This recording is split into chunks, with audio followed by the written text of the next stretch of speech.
Hello and welcome to the Nash Tackle Off the Hook podcast. Just to make you aware, this podcast may contain some explicit/offensive language, and if that's not your thing, you don't have to listen, but I have given you a warning.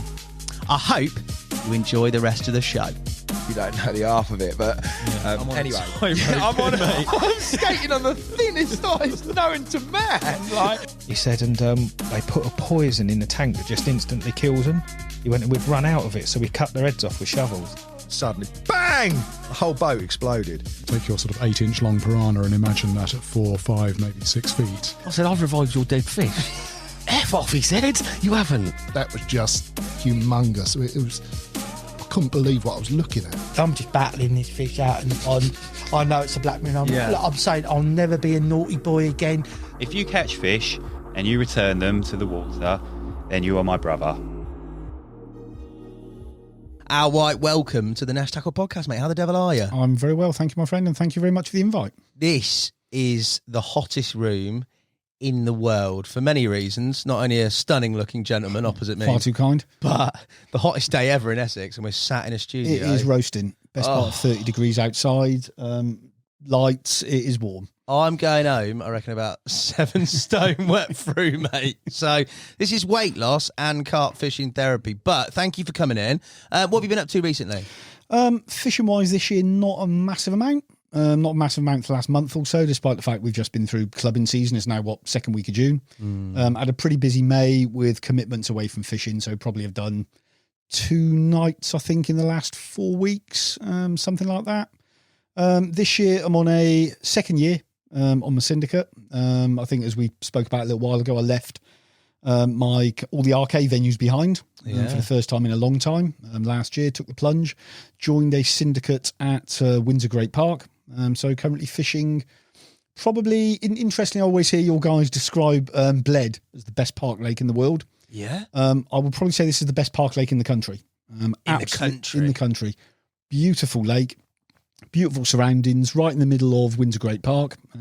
Got 2 lakes on the ticket. One of them, we've got a relatively smaller lake called Obelisk. It's about 8-9 acres. Got some fish in there, probably to about mid to upper 30s, including some proper old ones that, if the rumours are to be believed, were stocked by Mr. Leaney himself many moons ago, back in the 60s, I think. And then you've got the main lake, which is a bit of me. Just rock hard. It's not rock hard. You've got to work. It's not rock hard, thankfully. It's just over 1.5 miles long. It's like a flooded old river valley, so a typical estate lake, but just big. So it's about 1.5 miles, 1.7 miles long, something like that. 145 acres, about 25 foot deep at its deepest part, and probably about 142 of those 145 acres are sealed. Oh, wow. And it's different to anything I've done for the last 15 years, but I'm loving it. Unknown stock? Or do you know some of the stock? We know some of it. It used to be a day ticket. They've had a syndicate on there for about 5 years now, I think. Right. It was always one of those lakes in the area that was shrouded in mystery and rumours, always the rumours of the Leaney stock-ins and always rumours of Big Common. Like, everyone's got an uncle Big Common, hadn't it? Big Common. God almighty, I've heard enough of them over the years. But there was always rumours of some big commons in there. One of our old arcade bailiffs saw one about 7-8 years ago. He probably put a mid-40s. And there's kind of like the old estate lakes, there's a kind of a really beautiful kind of stone 5-arch bridge going over a bit of the lake. Right. And you can just literally just go and walk over it, kind of look down as this beautiful kind of lily-clad channels go through it. And he was just walking his dog over there one day, leaned over the side, saw a fish there alongside a couple of others that were alongside it, and he said it was probably around mid-40s, the common. So that, as far as we know, has never seen the bank. Biggest fish in there is probably, I think it's now done £47. You're probably fishing for maybe 4 40-pounders, 5 maybe at the right time of year. Out the stock, maybe 250 to 300 fish. Average weight's probably anywhere between about 18 to 20 pounds. There's a lot of small fish in there you've got to wade through. But amongst all of those, you've got there's a couple of big ones that have done mid-40s. There's 2 of them, both mirrors. Look relatively similar. They're quite nice, cool carp, but there are some absolute worldies in there. Going back to those old stock-ins, there's a handful of linears in there, about 4 or 5 of them. The biggest one's done 36 or 37. That is a probably the best part, 3.5 foot long, something like that. It's a beautiful looking fish. There's one I think I showed you photos of actually a little while ago when we was talking about coming in. One of the lads called the Black Mirror. Far as I know, it's been caught. I took photos of it for a mate a couple of years ago before I had a ticket. I think its biggest weight's only it's 31, 32 pound. It's mega though, But isn't it? mate, I'd rather have that. Keep the 40 pounders, mate. I'd take that over every single one in there. It's one of the best carp I've ever seen on the bank. Best carp you've ever seen on It's the one of the best carp I've ever seen on the bank. If that went in the album, it'd probably be, I reckon it'd be number 2. Actually, if that one ever went in the album. We're going to talk about number 1. Yeah, it's the obvious one. It's just a beautiful carp. Everything about it. Jet black on top. It's red underneath. It's just that perfect kind of shape, halfway between like a breeze block and a missile. Just that perfect proportions, mate. It's beautiful. So yeah, it's as far as we know, that's been caught 3 times in 10 years. So it's going to be it's a needle in a haystack, but it's a fun needle in a haystack. That sounds like a lifer, mate. That does. I'll be there a while. I love it. Genuinely love the place. It's hard work. The good thing about the place, even being as big as it is, the path and the tracks around it, where it's a public park, are all pretty good. So even though you've got a 1.5 mile walk to some swims and stuff like that, it's all manageable and it's comfortable. You know, there's a couple of hills involved and stuff like that, a couple of pretty steep ones, but the paths are all good, the tracks are all good, all the way around the whole lake, mate. So it's a beautiful setting, and we're lucky, as I think it's the only Windsor Great Park it's in is part of, obviously, the Windsor Great Park owned by the Crown Estate, including Buckingham Palace and everything else alongside it. The old king can rock down and check your rigs, can't he? He is literally the head ranger of the park after the coronation last year. And I believe has met quite a few of the staff and stuff like that around there. So, yeah, get rig checked by King Charles at 3 a.m. wouldn't be very pleasant. Sorry, the barbs are off from the last session. So I think it's the only royal park they've ever allowed night fishing on. When they put the syndicate on there a couple of years ago. So you listen to all the old stories about obviously Richmond Park, with kind of the original Royal 40, and then you get Bushy Park and all the stories like back in Terry's book, Mickey Gray's book, and all sorts of stuff like that and the Diana Pond and all those lot. Couldn't night fish any of them, so I think this is the only one they've ever allowed night fishing on. Like I say, it's my second year and I am loving it. It's been a difficult spring. I made a couple of mistakes. Big one being which end of the pond to fish. Nicked a couple. I did all right. It was really, really, really difficult spring where it was so cold. They didn't really start waking up and people didn't really start hitting them until just as I kind of pulled off for a family holiday and stuff like that. I was hoping to do a lot more in April.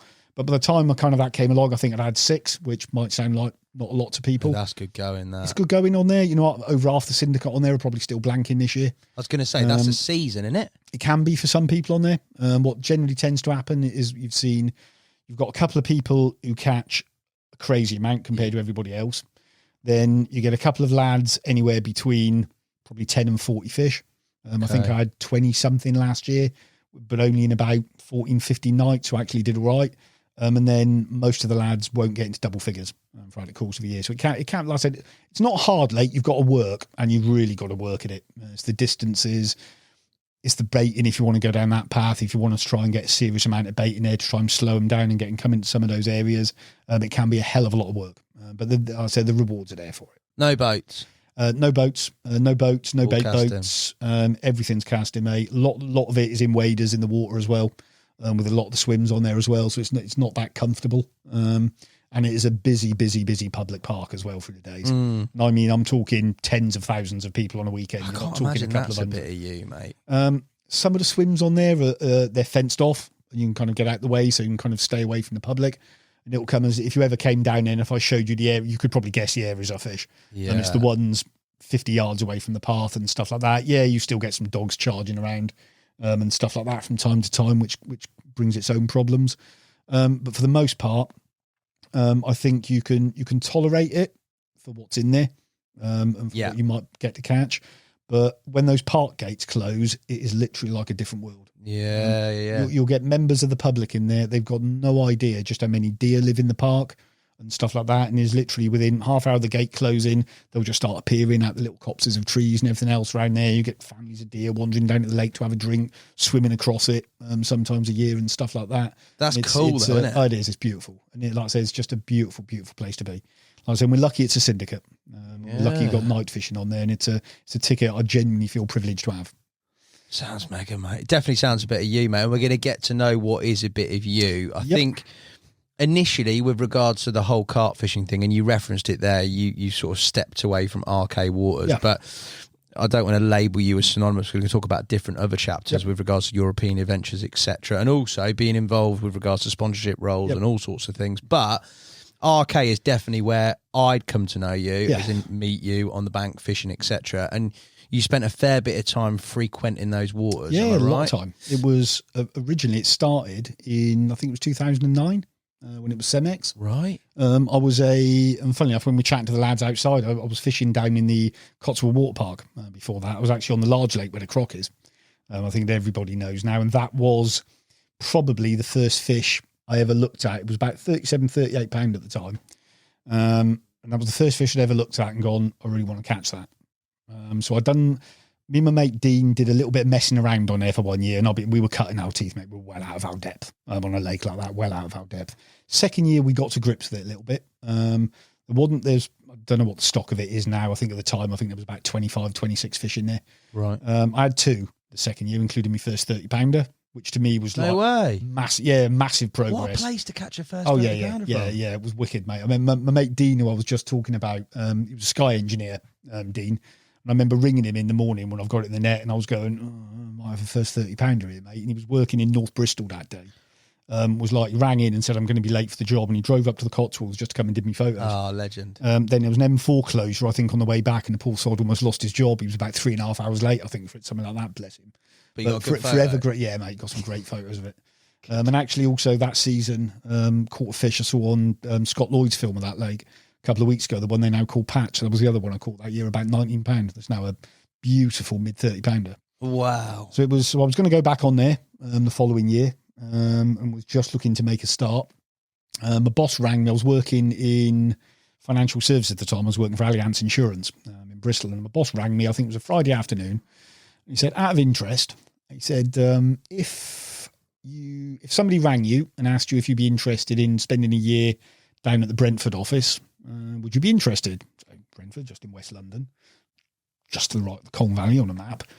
I was like, yeah, my personal life at the time, I'd had a pretty tough couple of years. I think my dad had died a couple of years prior to that. I was engaged at the time. That had ended. I was going to sell the house anyway, and I was actually going to move up to the Cotswold Water Park.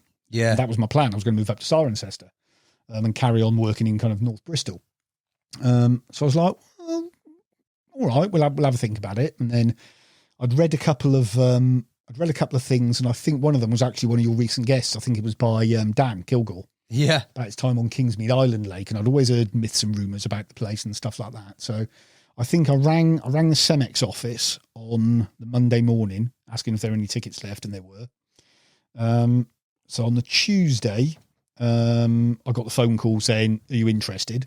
And he was like, okay, have a think about it overnight and see if you want the job. Let me know tomorrow. So I rang the Cemex office back on the Tuesday morning, bought a ticket, said yes to the job on the Wednesday, and I was walking around Kingsmead Island Lake on the Sunday. What a move. That was literally how it started. How long I was going to be down there for, I didn't know. I thought it was only going to be a year, maybe 2 years.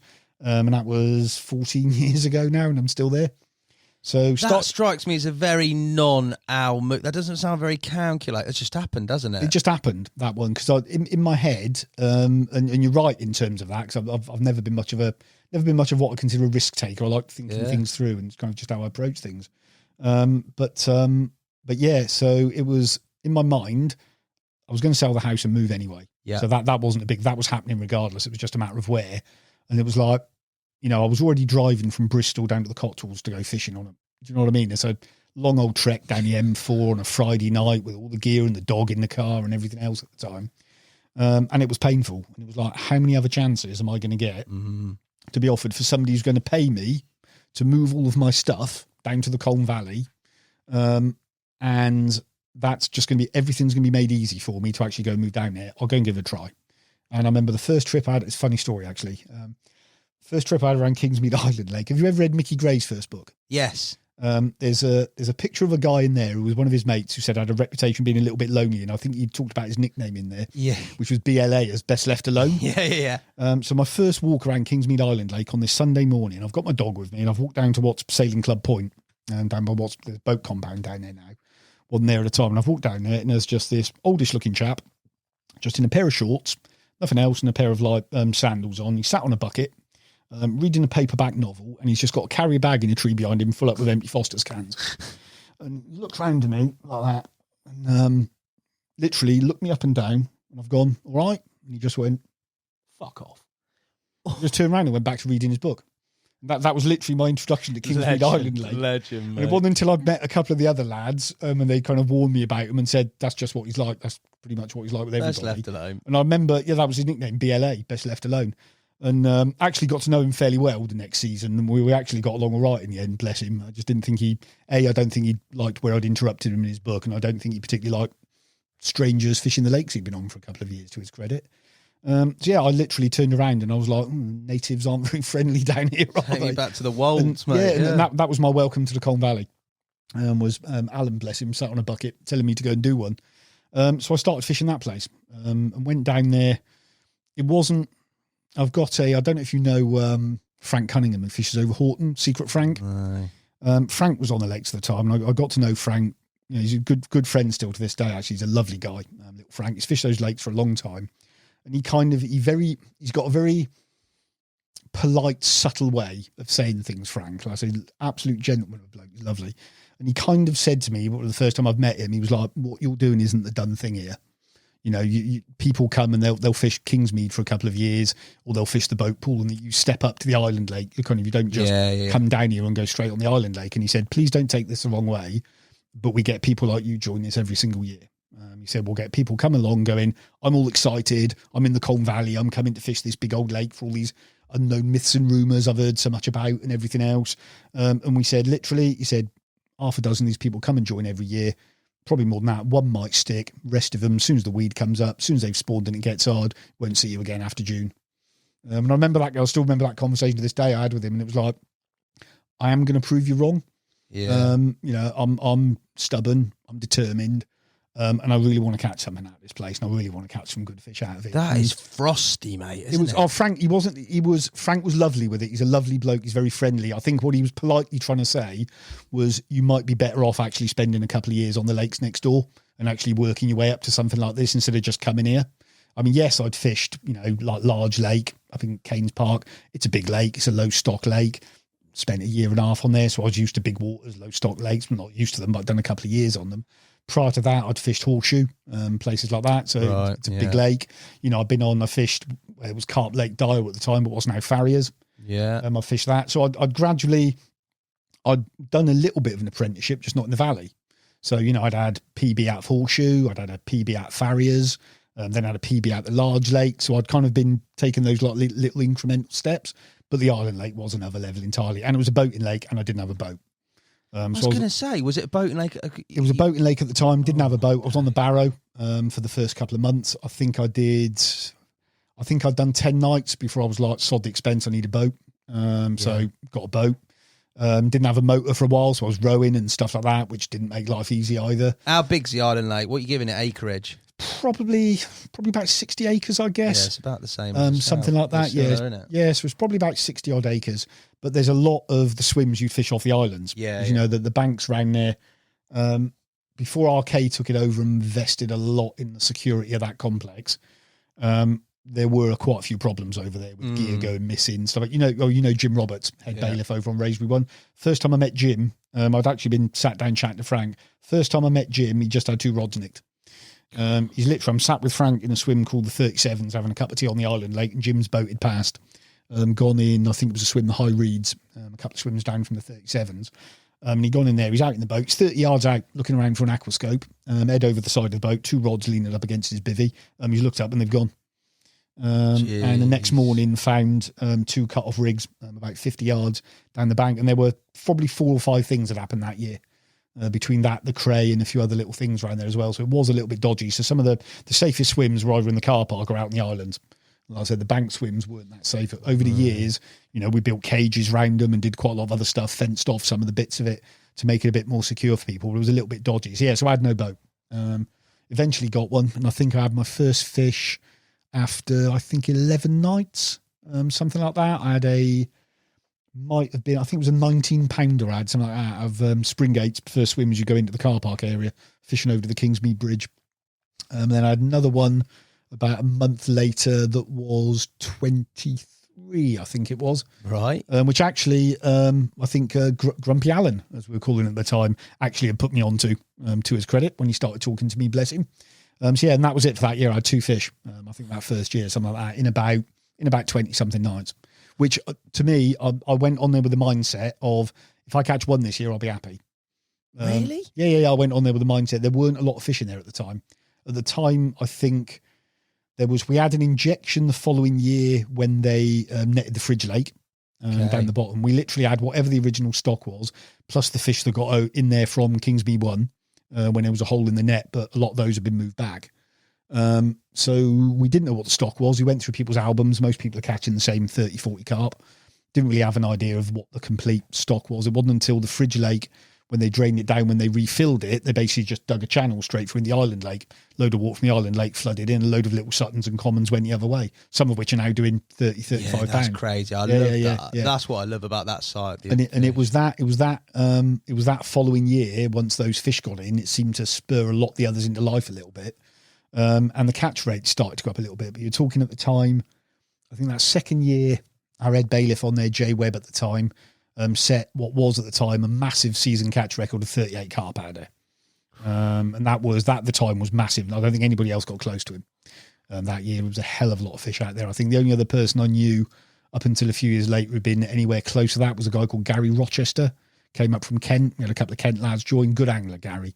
Good angler, great guy, actually. Again, if you read Oz's book, on all of his Collingbrooke tales, of course, the guy he talks about as the king of entertainment in there. That's Gary. Yeah, he's a great guy. Gary, I think, did 28 one year fishing from the bank. Fishing from the bank, spomming. He only fished 3 swims. Did Springgate, Sailing Club Point, occasionally in Johnny Oates if one of the other 2 were taken. And he did 28 from the bank, and that was a massive amount of fish from there. Brilliant angling, to his credit. And that was it. I think the second year I had 7. I think I pulled off relatively early. I think my dog died that year. I didn't do a lot of fishing, pulled off, kind of didn't do a whole lot. Went back on there, did a little bit kind of the following year, and that was it, but really hardly fished there for a little while. And then I went back on, must have been 2012, went back on there. By this point in time, I got in my head I wanted to catch Leachy's Common, like the big common in there that had done £40, eventually went up to about 51. And it used to be it was a new moon fish. Right. And you could literally circle the days at the start of May. It would first come out. Same areas? Pretty much. Oh, wow. Pretty much. It was new moon, all alone, or the stag swim. If you got in any of those, occasionally it threw a curveball, I think, when Johnny Z had it, when it came out to Plateau down the other end of the lake. Another one when little Mick had it. It was now the head bailiff over there, Mick Warwick. He had it at 43. Out of the aquarium, around the back of kind of where the plateau is, down the bottom end of the lake, basically. So we come out there a couple of times, but mainly its first capture would be up the top end. And it was one of those fish you kind of get sick of being, you knew when it was going to come out and you'd be on the lake, and if you weren't in the swim, you weren't going to catch it. And there were a few times where I remember being on the bottom island with Jim again down there one day, and somebody else has had it at 40, whatever else, up in the snags again on a new moon. And it's like, do you want to come for the photos? And by that point, you're like, not really. It's like, I've seen it on the bank 5 times. I've taken photos of it for people. I know what it looks like, and I know where it's going to come out. So, it means reeling the rods in, boating all the way up there in the lake, let him have his day, let him have his time. Don't need to go and see it again. And there was a time that year where I'd had, I won't name the guilty parties.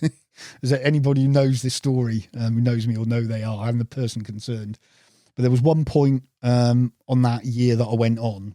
I think it was my 3rd year on there at the time. I went on, and I was like, right, I'm going to catch it. And I had a good start to the year. I think it was on about 7 fish by that point in time. And this was like early on. This was April still. So it had gone well, and I was having a few. And I booked a couple of days off. It was my birthday on the Sunday. And I'd, for my sins, I'm an Arsenal fan. I had tickets to Arsenal Man City on the Sunday. Right.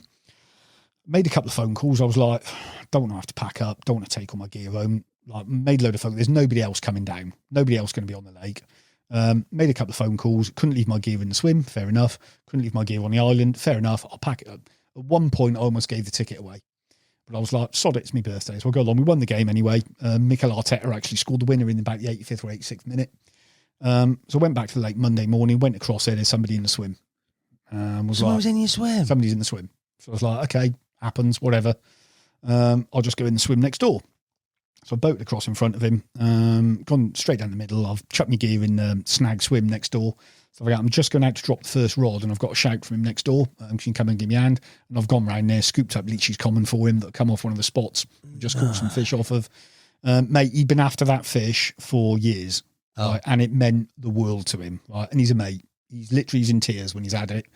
Done the photos, done everything else for him, mate. Shook his hand, wished him all the good luck in the world and stuff like that. I remember I was walking back to my swim, and one of the other bailiffs, Johnny Zed, rang me, and he was like, "How you feeling? That should have been you." And I was like, "Yeah, cheers for that." That's subtle, mate. I was like, I feel like I'd have a little cry actually. Yeah. And there was that moment was just like, do you know what? From this point in time, there's no more Mr. Nice Guy, but it's like I need to change my mindset a little bit here if I really want to go and catch these fish. And I need to be a hell of a lot more ruthless than I've ever been before. And I need to do things better and harder than I've ever done them before if I really want to go and catch these fish. And if I don't just want it to be a waiting game or playing a numbers game. Yeah. And I went back on the following year. And bearing in mind, I think Jay had set, he used to do a lot of time, Jay. He was a good angler and he spent it catching fish. I think he'd had 38 the year before. So I went on there that last year I was on there properly going into, it was 2013. And I was like, right, this will be the year. I'm going to work my bollocks off. I'm going to tell nobody what I'm doing.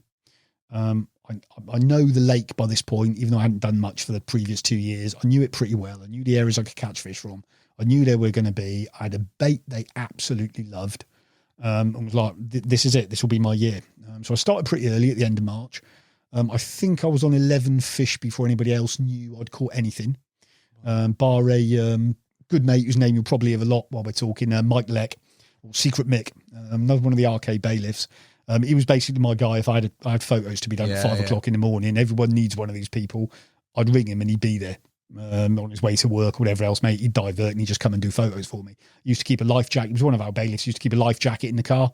So I'd literally just walk down the back paths, come in. If I was on the bottom island on the island lake, I'd go and pick him up from by the fridge lake, come and do me photos, make him a cup of tea, drop him back, and then he'd go to work. So I was on 11 fish before anybody knew I'd had anything. How are you catching them? Boating. This is not. It was boating. Yeah. This was all boat work. What sort of spots? But by that point in time, depending upon the time of year and depending on the areas of the lake, there was probably 4 areas I could drop into. I mean, I live where I'd chosen to live there when I moved down there. I'd literally gone.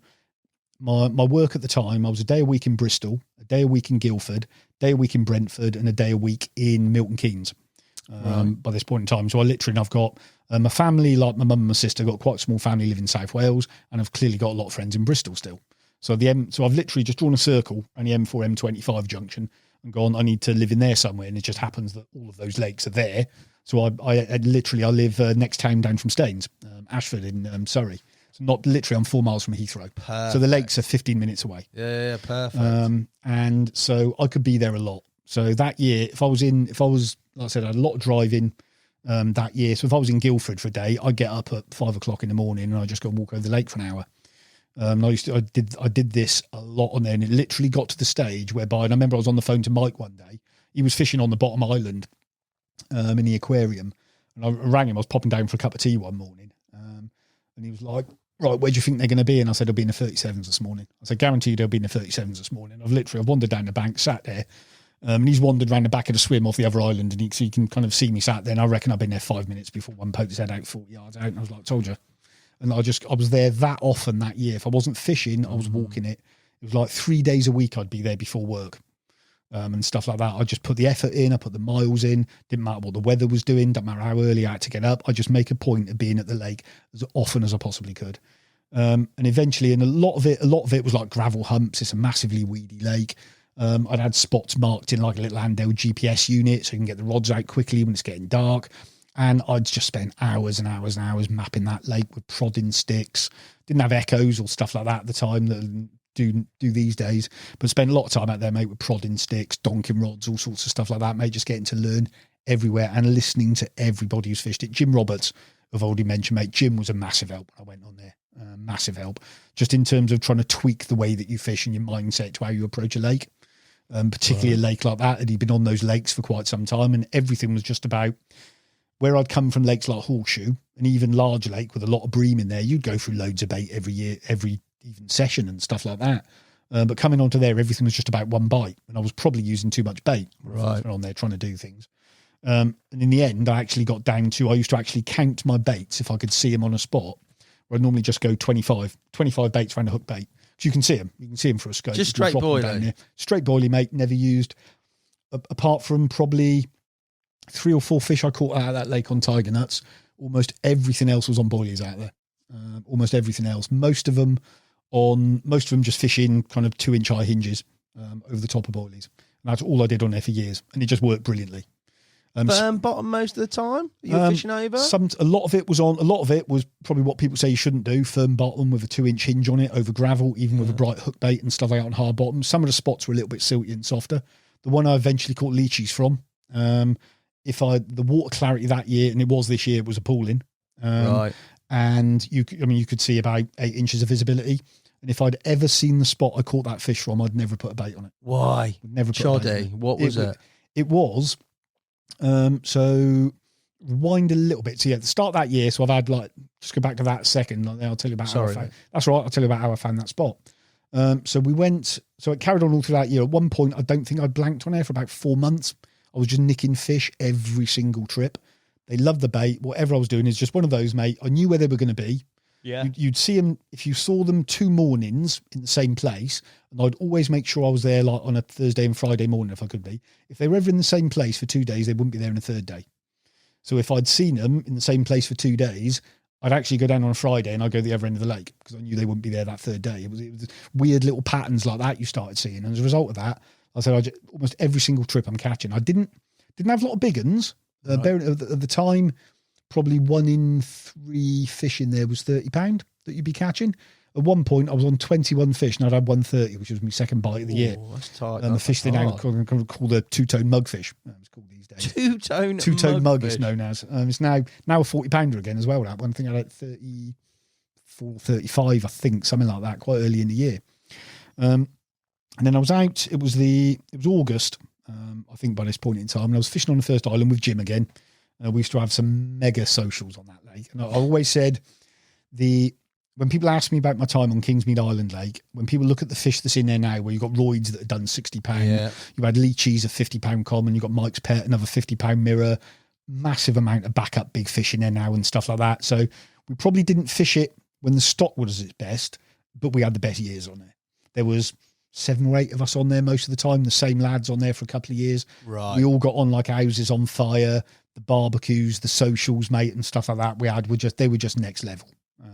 We had, and genuinely, some of the lads you've heard me mention, like Mick Warwick, Jim Roberts, Lecky, Jay Webb, all friends for life, mate. All of them. Top guys. So we were, and I got something going in one swim called Viper's Den, and every single person just left you alone.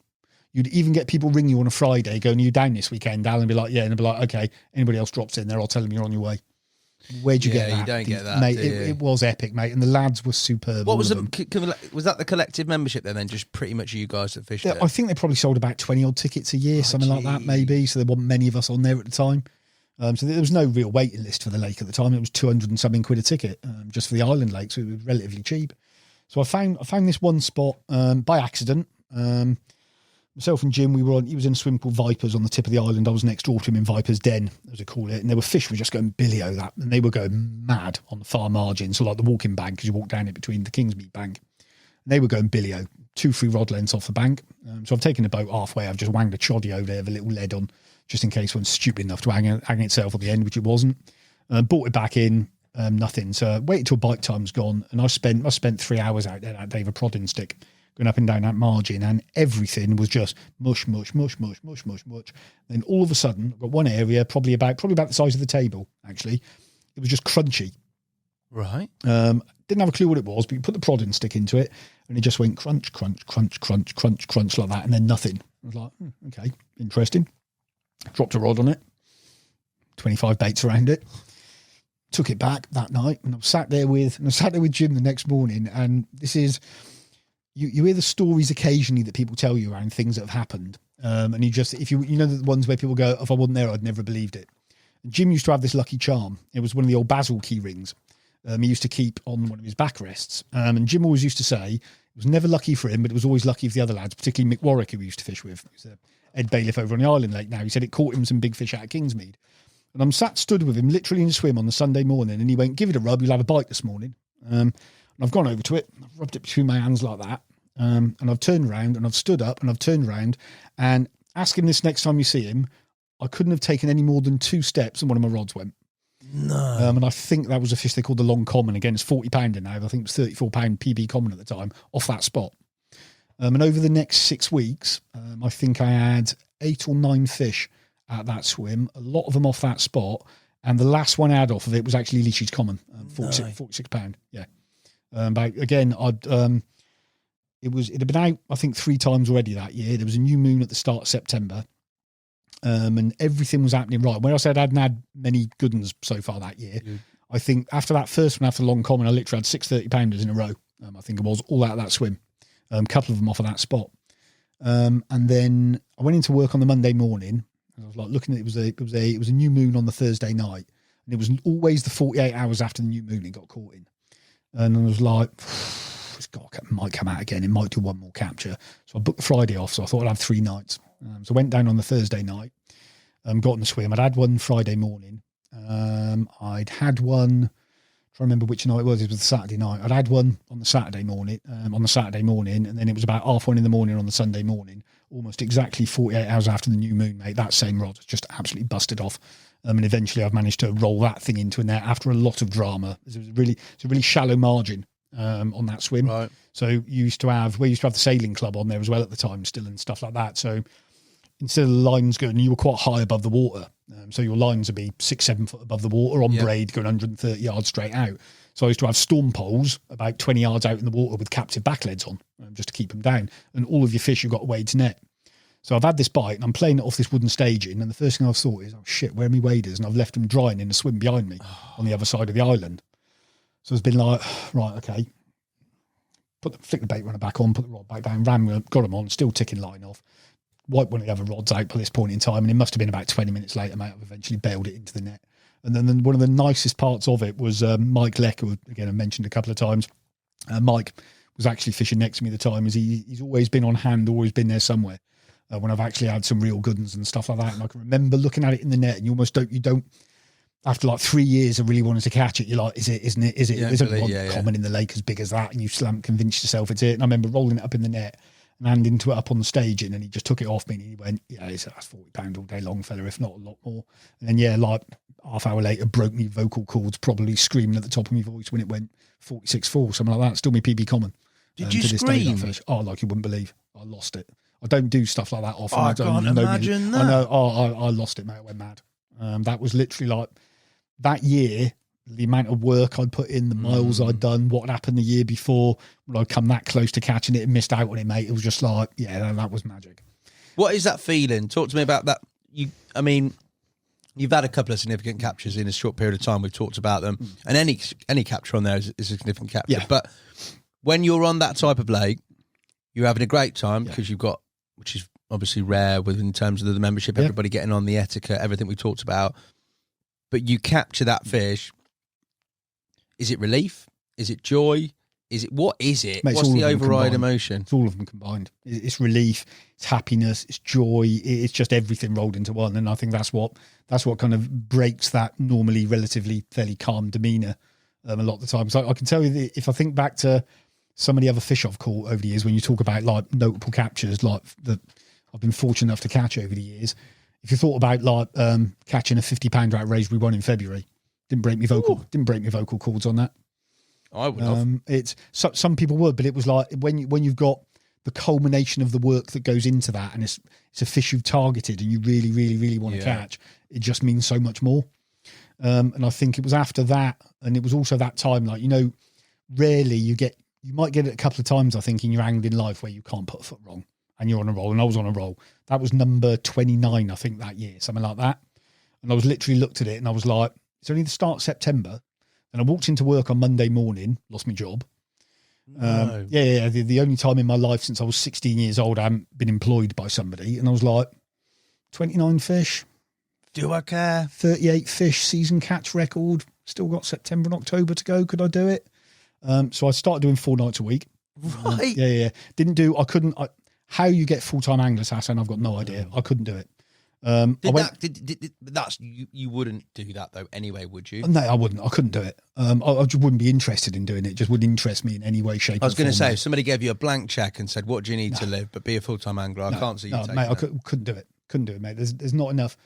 I love it, but it's my escape as much as anything. It's why I choose these types of venues. It's escapism as much as anything. And it's those, I say to people, especially these days where the world's gone mad with social media and stuff like that, and everyone's obsessed with, and I was that year, I was like, I had a number in my, it was about that fish, but I was like, there's a number in my head I can chase now. And I remember you kind of go through that, and that was, I think it was 6 weeks later, I've caught Royd's, biggest mirror in the lake and a lake record mirror at the time. That was 47 at the time. And this was what year? 2013.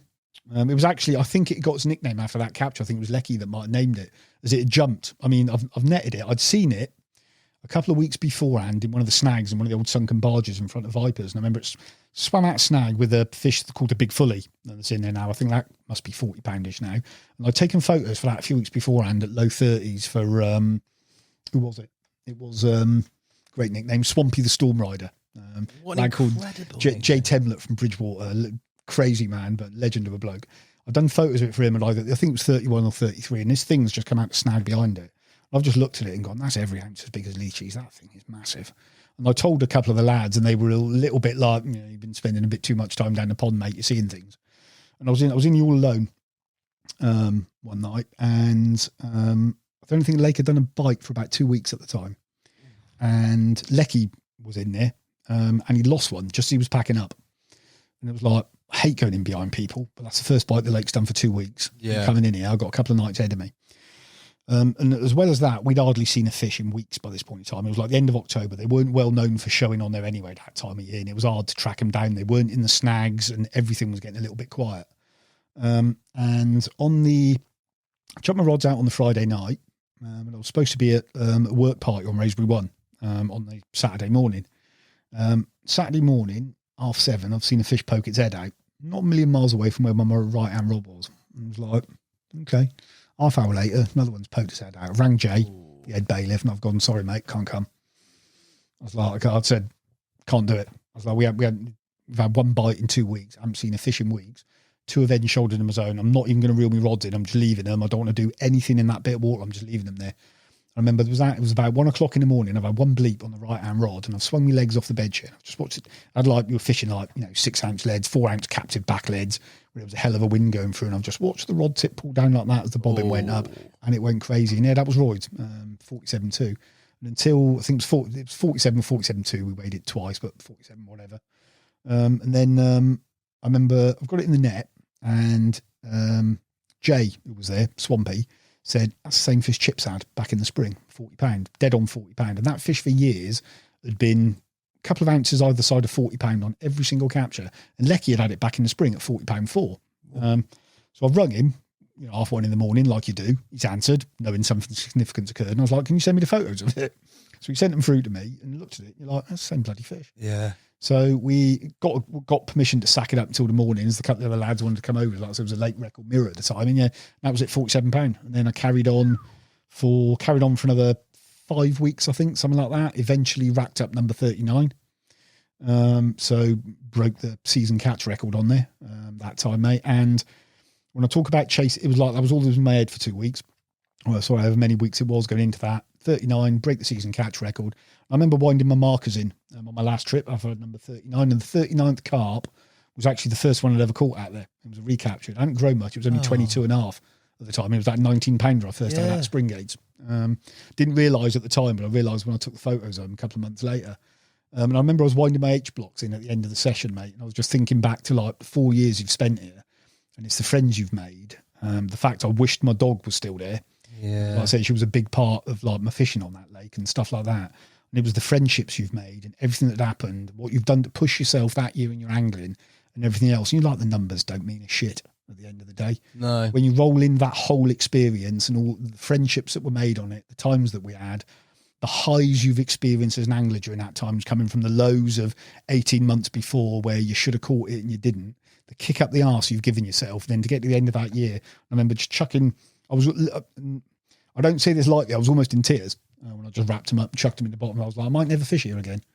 And it's like, I've had the fish I wanted to catch. I had the biggest mirror in the pond. It was like, there's probably a myth chase still on there at the time that I think was still in there at the time.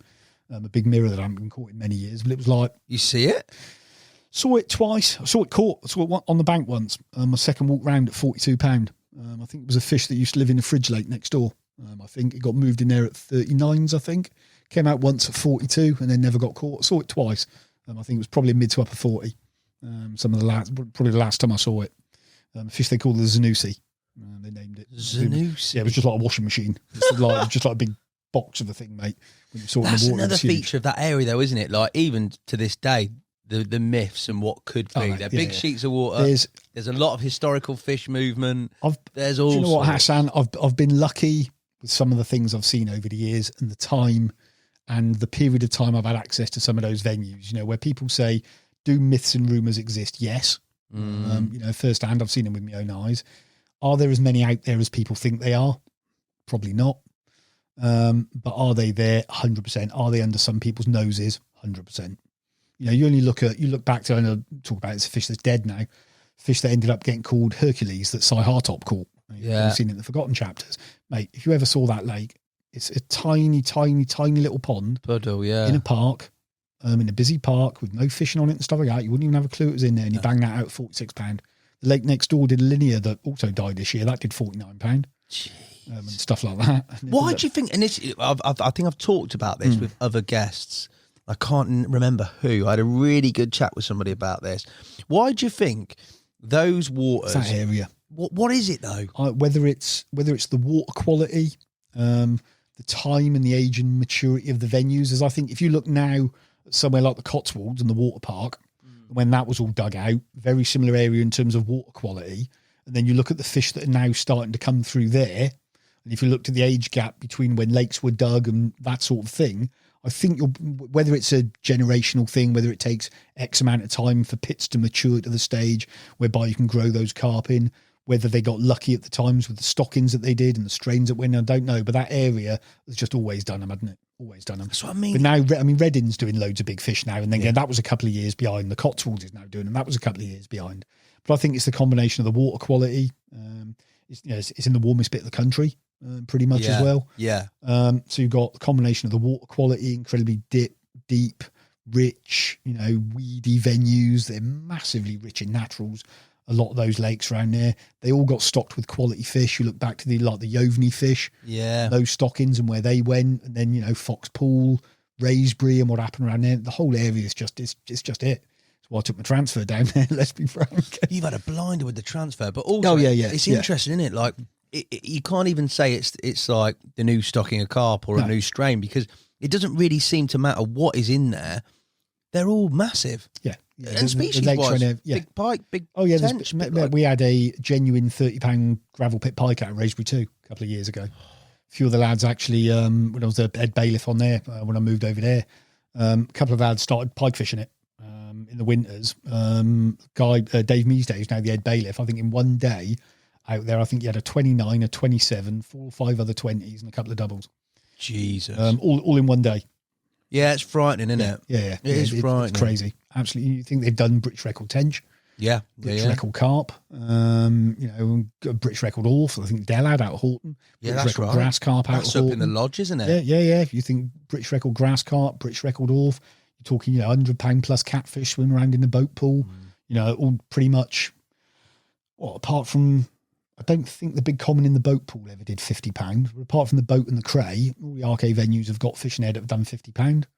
It's crazy. It's just, and then you look at the venues around it where you've got, you've got the Priory down the road that did the Pet that did £55. I think that was a UK floater record at one point in time. You've got Raisbury 2 next door that I imagine we'll probably talk about in a minute. You've got Fox Pool just down the road that's got a common in there that's done best part of £50. Now that did them back in the day. You've got the Mere just over the road and everything that went with that. And you still got what's left of the Yovney lakes, and places like, they're just everywhere around there. It's crazy. When I actually first moved down there, right, it sounds a little bit of a Herbert moving down there for the West Country. It literally used to blow my mind, right?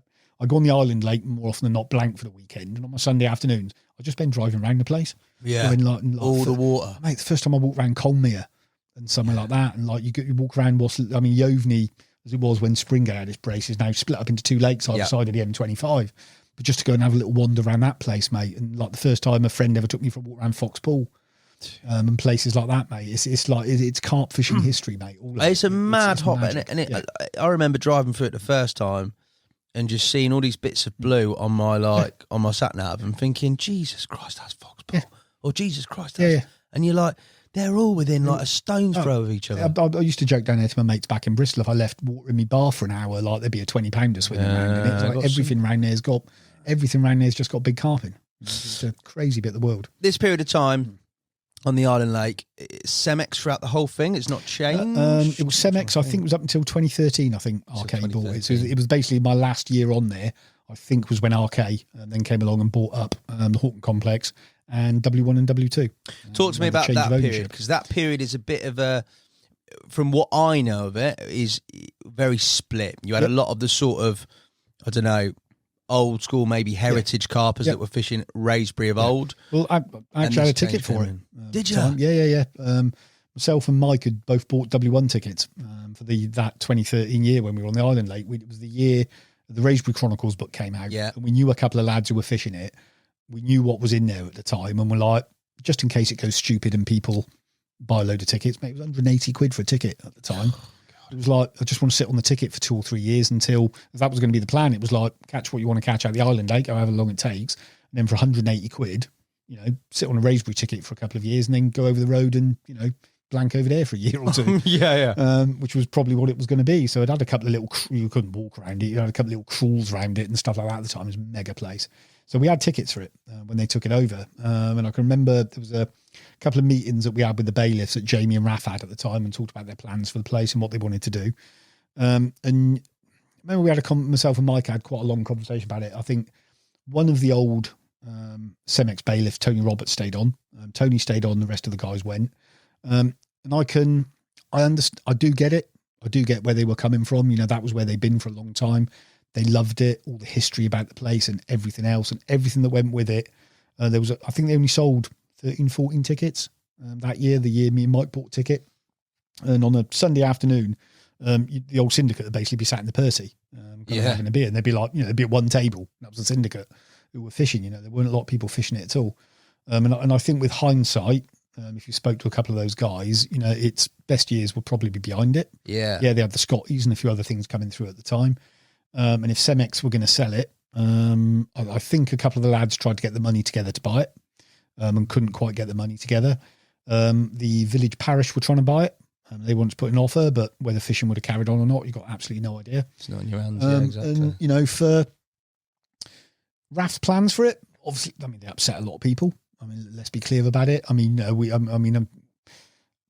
don't think I'd be exaggerating if I said a couple of us on the bailiff's team got a couple of unpleasant messages from various people. Were you a bailiff at this point? Yeah, I was a bailiff at that point. For my last year on the island lake, I was one of the bailiff team on there. How did that all come to be then? It basically I was always at the lake. You're local, yeah. Yeah, I was there a lot. I used to, while you could, because I was local, mate, if there was a work party going on, I'd always go and help out. Cemex eventually stopped that due to kind of health and safety stuff. So I'd pop along with the brew kit and just do the brews and stuff like that for the lads and give man with stuff. Position came up and they asked me if I wanted to be a bailiff for that year on there, which, the answer is clearly it's going to be yes. What privileges do you get for being a bailiff? Do you get a ticket? Do you get a ticket? Get free. What they've always done is the first year you're a bailiff, you still pay for your ticket. Yeah. And then the next year you would get a free ticket. Yeah. And after a couple of years, you can fish any of the lakes by the church lake. And then I think once you've been a bailiff for about 3 years, I think you can also then go and fish the church if you want to as well. So you've then got access to all of those other waters as well, which you'll probably ask me about, have I ever fished the church? And I'll say no. And I've only ever done float fishing on Kingsmead 1, never wet a line in the boat pool, never wet a line in the cray. Why? I know, people don't, you've used the expression a couple of times with waters that you think are a bit of me. They're not. They're beautiful lakes with a crazy stock in it. Crazy stock in those lakes, the amount of big fish in there. I started getting into my big waters, so that's the boat and the cray ruled out straight away, even though they're beautiful lakes with some lovely carp in. Some of there's, if two-tone still in the cray, that's one of the best looking carp on the complex. Yeah. Beautiful carp. So that's kind of ruled those out. and then the busyness of the likes of Horton and K1. Even back then? Even back then, mate, they were still too busy for me. I'm not saying they were busy. They're not busy in the way that they are now with, occasionally at certain times of year, mate, you'll see 2 or 3 buckets behind people in certain swims and that sort of stuff. They're busy circuit waters with a massive stock. I mean, there's probably 50 40s in those 2 lakes. Yeah. It's a crazy stock of big fish, probably getting on for maybe 8 or 10 50s now, maybe something like that. It's just mad big fish fishing. Yeah, and it attracts a lot of people, mate, but that's just not for me. So I'm just not interested. Because of the crowd factor, mainly. It is, yeah. It's the crowd factor. I don't like busy lakes. When I use the word escapism, that's what I like. I like something quiet where I can do my own thing, where I can get left alone if I want to be. And if that means I'm not fishing for a load of 50 and 40 pounders, mate, I don't care. I just want to fish for nice carp, somewhere I like the look of, in a really nice environment with nice people. That's all I want. What about the reality of the bailiff responsibility? Because that don't seem synonymous with being left alone and escaping. It can be really hard work. Interestingly, it's difficult to bailiff a lake that you fish. Impossible. And it's really difficult to bailiff a lake that you fish. And in the best part of 10 years, I was a bailiff on Raisbury 1. I only ever really fished it for 1 year, which was during one of the lockdowns in COVID. Yeah. That's the only time I ever, in that time, put a concerted effort into fishing Raisbury 1. As I was normally somewhere else. We get our rotated bailiff weekends on there. If it was quiet in the autumn, I might do a couple of nights here and there and stuff like that. But most of the time, barely clocked up 12 nights a year on there, probably less than that on average. Over almost the entire time I fished it, bar that 1 year where I put a bit of time in during COVID, and that was it. And a couple of reasons for that, to be honest. One of them, it is difficult to bailiff a lake you fish. You cannot help get drawn into the politics, bullshit, the backstabbing, the bitching, the moaning, and everything else that goes alongside it. It can be bloody hard work to turn up. You can't turn a blind eye because you've got to deal with things. But when you get drawn into that world, and some of these people are your friends as well at the time, it's a really uncomfortable, really unpleasant place to be. You're in the middle, aren't you? I won't name who it was, but a comment made by somebody I've known actually since the island days, who's an RK bailiff. He described his first year as a bailiff. He said, last year, my adversary was the fish. This year, it's the members. And now that's what it can be like on an ultra competitive, because it is competitive in that kind of competitive environment, mate. So it can be really difficult. And there can even be times like I used to do my rotated weekends as the duty bailiff on Raisbury 1. Really wouldn't fish it in between that. And most of us were like it, to be fair. I mean, I can't, if I was a member and I'm paying £1,000 a year for a ticket, I've turned up to my syndicate lake and there's 10 swims free, say, and there's 5 bailiffs fishing, I'd be pissed off. Yeah, it'd be absolutely livid. So we always tried never to have more than 1 or 2 bailiffs fishing it at any one point in time as well. So you didn't spend a lot of time there. It was only like that 1 year I actually did. But even given that, mate, I mean, your phone will ring 20 times a week. So-and-so's bucketed this, so-and-so's done that. Yeah, what's the worst? Give me some of the worst. Because the reality is, I don't think we've had anybody on here who has been a bailiff. I have got a podcast coming all about day tickets, but this ain't there is a day ticket element, which we're going to talk about later, but this ain't no day ticket. You've got a real top competitive syndicate with big fish, high stakes. Everyone wants to catch them. Yeah. What's the worst? Give me some examples of just shockers, like I'll tell you some of the worst things you see, and the reason why it's the worst thing, I think, is because it takes the piss out of the other members and everyone pays the same money. So everybody should really have the same chance. It's things that you know are happening, but you kind of can't catch people doing them. Where for example, they introduced a rule on Horton a couple of years ago, which changed a lot of things like this. Actually, it was a really good idea I think Vince put in place. Where if you put a bucket in a swim, you have to go in that swim for a minimum of 24 hours. So what you'd have happen a lot of the time is somebody be packing up out of a swim, they've had a few, and a bucket will appear behind them from somebody else on the lake. That bucket will then sit there for 4 or 5 hours while they might be seen to be folding a brolly down, and then all of a sudden they'll decide to stay put, and their best mate turns up and drops in that swim. You get things like that would happen a lot. And you can always, as long as people are staying within the rules and the spirit of the rules, I don't give a monkeys if 3 people rotate a swim all season. Couldn't care less. Yeah, if they want to do that, as long as they're not taking the piss out of other people. And things like that were the worst ones because they're a little bit snidey and they're a little bit sly, and they're doing it in full view of the other members. And unless you want somebody to put their head above the parapet and go, I'm basically going to tell tales and put in a written complaint. Yeah. There's never anything you can do about it. No, they're probably amongst the worst things. I mean, you get people fishing like absolute donuts sometimes and stuff like that, snag fishing with doors zipped up. and stuff. I mean, like in Sunnymead's Corner, which I've seen somebody sat in there, mate, door totally nutly zipped up, snag fishing with 2 rods locked up down in the corner. No, you haven't. Yeah, spending that money on a syndicate. Yeah, like for that. fish like that as well. For fish like that. And there's other times where, and the one that really used to use the expression "boil my piss" would be when you've got people fishing. They're fishing over 16, 17 foot of milfoil, right, which is a nightmare to try and fish back through. And they'll be sat there. I'll give you an example of one morning. Right, I'm fishing up in the bus stop up at the top end of the lake. I think I've had 3 or 4 the day before, mate, all within a 2-hour period in the morning. I've got them like nutting. They're fizzing up on my spots.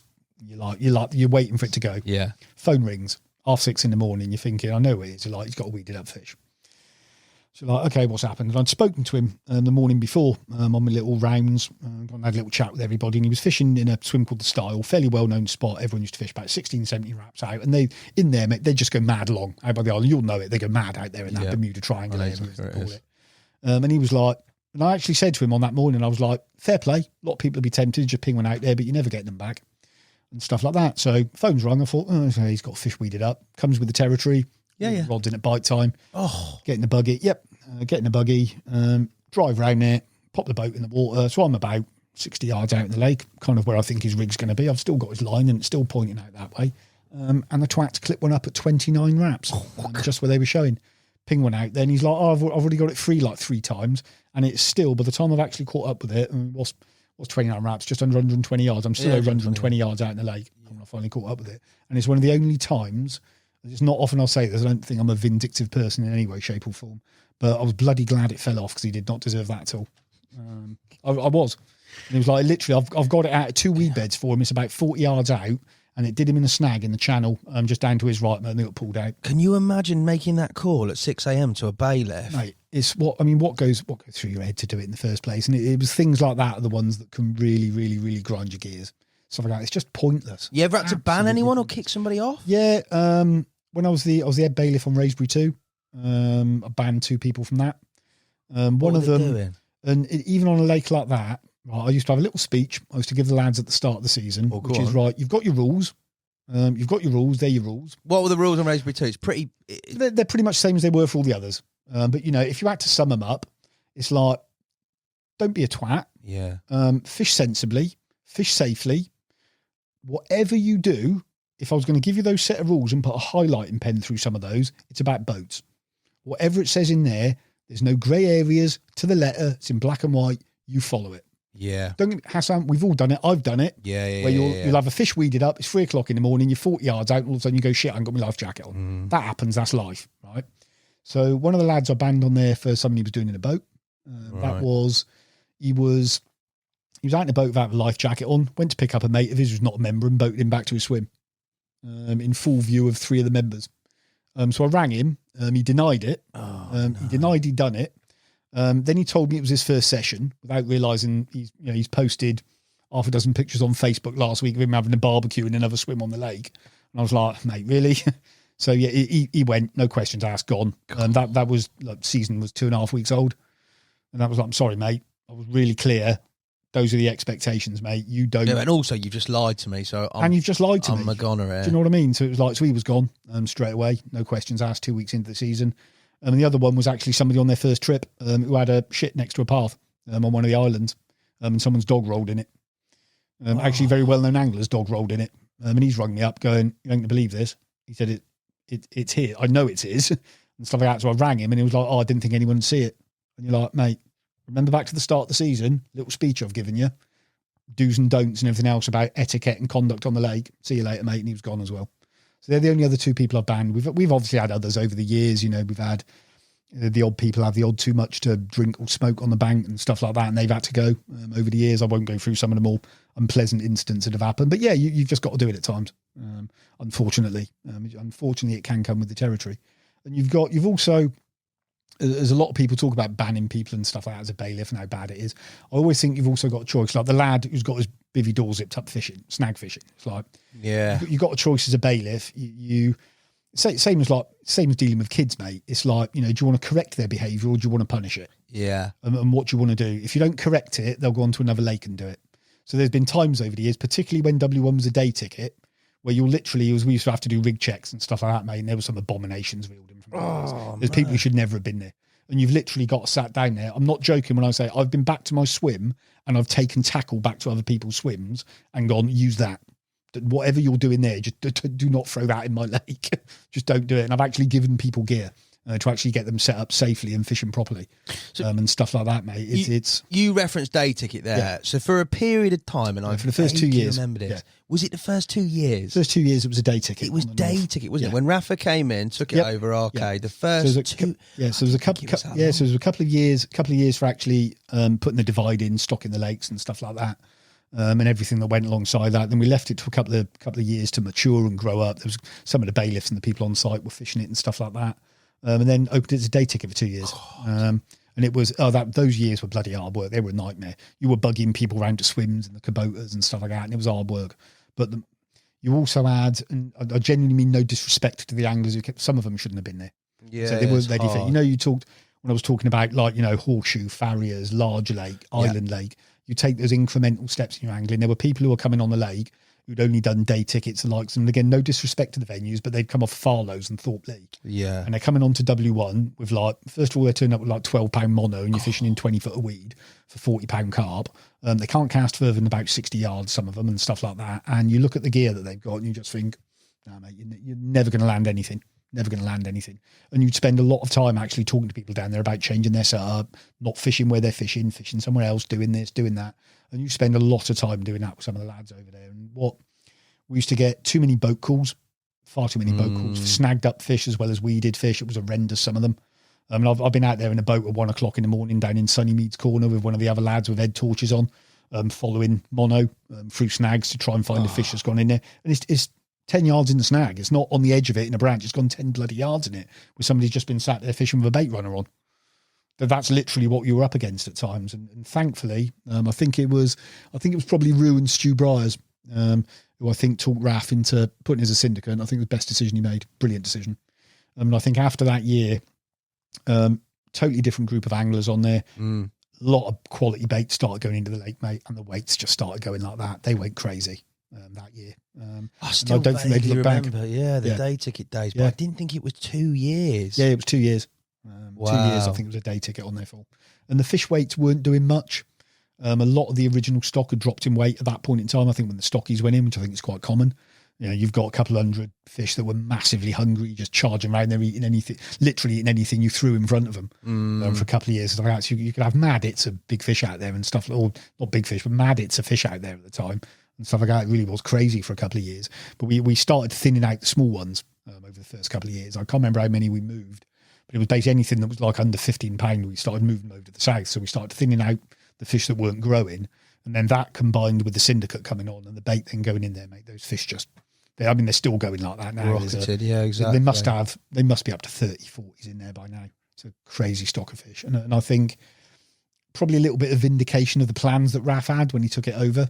He used an expression, I think I remember him using it. He wanted a little bit of France and England. He wanted to give everybody the opportunity to fish for big fish at home in a really nice, safe environment. And you look at what that place now is, and that's what he's done. And it's, when you look at the fact there's people, if you look at some of the people who fished it over the years, where Laney's been back, for example, loves fishing there. I think you've only got to look at Ollie. I mean, he's fished Horton and that complex forever. It's his home. Yeah. And if you look at the complex of RK Lake, there is a lifetime of angling there. Yeah, full stop. Yeah. Like massively. You can move on, but in those lakes and those two complexes, you rate your W1. Well, let's put W2 in there as well, and then Horton, etc. Yeah. You don't need to go anywhere, mate. You've done, haven't you? And it's interesting because, like I said, as a part of that group that met Raf at kind of day one, talked about his plans. A lot of people ask about him, and it's the money. I mean, they safeguarded that place for the future of carp angling. And what they did in terms of the security at Horton and the money they spent on fencing it and what they did on the North Lake, what's now the South on W1, what they've done with the security, the facilities, the stock. Nobody else could have done all of that. What do you reckon he spent? I wouldn't like to, mate, in millions. Yeah, ridiculous amount. Yeah, he spent millions. Just that divide. And genuinely, and I can say it hand on heart because he's somebody I'd say, when I say I've known him for 10 years, we've we had a lot of conversations over that time. You know, he's been at the lakes quite a lot of those times. Yeah. Stuff like that. And, you know, we've spent a bit of time together. He genuinely cares, gets it, and gives a shit. You know, the first time as stocky, actually probably the first time I've told anybody this story, the first stocky in W1 that went £40 was this beautiful, fully scaled chap called Terry Dean had it.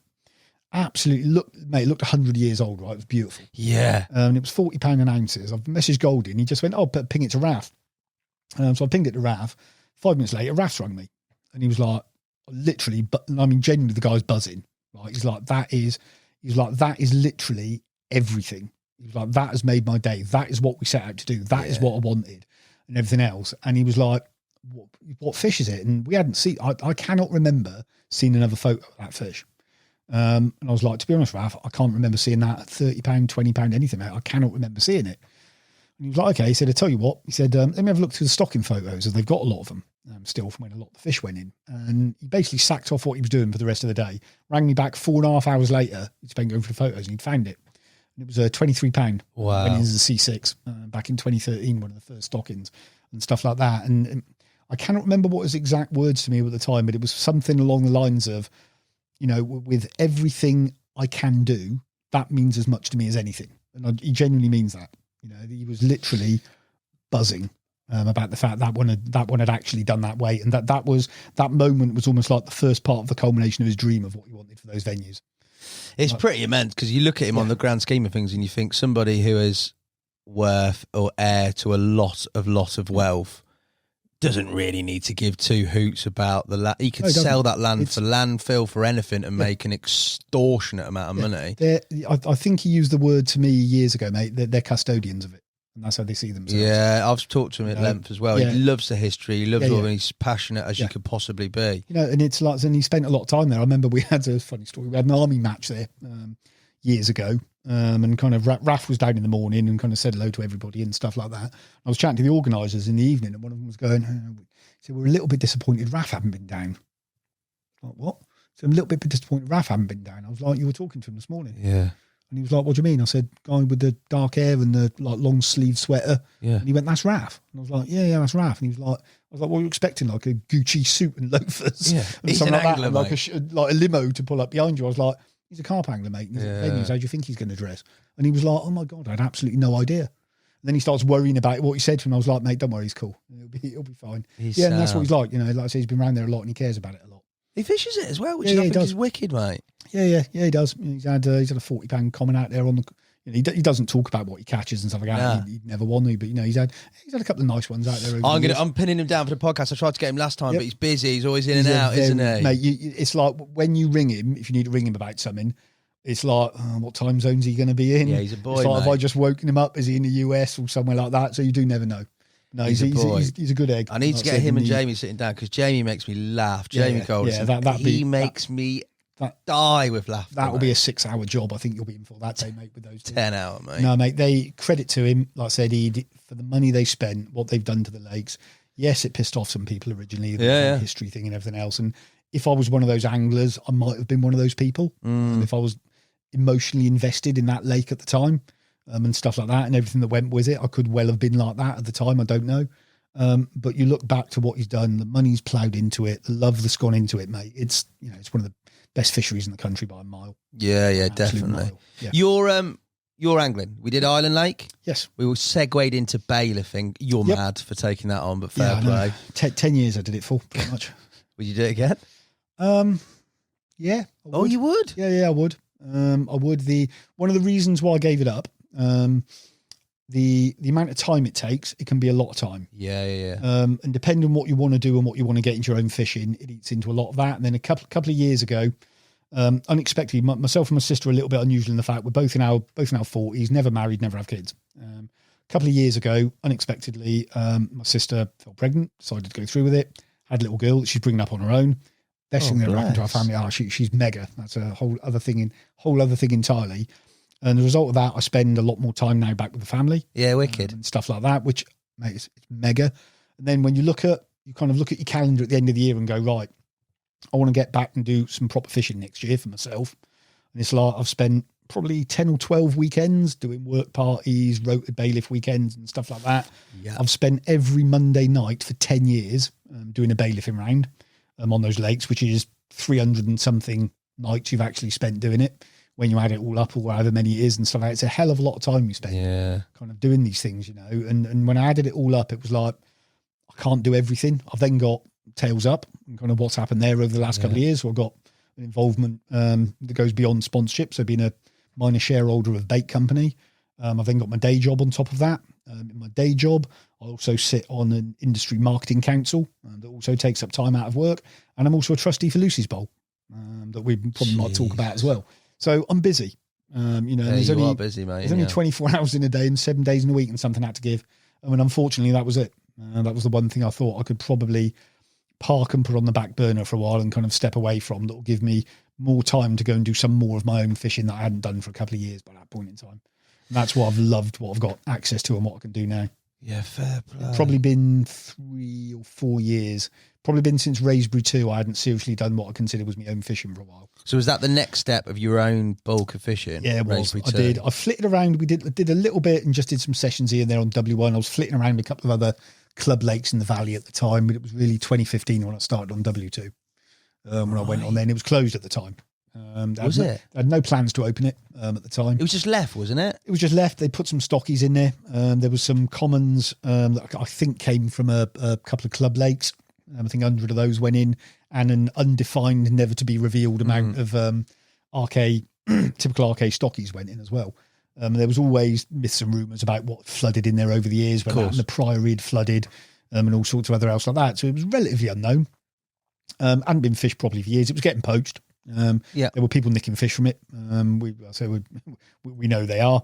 There were rumours that some of the fish had disappeared into some of the other waters around there.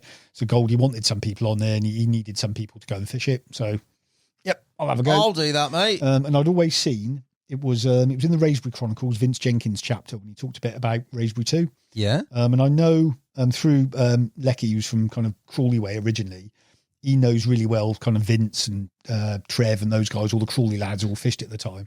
So I had a good idea of the stock that was in there, what was still alive, what had died and stuff like that. And it was that picture in that chapter of Vince with Scaly. Cool. And that was the one that was like, oh, that's still there. There was a rumour it had been nicked and moved. Didn't know whether it was true or not. You can't substantiate that though, can you? Without catching it. Exactly. And it was like, oh, if that's still there, I'd love to catch that carp. That is, at the time, and I love this expression. I think I first read it in Sub, might have been one of Dan's articles in there, when he talked about mantelpiece carp. Yeah. He uses that expression. It sounds a bit cheesy, but like that to me was one of those. That was like, that's a worldie. There was that, the client, probably only one or two other carp, I think, in the country at the time. If I'd had to draw up a list and go top 5 carp we want to catch in the country, those two would probably have been the top 2. One of them's on my doorstep, and I've just been told I can fish it. Exactly. So, mate, I had the best 2 years angling of my life on that. Really? Yeah. Why? Because it was freedom. Freedom. There were no swims. You couldn't walk around the place, mate. I had to go and hack paths out here, there, and everywhere. Caught a couple of people poaching it. My first trip round in a boat. Oh, Jesus, yeah. First trip round in a boat, I've caught one lad. He was actually fishing the Mere, but one of the fish in there had died. So we moved across onto W2. I actually heard from him on Instagram a couple of months ago. He's got an unusual handle, and he was like, yeah, I'm the guy you found up in Rusty Barge Bay. I was like, oh, hello, mate. How you doing? How mental was that? Yeah. So I found him, a couple of other people, I think. There were a couple of other guys, bailiff in it. Tetley was one of them, a name you've probably heard a lot over the years. Yeah. So Tet was on there, and a mate of his, Alan, but both good mates to this day. They'd be an interesting podcast, mate, Tetley. Man, he once caught 2 British records in the same year and never claimed either of them. Ridiculous, isn't it? Yeah, he's caught some carp, mate, that bloke. Good lad. But anyway. He's too underground, though, mate, for this, isn't he? Well, you never know, mate. He's just started a new business, guiding on the Thames. Has he? Yeah, him and Terry Dempsey. You need to put me in touch, mate. Yeah, him and Terry Dempsey just started it. So there's myself, Tetley, Alan, and I think 1 or 2 others who've been given permission basically to go and fish it. And mate, it was heaven. For me, it's like in the UK, perfect carp lake. It's 140 acres. You've got a couple of big areas of open water and everything else. There's like 13 islands in the lake. It's broken up. Yeah. And it's all bays, channels, and little nooks and crannies here, there, and everywhere, mate. And you've probably got 6 or 8 miles of margins. Jeez. All of which full of snags, all of which are brutal. There's cars in there. There's cargo containers. There's all sorts of stuff in there, mate. It's brutal. There's 6 gravel barges in there sunken, I think. Something like that. It's crazy, mate, the place. Absolutely crazy. There's still whole like petrified bits of tree in there from when they originally flooded it. Like stumps this eye off the bottom and all sorts of crazy things. Oh, mate, like that's that. different level. There's bits of a building. One bit of it, which was one of the old farmhouses.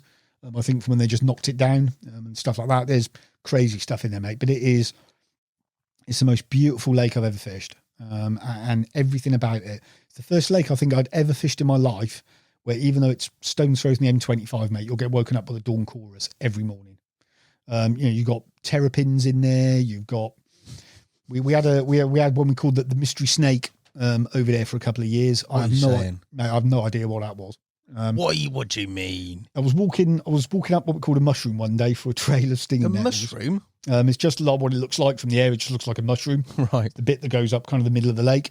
And I was walking up through that one day and I was coming down, you're in waders walking just through stinging nettles through most of it. And so you've got paths about this wide, so you've got your waders on, stop you needing antihistamines every time you go for a walk round. And I was walking down a path and I've literally just stopped and a snake came across the path in front of me, which is, I used to keep snakes as a kid, right? So I'm not scared of them or anything else. And easily, I'd say conservatively 5.5 to 6 foot long. Get lost. Yeah. It's gone across in front of the path. Gone across in front of me. What? That's not a grass snake, mate. No. I think somebody's let a pet loose or something like that. What, it look like a python or something? Something like that. And I've told the other lads on the lake, and again, it's like a bit too much sun, mate. And then Dave, who's now the head bailiff, saw it walking his dog 3 weeks later, up on the same bit of it. And he was like, "No, mate, you are 100% accurate." There was all sorts of weird things like that, mate, over there. It was beautiful. You had you go and fish off the islands, mate. You've got tawny owls nesting on them behind you. You just have the deer swimming over to the islands, mate, and literally putting you through the top of your brolly at 1 o'clock in the morning when they do the old cough and bark just behind your brolly. You don't even know they're on the island. It was like swallows and Amazons, mate. It was amazing. In fact, when Laney was on for a couple of years, Dave said to me that was the closest fishing he's ever had compared to what Raisbury One used to be like back in the day. I was going to just reference, yeah. And he said, I've enjoyed it that much and loved everything about it that much. It's the closest parallel I've got in anything he'd ever done, talking about that place. I remember the conversation we had with him, because I kind of stopped fishing it as soon as they opened it. Everything changed.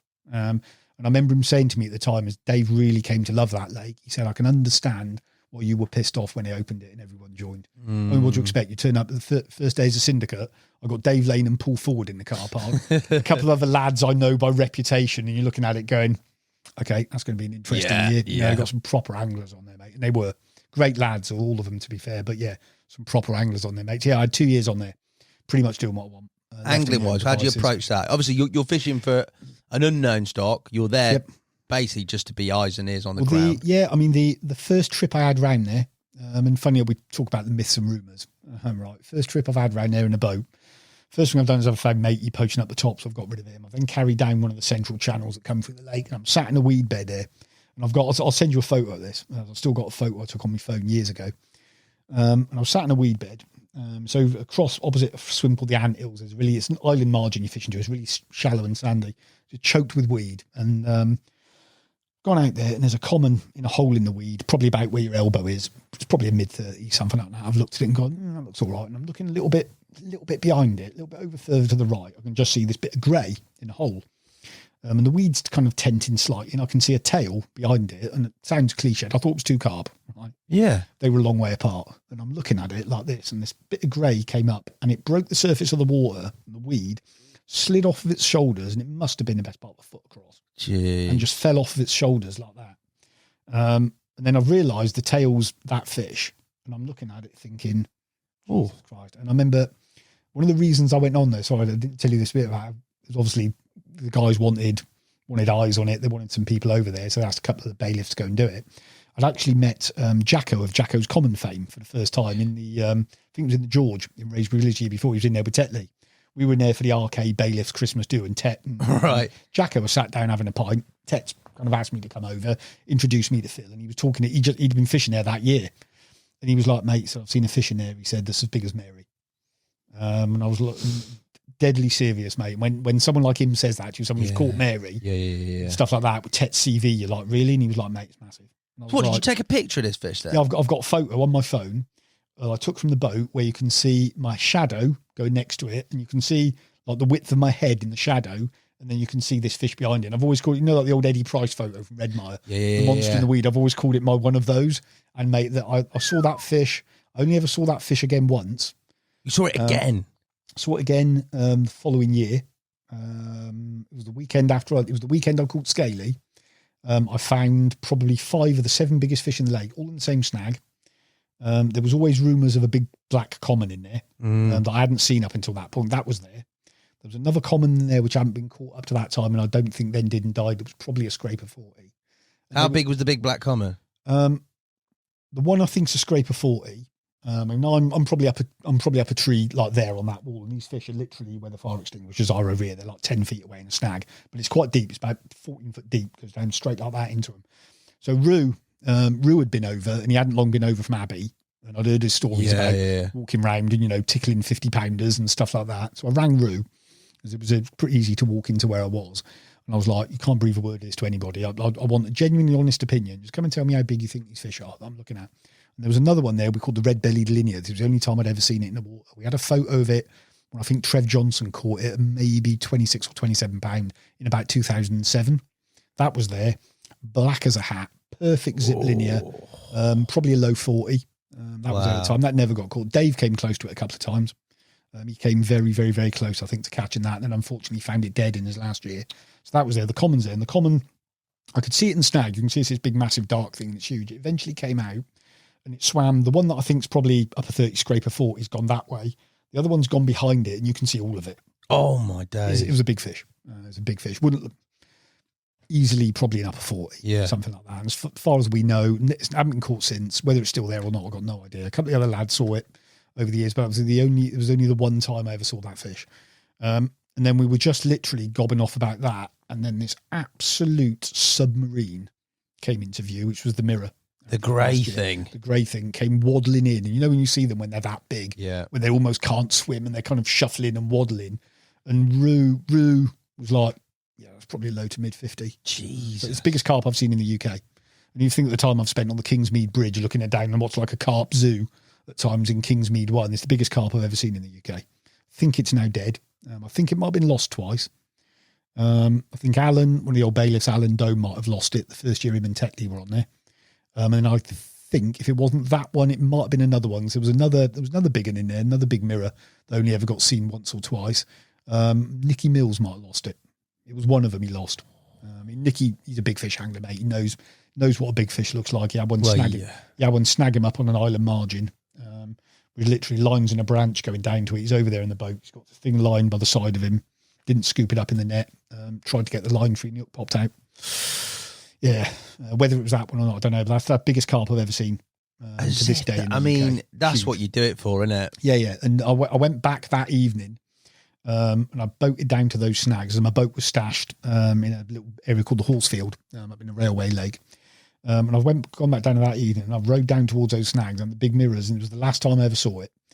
Just came swimming out the snags, and it literally went straight under my boat. I was looking at the width of my feet in the boat, where they're just apart like that, and you're thinking, you wouldn't have got much between those, mate. Jesus. Hassan, it was enormous. Absolutely. I used to dream about that fish. That's the one, isn't it? When I was properly into it on W2, mate, I used to have dreams about that fish. Never about catching it, weirdly, only ever about seeing it. Never dreamt about catching him. I used to dream about that carp, which is just weird. But some people listening to this, if anyone's got this far, will probably understand. But yeah, so that was weird. So first go round, like I said, I've seen that thing, so I know that's there. I've also seen that common that we saw the day with the big, and I've seen that one as well. I saw that one that day as well. Might have been one they called the twisted mouth common that used to do about £38. But I don't think, again, never got caught when we were on there, when we put the syndicate on there. So I've decided to fish it. So first trip, lo and behold, load of fish in front of the anthills in some weed. I'll jump in the anthills. First morning, I've had one, a little common, about £15. Cool. Something like that. And you were literally fishing across where that sandbar came out. It literally dropped like a cliff on the front of it. It gradually sloped out to about 9 foot. And then it dropped. Deepest corner was about 21 foot. It's one of the deepest bits of the lake. Right. And it was like a cliff face. And you were fishing these tiny little dinner plates on the edge of the weed. Anything you found clear, you'd drop a rig by hand on it, looking for a scope. You'd bounce it over to the corner of it, and your leader would just be in mid-water going off the edge of the slope. But you had to have your bait on this corner of it, and then I'd count my 25 baits down. Yeah, same like again. So I've had one on the first morning, quite funny. The take was quite funny. I wasn't fishing locked up, but I was fishing tight clutches. Yeah. I didn't want them getting too far into the weed. And the first one that's gone, for some bizarre reason, it's shot off, and there must have been a bit of a twist in the braid or something's happened. I've got a bird's nest around the butt ring, and it's just literally like a pistol shot. I haven't even stood up at this point. It's just gone. And all I've seen is this braid going through the rings like that. Oh, no. And it's been like, right, okay. I've thought, well, it's in weed. It can't go very far. It's only like 10 yards to the island, something like that. So got my like baiting pouch with my scissors in it, chucked it in the boat. Got the life jacket on, jumped in the boat, taken the rod in there, cut off all the bird's nest and stuff like that. Followed this bit of braid that's going out into the lake that's gradually disappearing. And back-to-back grin at them. Reeled down, 20 minutes later, scooped the fish up. So probably about a 15-pound common, something like that it was. And I went, and you know, at times, there's times when you do things fishing-wise where something happens that it's one of those meant-to-be things.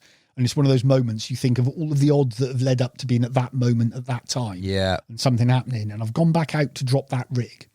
And as I've gone back out to drop it, Scaly has literally come out of the weed in front of me. This is like 9:30 in the morning, something like that. She swam out and just come out straight towards me in the weed, probably no further away than the camera is like that. And you know, you're trying to make yourself invisible in a boat. You're done, and bloody impossible. Yeah, and you're stuff like done. that. So I'm shrinking away. And she turned to the right and stuff like that. And the sun, where it rises in the anthills, is directly behind you. And you've got the sun all the way down her flank with all of those scales and like reflecting off it. And then she just swam off. And I was like, well, she's here. Number one, she's here. Yeah. So I've now got this really to go for. And I had a really funny occurrence, which again, one of the ones that stuck in the mind the following morning. I was fishing out of all those spots. I was fishing 4 rods across them. I was allowed to use 4 rods on there at the time.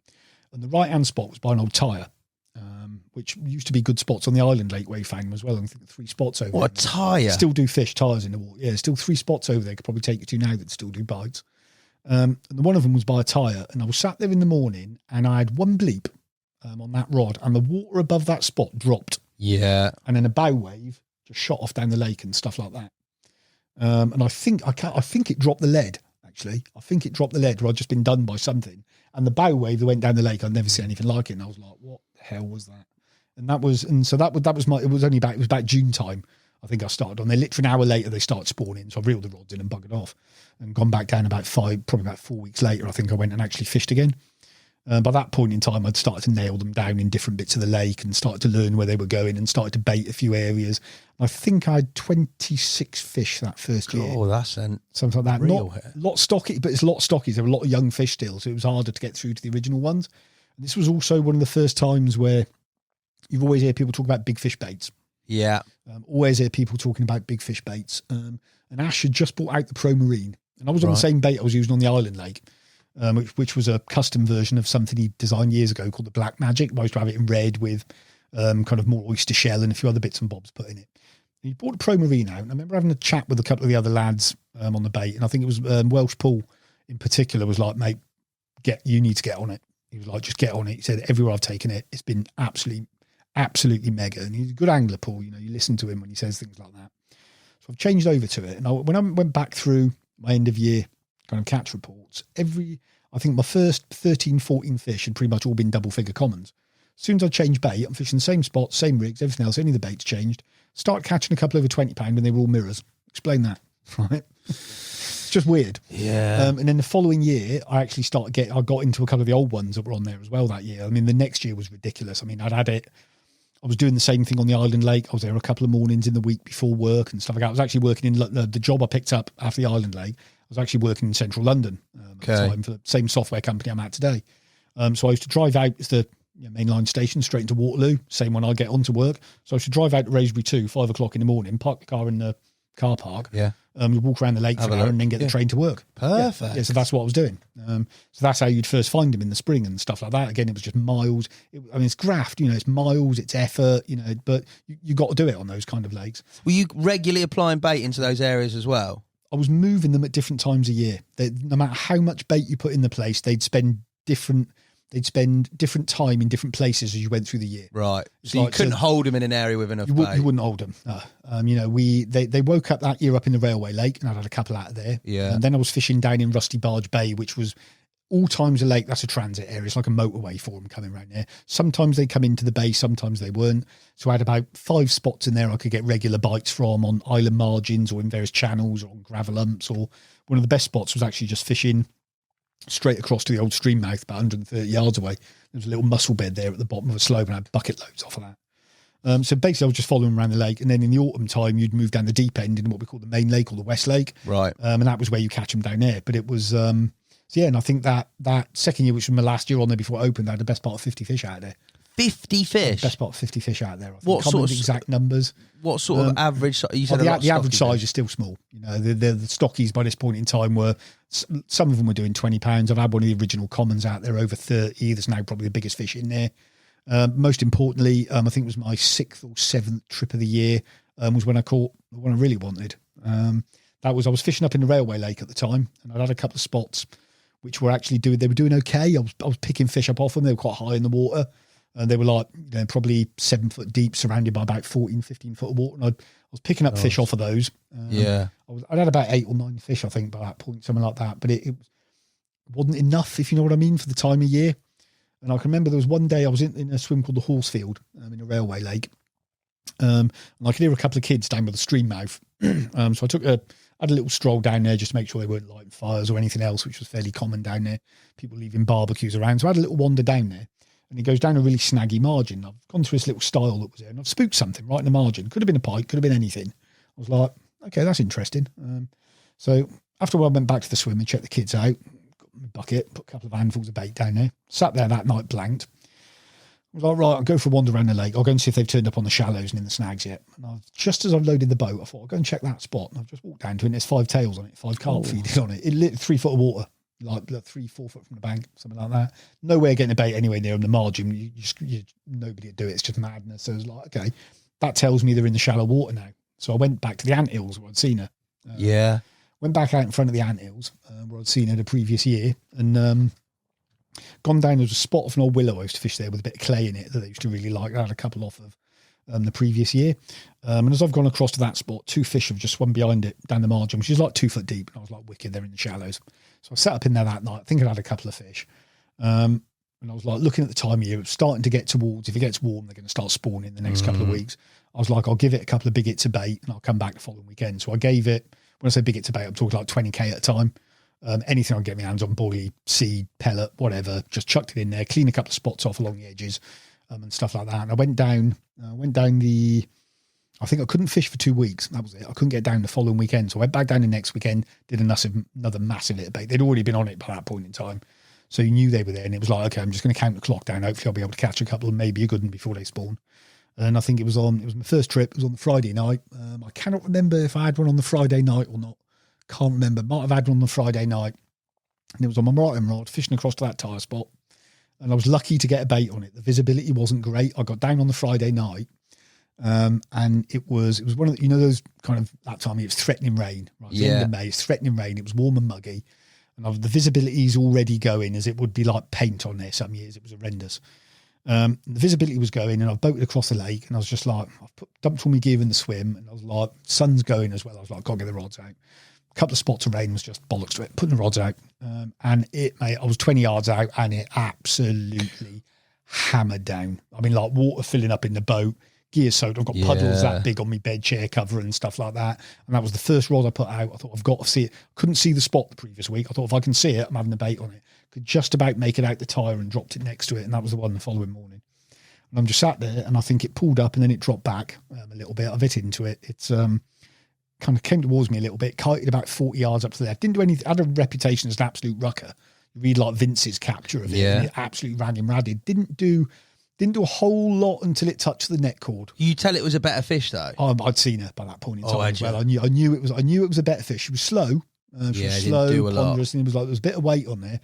And at one point, she swam across in front of me from left to right, and it was that view I'd got the previous year when I'd seen her. And you kind of know what you're attached to, and you're like, oh shit. And there's like there's snags everywhere on there. You can't not fish swim down there without snaggy trees in it. Turned her out one of those, but she went to the net cord, pulling her over the net cord. It's been on probably 3 minutes by this time. As soon as she came out of that net cord, mate, just went mad. Literally, just turned around, flat rodded me, stripped a load of line off me, straight back out into the lake. and stuff like that. And it was just like, oh my God, this is not good. This is not good. And eventually managed to coax her back into it.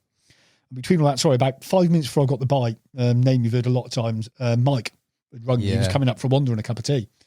So he knew his way in from kind of the days of old and stuff like that. And I've literally got her in the net. As I'd spoken to him probably 5 minutes before I've got the bite. I've got her in the net and I'm just looking down at it. And again, it's almost like it ain't the one. And then I've kind of turned around, literally just as his head has appeared through the bushes. And he was like, what you got? And he'd taken photos of her for, I think, Trev Johnson years before. I was like, tell me it is. And he looked in there and he just laughed. He was like, of course it bloody is, mate. And yeah, that was it. How big was it? £40 one. Jesus, that is cool. £40 one. And it was, do you know what? Genuinely, couldn't give him the monkeys, mate. If it was, the guys weighed it, I didn't want to know. I was like, I don't care. Is that fish? Yeah, it's that fish, mate. I don't care. I tell you what, you haven't done justice, I don't think, is if I go by Raspberry 1 and the snaggy nature of that. Oh, W2's on. And it's fished. I can only imagine what W2's like. You've got zebra mussels. You can't manicure all the snags on the islands. No. You got sunken cars, like you said. To get a fish actually out of there after getting a bite. Yeah, it can be hard work. It can be really hard let work. Let alone the weed. It's going to be hard work, mate. It was that first year on there, I'd never seen a lake like it for weed. You had birds nesting on it 80 yards out in September still. Oh, my Lord. I can remember one time we had, and this is just what these lakes can be like, they can be bloody hard work. I can remember one time, it was that autumn, it was the autumn of my first year on there. And there was, between two of the islands, it was just solidly matted with weed. Yeah. And the wind changed, a massive blow came in, and it's like a 120-yard weed bed has just gone in front of me from right to left, swept the entire bottom of the lake pretty much. Yeah. Taken 2 of those H blocks I never saw again. One of them popped back up in February. And it's literally just taken all 4 rods out from right to left and just disappeared. Cheers, mate. Like, yeah, thanks for that. Let's just hope the wind doesn't change again. And that's kind of the nature of fitting those. But anyway, so I had her, and like I say, best... I don't care what happens in the next 20, 30 years, however long I'm able to carry on carp fishing for, mate. I'll never catch a better carp. Really? What, because of the context of it all? Everything about her to me was perfect. And then when you've got also Alan was fishing at the time, so kind of I've phoned Alan, he's come over. Yeah. Rue always said, if you ever catch a proper one, ring me. And I felt like we were talking about Andy Adams earlier. Yeah. I think I could have the wrong person, but I think when I rang Rue, he was on W1 taking photos of a £30 red mire common. It might have been for Andy, actually. I think it was Andy. Oh, no way. And Rue being Rue in his typical expression just said, sorry, mate, I've got to go and photograph a better one, and just walked off. Classic Rue, mate. What a boy. Which he does. And to have, it's like Rue and Mike, and I hate this expression some people have where they say, they're my closest friends in fishing. Almost as if to say, as if we didn't have that in common, we kind of wouldn't be mates. They're 2 of my closest friends, Rue and Mike. Right? Yeah. Love the pair of them to bits. Great guys. So I've got those guys there. So I rung Rue and he's come over. So I've got one of the best photographers in the business on the best lake I've ever fished. Yeah. With another one of my best mates there, with the best carp I'll probably ever catch, in the perfect morning for taking the perfect pictures, and just the stars aligned with everything, mate. And I still look at them every couple of months, mate. I'll still go look at some of those photos that he took and stuff like that, mate. And it was just, just out of this world. But I don't, when I say I don't think I'll ever catch a better one, I don't yet know of a better one that I think I could go and fish for realistically. There might be some out there, mate, but, we talked about like the large lake, Ashton Keynes with the croc in there where, wanted to catch that once upon a time, mate. That's kind of in the same ballpark. I think it's up there with those. He's the last one up there, mate, in the Cotswolds, really, isn't he? Probably. You never know. Yeah. You never know. He always knows a few more. There might be 1 or 2 more. Right, fair. There are other people's stories for another day. But have a revisit. Yeah, mate. So that was kind of that was my moment, mate, on W2. Carried on fishing it for the rest of the year. Like I said, caught a lot more fish out of there. Like I said, including that common that's now probably the biggest one in there. And just had a mega time, mate. Absolutely mega time. Loved it. And then it was that year, kind of, it was at the Christmas party, actually. Stu broke the news to me that they were going to open it the following year as a syndicate. And that was like, kind of the dream's over. I was still the head bailiff for it, still ran it. And credit to them, the lads we took on there. Proper lads. Mate, a couple of them might not thank me for mentioning their names, but they fished it in the past, mate. No, I mentioned their names as a way of saying thank you to them for what they did with the place. It was like Liam Heyman, Ross Matthews, Matty Burkett. A couple of them became bailiffs on there as well over the years, mate. They just got it. They got the place. They loved it. They cared for it. They fished it hard, mate. And they're bloody good anglers, mate. Much better anglers than I'll ever be, mate. Them 3 in particular, mate. They were up there, mate. They got some albums, those boys. And they're great lads, Hassan. Great lads. Yeah, mate. And it was almost, even though I didn't fish it a lot after that, I did a couple of sessions here, there, still caught some nice fish out there after that. You just basically tried to run it for those guys, mate, and what they were doing on there. And you kind of just almost lived a little bit vicariously through them and their adventures on there for a couple of years. You've done it. It's, looking back on it, there were bigger fish in there that I hadn't caught at the time that I don't think are there anymore. And apart from that red-bellied lin, I mean, the big mirror and the big common, mate, I never really saw them as being catchable. I think you spend a lifetime chasing fish like that, mate, you might never catch them. I tell you what I remember, actually, the podcast you did with Tim Paisley. Yes. Where right at the end of it, you were talking about uncaught carp. Yeah. And he said there was a comment, I think, the myth that is John Holt made to him about if you're going to catch one of those carp, you'll catch it on a single. Or something similar that's to that. right. Do you remember that? Yeah. And that stuck with me, that one, when he actually said that. And it's that typical thing that it might just one day snatch at a bait that it might never have gone there before, but it wouldn't come across and eat a patch of boilies. And I just think, unless you can get in a stalking situation with a fish like that, with how you fish for everything else, because you ain't going to sit there with singles out there all year, are you? Hoping something like that happens. It's like fart in a hurricane's chance, isn't it? It's just not going to happen.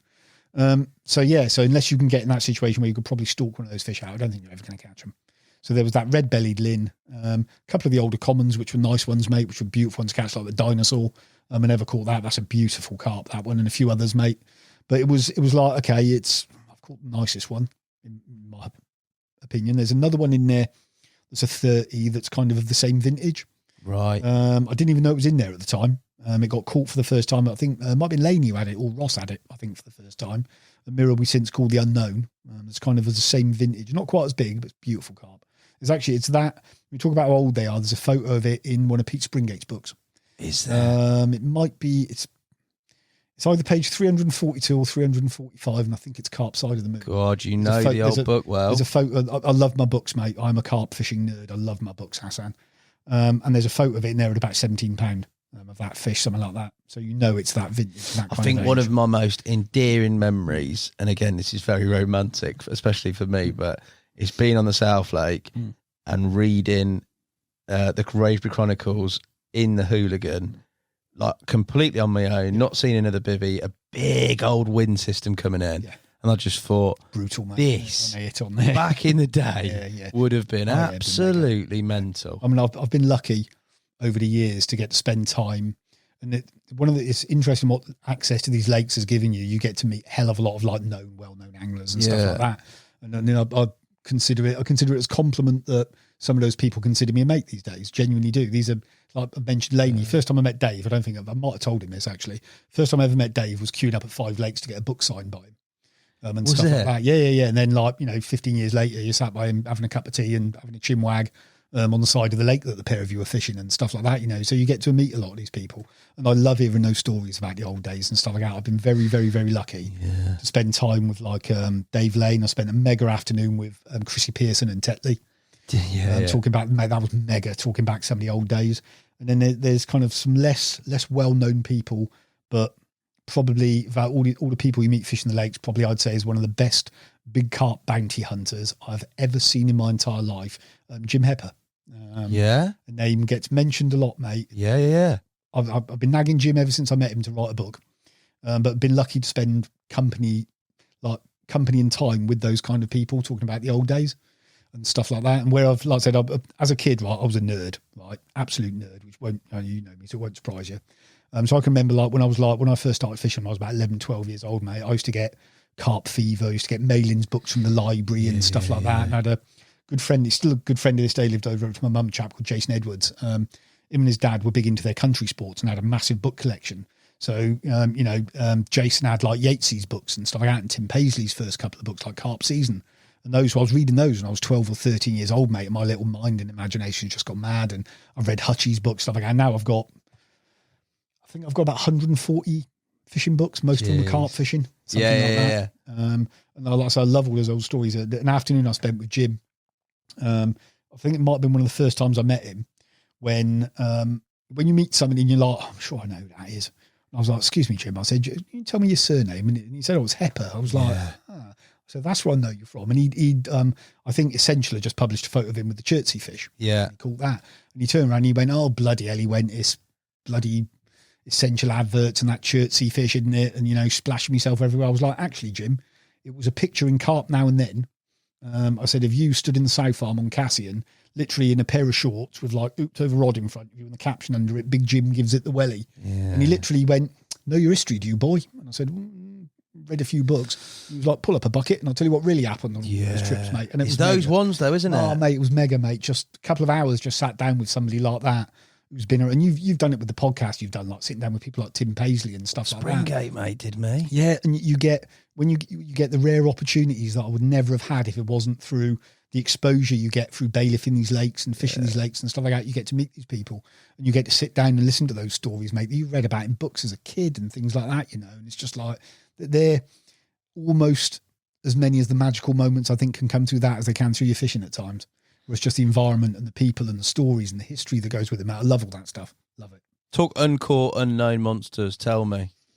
You've been, you've seen, you've got the privilege of boating on lakes where people don't boat. Yeah. Talk to me. First big fish I think was uncaught I ever saw was actually in the large lake at Keynes Park where the croc is. Really? Yeah. There was a fishing area at the time. Me and my mate Dean saw it. I saw it probably twice. Dean saw it about half a dozen times. He actually had a video of it on a phone once. It was this big round brown thing. Probably croc was about 37, 38 pound at the time. This was probably a low to mid 40. Wow. There was a rumours it had done a 44 pound mirror a year or two before, but there was so much bullshit, myth and rumours around kind of all those lakes in that neck of the woods.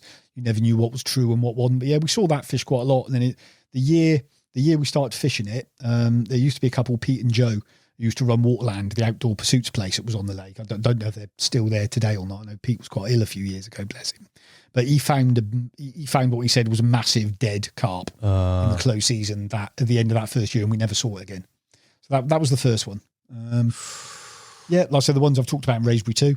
Like I said, I've seen those. Like I said, that common and that big mirror. As far whether they got caught back in the day or not or anything else, we've got no idea.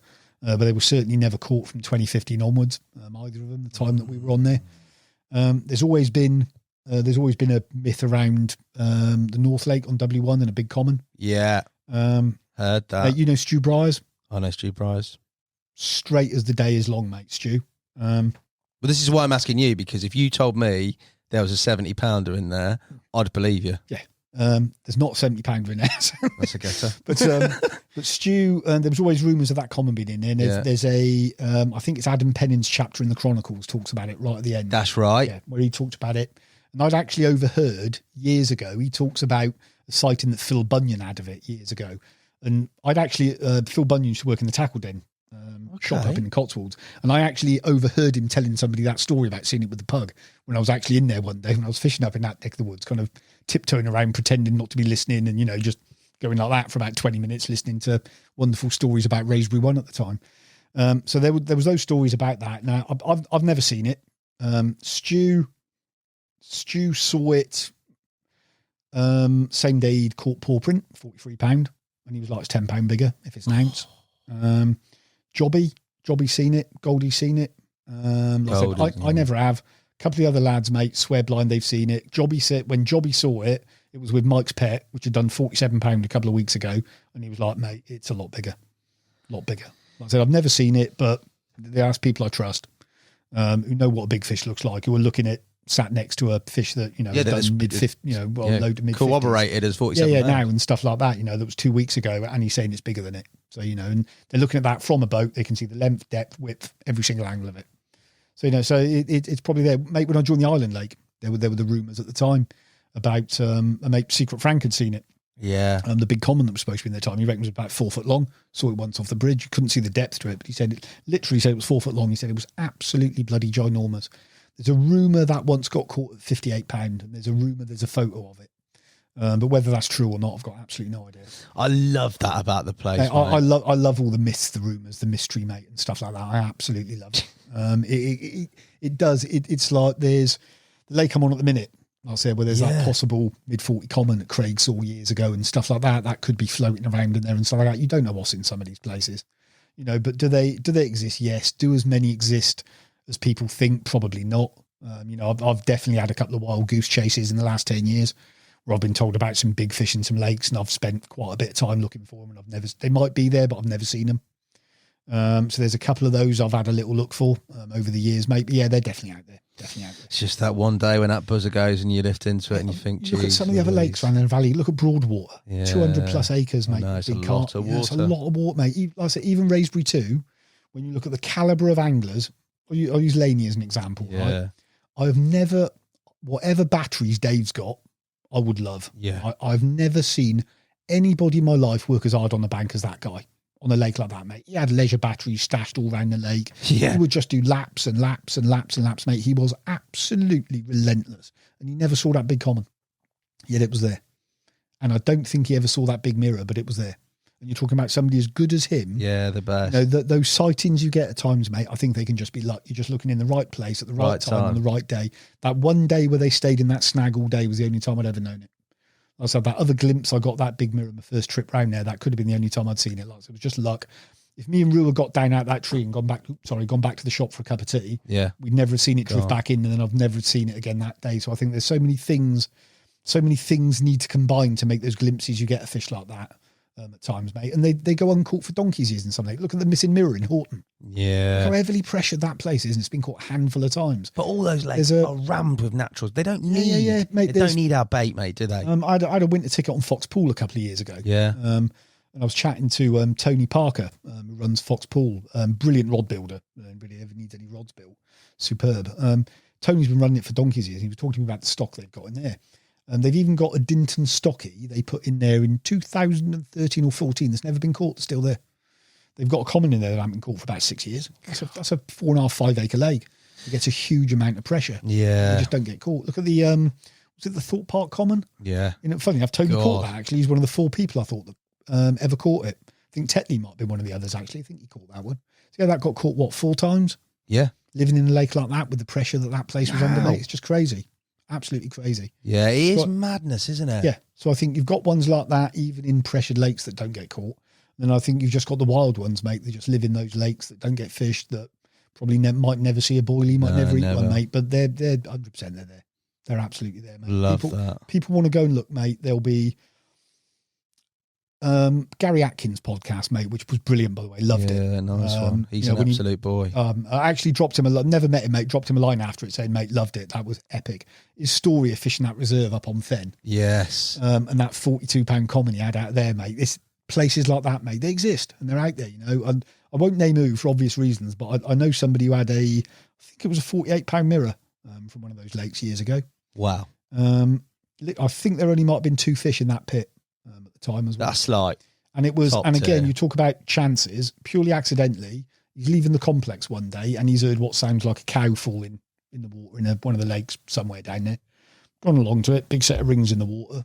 Thought, okay, it's clearly carp, and that's interesting. Started putting a bit of bait in there every time he comes and goes. Went round there for a little wander, seen it. We did one night on there, caught it £48. Out the corner he'd been baiting that you saw it showing. Yeah, incredible, mate. Yeah. They're there, mate. They're there. I love that, mate. It's exciting, isn't it?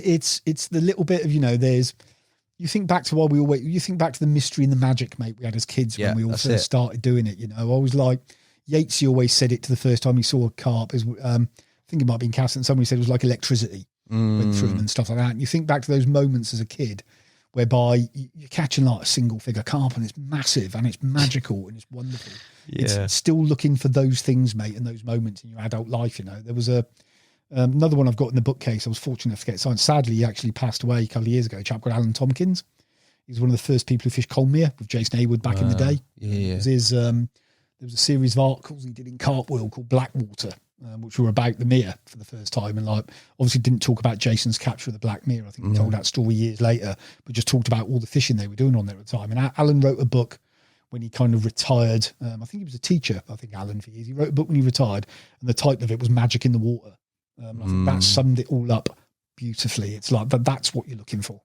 That's what you're looking for. Forget your numbers, forget your countdowns, forget filling your albums with 40-pounders, forget what else you want to do, mate. It's like, just concentrate on your fishing, forget your Instagram profile, go and look for your magic in the water, mate, because that's why we all started doing it, mate. And I think a lot of that's been lost over the years. Yeah, it's a big old beast now, isn't it? Yeah, it is. For you, the last bit of sort of concentrated fishing on that complex, Racebury one, was it that winter? It was Racebury one that winter I did. Yeah. Which on Carp Angle, wasn't it? It was on Carp Angle. It actually came about. I had a French trip cancelled. was supposed to be going to France at the start of November. I had everything booked, baits all sorted. I've literally got massive big pile of 22 millers ready to go to France. I was due to go out on the Thursday evening. I think I was due to go out. And on the Wednesday, I think it was, I was streaming Canal 24 on my laptop, knowing that Macron was making an announcement, put the subtitles on, country went into lockdown less than 24 hours from due to be on the tunnel. Was like, give me a day leeway. So I've got a week off. So like, nothing else to do. We're going to W1 for a couple of days. So I went down. And that start on that, I think it was the first or second week in November. It was that start on there that then led to me doing that winter on there. Kind of through, did a couple of nights and stuff before we were allowed to do nights at the time, and then lockdown happened and stuff like that. And then there was no nights again, so we ended up doing days only for January. That's February. right, days only. Yeah, March and stuff like that, mate. It was a pain. I was lucky, Hassan. I was able. Yeah. I was able to get down there. Bailiff team were told if we wanted to, we could. I mean, there were a couple of problems. They wanted people on site. Yeah. We'd had all sorts of problems in lockdown with some of the local kids around there in Kingsmead, Horton. Yeah, people just wandering around. Mate, there was somebody foul looked one of the carp in the koi pond over on W1 with a spinner one day when they got in there, mate. That's how bad it got. There were pike left to die on the Kingsmead fence, and the people had looked coming over the bridge, mate. It was carnage, mate, for a little while. And so we were told we could all fish the nights if we wanted to. We didn't think it was right, so we didn't. Fair. So we kept doing our bailiff rounds and stuff like that. And it was like, okay, if I'm on my bailiff rounds, can I put some bait in? Yes, you can. Okay, so I was lucky in the fact I could do it. So I kept baiting the same swim, the same spots, mate, all winter, and just had a ridiculous time of it, even doing the days only. But even doing the days, I'd go and queue at the gate with everyone else. And I would literally, it's easy for me because I'm, 15 minutes down the road. I would be there at 3 o'clock in the morning on a Saturday, and I would literally get in the back of the car and go to sleep for a few hours just so I could be the first on the gate for one day's fishing on a Saturday morning, just so I get that swim. My rods would be clipped up in labelled rod sleeves, 1, 2, 3, for left, middle, right on the spots. They'd all be clipped up, and I'd just go and fish a day, fishing singles out of the spots. You sound like Julian Cunliffe there, mate. It had to be that organised. Yeah. If you, and I don't think it was coincidence, and I kept some really accurate records through that winter. On those Saturdays, if I didn't get one of those rods out first time, might not go. 2 casts, I'd never get a bite. Blow it. Yeah, it would blow it. Because there was such small bite times, and there was everybody else was arriving at the lake, and there was disturbance going on, everything else. And the mornings where I went down and literally just went 1, 2, 3, were my best days by a mile. That's some pressure on the old first chuck of the day, isn't it? Yeah, mate, it is, especially in a bit of a crosswind on there as well when you've got the northerlies coming in. What sort of spot? What sort of swim? Where were you? It was in the style. It was in the style. I had 3 spots out there, all a long way apart. One of them, the one that actually did me the big one, was a find. You still see them on there now. You see them long and left out there a lot between the style and the rocky. Yes. And if you went in the runway, you'll sit in there and you'll see them down to the right-hand side as well, like skimming the trees all the time. They're in that bit of water because nobody really fished it. No. Because you are skimming the trees on a chuck. And I was like, I think it was my first trip in there, and I'd had a couple. I was quite happy. And I've had a couple of fish, and they were showing out there like Billio one morning. And that afternoon, it was hours and hours I've spent throwing a lead out. Yeah. And I mean, it's weed. And you're bringing them in from like 100, 110 yards, cranking the weed back in. It was knackering. And I hate to think how many casts I'd made. And then one of them just went crack. And it was like, okay, we'll have that. Back out there. Nothing, crack. Got it again. And that was the spot that did most of my better fish out of that swim. In the end, including the big one, so 52 pound on the February full moon. Jesus. On a day session, which was nice. And again, funny enough, Lecky was there again. Keep him with you, man. Hey, he was there for leeches. He appeared out the bushes just after I netted Scaly, and he was on site there for that day as well. So kind of came over to give hand with the weighing and the photos. But I've always said, actually, and I said it earlier on, that was one of the fish I didn't want to catch that fish. It wasn't a target or anything else. It just happened to be the biggest fish in the pond that came across at kind of the right kind of time. The best fish about that moment, Jim had smell problems for a couple of years. Right. That was the first time Jim had been at W1 in a long time. He was there that day as there was a work party going on. Although at the time he was still in his recoveries, couldn't take part in it. And the best moment of that day, mate, was having Jim there. Yeah. That was the best moment of that day by a country mile. Like, yeah, £50 in February, lake record. Just being able to share that moment with somebody who was one of your closest mates for all those years, who you first met back on the island, like first day when he got his rods nicked, remember? Yeah. Having him there for that, mate. Jim's another Lucy's Bowl trustee as well. That was just magic. Absolute magic that was, mate. So that was pretty cool. So that was like that time on Raisbury 1. Yeah, that was class. I remember the carp angle piece because it came out. It would have been out just after Joe. Joe did a great job of like that, and then he went on to fish the south. I think, didn't he? Yes, He went on Hut Island. He? Yeah, and Mike had one of the Red Mar Commons out. Yeah, one of the original ones, mate. Yeah, it was a mega carp. So yeah, mate, they came down, did a bit of filming. I was quite lucky. You had a few for the camera, didn't you? You had a few first. I had quite a few, mate. Again, mate, I was lucky. It was the don't get this lucky. No, mate. 24 hours before it opened, I had permission to be there because they were coming down for filming. So it was just about to open for nights. Yeah.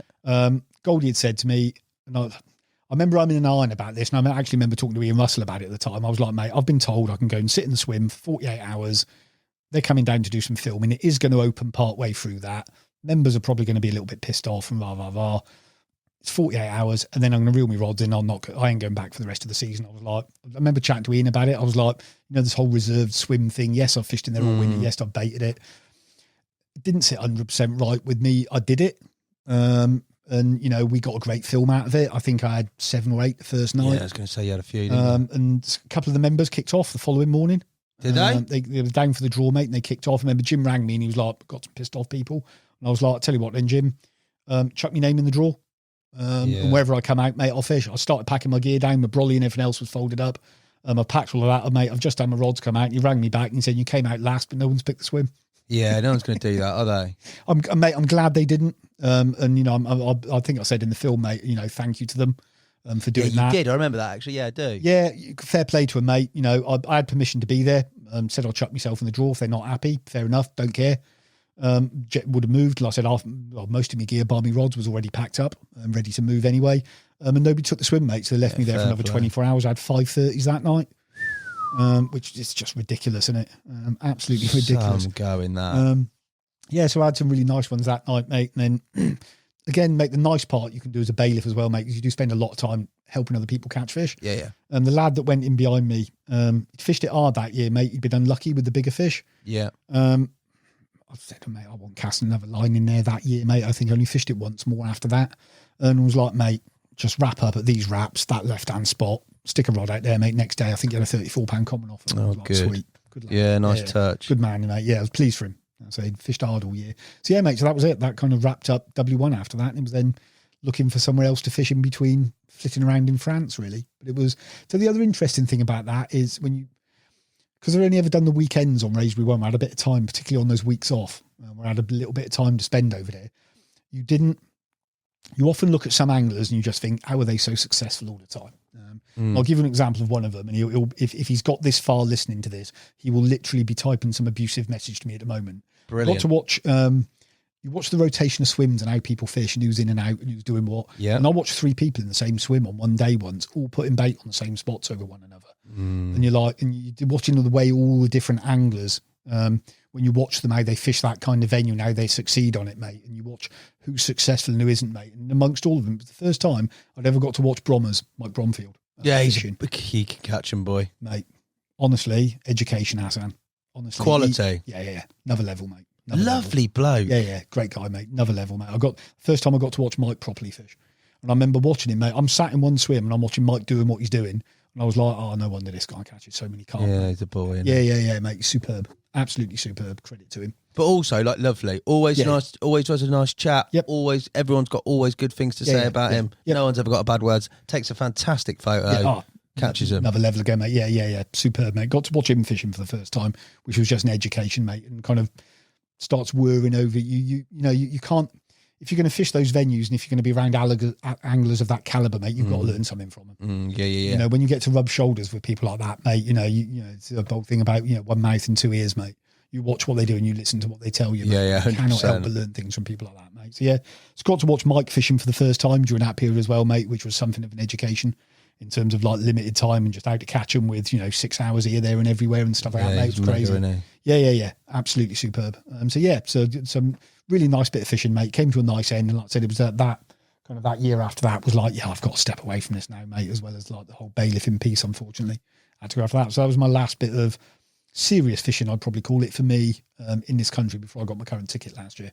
Lucy's Bowl, we've got to talk about it as well. Lucy's Bowl. You're a trustee. Trustee these days. It was quite interesting how we got them to Raisbury in the first place. Kind of Lucy's Bowl is now, I think it's now 13 years, must have been going. I think it was 2010.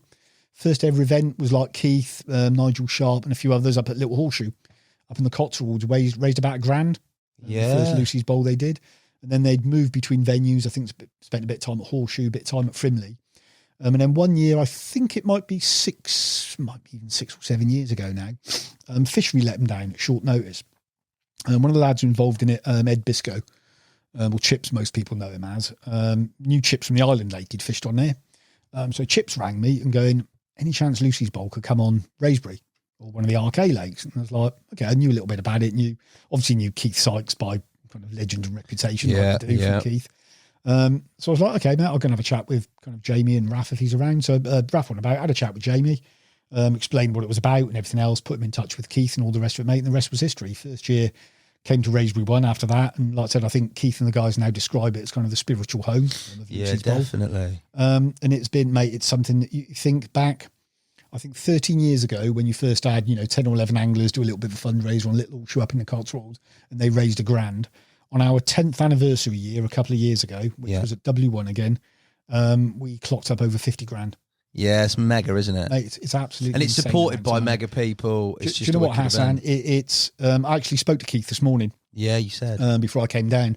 Just so I wanted to make sure I got a couple of facts and figures accurate. Sorry, if we got a chance to talk about it. And when you look at what's been done and where that came from, in terms of like 10 or 11 people raising $1,000, and even last year, mate, during the cost of living crisis, everything else going on, mate, we did 42.5 grand, and that's a bunch of carp anglers in their spare time doing what they can just to try and do something and make a difference to some other people's lives. And it was about 3 years ago. Keith and the guys asked if I'd like to become a trustee, same as Jim Roberts has become as well. Yeah. So alongside the likes of like Keith and his family, and Basie, Les Bowers, Tom Koloff, Aid Guy, Sarah, who's just joined us on the board of trustees, mate. They do an incredible job. Between all of them, incredible job. And then it's nice to actually have the opportunity to sit here as well and say, yes, there's a core group of trustees who do a hell of a lot of work, most of them more than me. As well, to their credit, in terms of the time that they plough into things, like Andy Taylor as well, who's kind of almost like the second in command, if you like, for Lucy's Bowl, mate. The work and the miles and the time and the love they give for that, mate, is absolutely out of this world.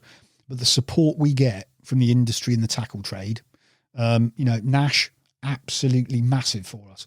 And you look through a who's who in the tackle trade. The likes of Nash, Solar, Cypher, Sticky, Tails Up. Everybody puts their hand in their pocket when we pick up the phone to them every year.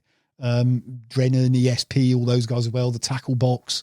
And they're just people, there's probably going to be 40 or 50 of people there I haven't even mentioned. And stuff like that. So they just didn't time to go through them all with the list, mate. But the industry has been a massive support to us. So if I can speak on behalf of the trustees, thank you from us to everybody out there in the industry who's done something to support us with venues, with raffle prizes, the holidays we get people give us for lakes in France, mate, and stuff like that. It's literally out of this world, And the time people give up, mate, all of our sponsored anglers, mate. We've got Laney again this year. We got me and Russell. We got Lewis Reed. We've got Bev coming down. We've got brilliant people, mate, and people even today with, I think, Tom Stokes as well. I think we got coming back. I think he's our biggest payee, I think, this year, in terms of what people have bid for him. Yeah, even with times as hard as they are at the moment. And Mozza this year we got as well. Yeah, Mozza's coming down. Managed to put his arm up his back a couple of years ago. Bless him. Couldn't make it last year. He was busy with some filming. But again, great people, mate. They're lovely people, mate. They're giving up their free time to come and help support us, mate, just to try and help make other people's lives better. It is a beautiful thing, isn't it? The old community. And do you know what it is? And there's a lot of bad things that get said about the times, mate, with some of the bullshit that can go on at times. But at times like that, when you actually come to Lucy's Bowl, if you ever get the opportunity to come there, and you get to see the love that gets put into it from the organisers, the people who are there, the money they spend, the time they have at the weekend, and stuff like that, and what gets put on for people, and the support we get from the trade, it's absolutely incredible. We've now paid for 30 dogs to go through guide dogs training. Yeah, people. Wicked. And we've had a couple of times, it's nice at the kind of the presentation at the end of the weekend. Yeah. We've had a couple of people there who've actually had the dogs that we've paid for. So they're all either called Lucy or Ben. All of the dogs that go out, we've actually had them there. And Keith was telling me about last weekend, I think he met somebody else completely at random at a guide dogs event up in Cirencester. Somebody's got a Lucy. Oh, like, wicked. We did that. And then there was a time a couple of years ago, One of the people we deal with at Guide Dogs for the Blind, chap called Miles Northwood, absolutely lovely guy. He talked at the presentation ceremony about the difference to his life a guide dog made. And I looked around and all of us were like... Crying, yeah, exactly. Oh, something in my eye. And, sorry, my voice has just gone a little bit funny. And you hear a guy, he's such a lovely guy, Miles, and you heard him talk about he'd never go out, he had no social life, he couldn't go out, he was basically a hermit, stayed inside, couldn't do this, couldn't do that, couldn't do this, got a guide dog. Within 5 years, mate, he's got bucket loads of friends. He's out doing stuff in the community. He was engaged to be married and stuff like that. And all of that is only possible because of what a group of carp anglers have done. It's mad, isn't it? And when you hear those stories, literally, mate, people stood there crying. Yeah. There was a lump in my throat, mate, and I've got tears in my eyes. When you listen to like, that's just incredible. Yeah, it's a massive difference. It is. And you know, you'll, for a lot of the people who come along, they're probably quite, I mean, I feel removed from it sometimes as a trustee because you don't get to meet a lot of these people all the time. Yeah. And you don't always get to see where all of that goes like a couple of the other guys do. But when you just get to hear those stories and the difference that has made to somebody's quality of life, it's given them a life. It's not only a quality of life, it's given them the ability to do everything we take for granted every single day, where these people have lived in the dark practically their entire lives, and you've literally just opened up the world for them. And a group of carp anglers have done that, mate, by giving up their free time. And the tackle industry have done it, mate, by actually, you know, giving us their stuff for nothing to actually raffle off and to auction off and to sell. And people are giving their time. We've just had somebody bid $2,000 to fish with Pecky for a weekend at Bayswater. Yeah. On the Syndicate Lake, you know, and stuff like that. You know, Alan's gone for some mega auctions for us in the past as well. It's like you say, isn't it? Like, it's brilliant. The same community feel that you have through your network of people you meet during your angling. That's always, and I know that there's a lot of other stuff that probably is a load of rubbish and is still sprouted off, and we always get bogged down in negativity. But as a community, boy, will we back a cause. Mate. It can be magic. It can be, mate. Honestly, if when you look at a lot of the problems that we've got, particularly, I mean, you're AT ambassador, aren't you? Yeah. What you do with those guys. You look at what's been going on with the state of the rivers and stuff like that. Yeah. And even with what a lot of people did with the Predation Action Group years ago, where you had like Danny Fairbrass and Tim Paisley putting their hands in their own pockets to pay for a lot of that stuff and stuff like that. And still with things like that, particularly with angling politics, people generally just bitch and moan. And then you've got people like that who will try and make a difference with their own money, with their hands in their own pockets to try and do something. And you give up a lot of time to try and make everything better for all of us. And you do think at times if people would just stop bitching and moaning about some sort of stuff like that, stop concentrating on the 5 things that don't get done. Yeah. Glad about the 20 that do. Yeah. We could probably affect a lot more positive change in this country for anglers as a whole, hands down, because we've got the numbers. 100%, as well as the RSPB, we're the only group of people in the country in terms of numbers who literally could alter the outcome of a general election. Us and the RSPB are the only people we can do it. There's that many of us. But no, there's not that one kind of, and I know it was tried to be done years ago with NASA and everything that we've done with that. And I know the Angling Trust have made a bloody good fist of trying to do it so far. And credit to them again for a lot of the work they did with government in lockdowns and COVID and stuff like that. But there's arguments and fights out there that we need to win, but we'll only ever do it if we're pulling in the same direction. Yeah, massive. And when you see things like Lucy's Bowl, it's things like that that give you hope it can happen. But there's things like that positive side of stuff that needs the emphasis, not the negative side of stuff. Absolutely it does. You know, absolutely it does, mate. You know, in any, if you could tell me any other pastime where somebody like, I'll use Tim Paisley, an example we've talked about, right? Tim, I first bought a copy of Carp World, I think, when I was 11. I think it was issue 8 or 9. It was a green cover, the old oval. Martin Herbertson on the cover of it with a fish out Cops Lake at Yateley. I think he caught in a floater. There's a memory for you. And that was the first time I bought Carp World, right? And that was massive to me. Loved it. Bi-monthly at the time, still and stuff like that. Lived for it. Lived through those pages as a kid. And when you've got somebody like Tim who did that, the magazines, the DVDs, the videos, the careers he's launched, the books, the publishing company, everything that's gone alongside that, yet alone what he's done in politics, the PAG, what he did with the Carp Society years ago. In any other pastime, mate, enough people would go, Jesus, how has that guy not got like an OBE or a CD or something like that? Yeah, exactly. For what he's actually done, for the services he's given, something he's loved, and his time and the passion he's put into it, mate. And there's people like that. I don't use the word hero and stuff like that often, mate, but when I think back to an 11-year-old first reading Carp World and looking at people like that, mate, in those days, and you're just like, there's some real heroes, mate, around this industry. Yeah. And around this whole scene, mate, that probably don't get the recognition and thanks they deserve. And, mate, it was one of the genuinely, and I remember saying this to Rue at the time, one of the biggest honours in my angling life, mate, was having an Arkling Carp World. Yeah, mate. Yeah, mate. Yeah. You've made it then, haven't you? Do you know what, mate? And I got what blew me away was that Rue and Bev were sending me the feedback people had sent them, and I got some really nice feedback after the first article. That's actually how I then ended up with kind of an involvement with Aqua. It was Tom Gibson. Who dropped me a line not long after that. And he was like, loved your article, loved everything about it and stuff. I've heard you're a bit of a tart for the gear and always have been for this. Gearbo. I bet you didn't understand a word he was saying, the old Barnsley I typed boy. it. I read it at the time, so it was go. fine. I could just about understand it, bless him. I can imagine Gibber going, would, you just went, yeah. And then you got that's right. Yeah, that's it. And then an email turned up. Cheers. No, he's a good lad. He's a good lad, Tom. But yeah, so that's how that came about originally. That was through just writing in Carp World. How do you feel about that? I know Tails Up, you've had an association and you do have with regards to it like a partnership with Ash and like Ash has been in absolute salt of the earth, top bloke, love him.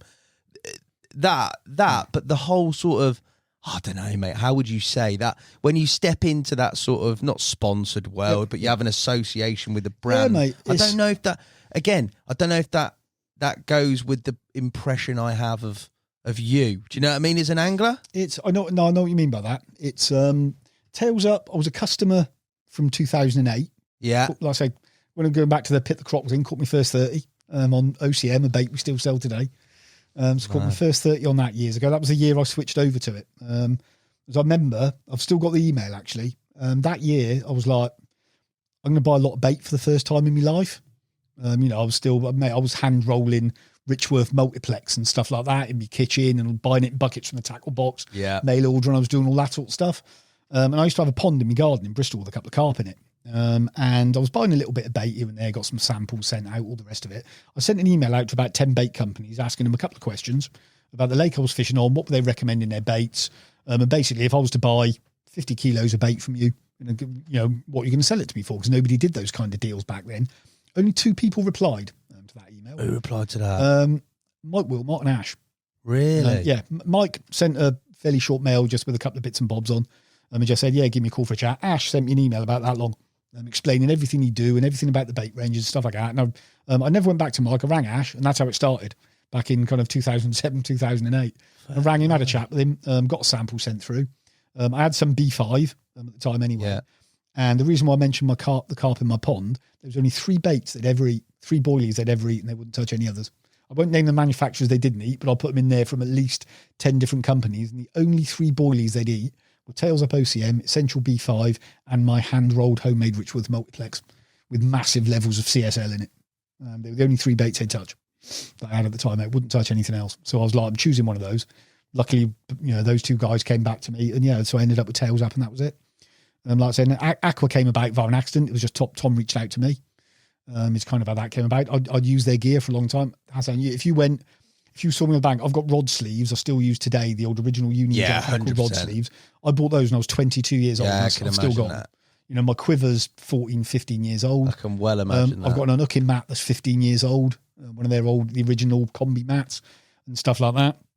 And that actually came about through Rue was obviously at Carp World at the time, and Tom was in and out the office from time to time, and he was talking to Rue about the article, and I think he said to him at the time, so I owe Rue a thanks to that as well as Tom. I know Al really well. You go and look at it, it's basically all Aqua. And that was when Tom was like, okay, that's cool. So reached out, and that's how that came about. But I feel you tread that line pretty, this is going to sound, I don't know how to politically put this, but you tread that very, very tastefully. I try to. That's hard though. It's really hard because, it's, when you're in that kind of role and a company, whether they're giving you free stuff or heavily discounted stuff, I'd always say the same thing to people. 1, use it. And I say that very genuinely because I know a lot of people out there who don't use the gear they're given, and you should. Right. If you're gonna be given some free stuff, use it and be seen to be using it. Be seen on the bank with it. Be honest with people as well. I mean, we went through. I'll give an example when Signet released their terminal range a couple of years ago. Yeah, and they reached out to a couple of us on the team, and it was like, we've got some samples. We'd like some feedback. Will you help test them? Someone's going to ask you to do it. Test it properly and give them proper feedback. Yeah. Mate, I bench test everything I use anyway, mate. So nothing's going in the water unless I know it's going to stand up to a certain amount of abuse. I'm quite sad like that. I've got like pound weights or drag over the corners of breeze blocks on leaders and all sorts of mad stuff. Just to know it's going to, do the lakes job. I fish, it needs to do the job. Do you know what I mean? You don't want one bite and it's off. Absolutely, you don't. That could be the fish of a lifetime. It's like you can't take those chances. And then I remember Adam Johnson, I think he's now with Average at the time. He was literally, Adam was pissing himself laughing when he's got my feedback email. Well, I've even gone to the stage of going, right, the leader, it's a little bit too dark for me. But instead of just going, it's a little bit too dark, I've gone for a Pantone chart and I've gone, it needs to be that number. Yeah, that sounds like you. Yeah, I was like, that's the one you want. So, so if you're going to have that level of involvement, people are going to ask you to give them feedback. Be honest. If something's crap, tell somebody it could be better. Yeah. Tell them why it could be better and stuff like that. But I also think, and thank you for saying you kind of do it in a tasteful way. There are people out there who push things to everybody. And there are people who do it all of the time. I mean, we've known each other a little while, mate. That's not me and the way that I do things. Yeah, definitely. Yes, I need to promote the gear and I'll promote them what they do. And if and said to them in the past that they ever want me to, I've got articles on their website that I've written for them, same as I've done for Tails Up. I really like that side of it. I love writing. So that's quite easy for me to do, and I quite enjoy that side of stuff. I quite happily go and do the shows for them if they want to, same as I always have for Tails Up, and stuff like that as well. But it's something that you get. There are so many people you see out there, and there's a humorous video put up the other day about carp fishing's transfer window and stuff like that. Yeah, kind of bounce around between companies, and so many people out there. I get messages from people going, "Oh, how do I get a deal with Aqua?"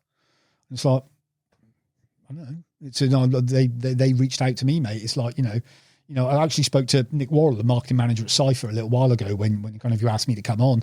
So I thought we might talk about this sort of stuff, and it was like, well, what sort of person does it for you? And Nick always said it's somebody who promotes themselves, but in the right way. Is the right way to do it. Not somebody 1 month is hashtagging thinking anglers, and then it's ESP, and then it's Tracker, and then it's somebody else. It's people who are loyal to a brand who they can trust to represent it in what I hope is a decent and professional way. I've been lucky enough now. I think I'm in the 4th or 5th year of kind of that association with those guys. And again, I've never gone looking for that, and I genuinely take as a compliment to be asked. It's a brand whose gear, like I said, I've always bought. I'm probably the cheapest promo team member they've ever had, to be honest. It's like, my gear's ancient. It's like, unless it falls apart, I'm not replacing it. Apart from a new bivvy when the ultralight came out, it was like, oh, I want one of those. But apart from that, it's been there for donkey's years. I've got carryalls from 3 luggage ranges ago still that don't fall apart, so I still use them. Yeah, that's definitely like that. You, isn't it? Yeah, it is a bit. If it's not broken, don't fix it. You don't need all the latest, shiniest, fanciest gear. It's not going to catch you any extra carp. Don't tell the people that, mate. What are you doing? It looks nice. It keeps things dry. It keeps things safe. It keeps things protected, and everything else it does. Say, for example, there's a piece of luggage, but the thing that's going to catch you more carp is the 6 foot out there in the pond and nothing else. Yeah, where you've put it and the bait that's on the end of it. They're the 3 most important things you can possibly do. Yeah, don't get me wrong. I mean, I say you want to talk about some of the European stuff I've done. Yeah, you need a bloody good bivvy, mate, with some of the crap I've fished through over there, particularly last year.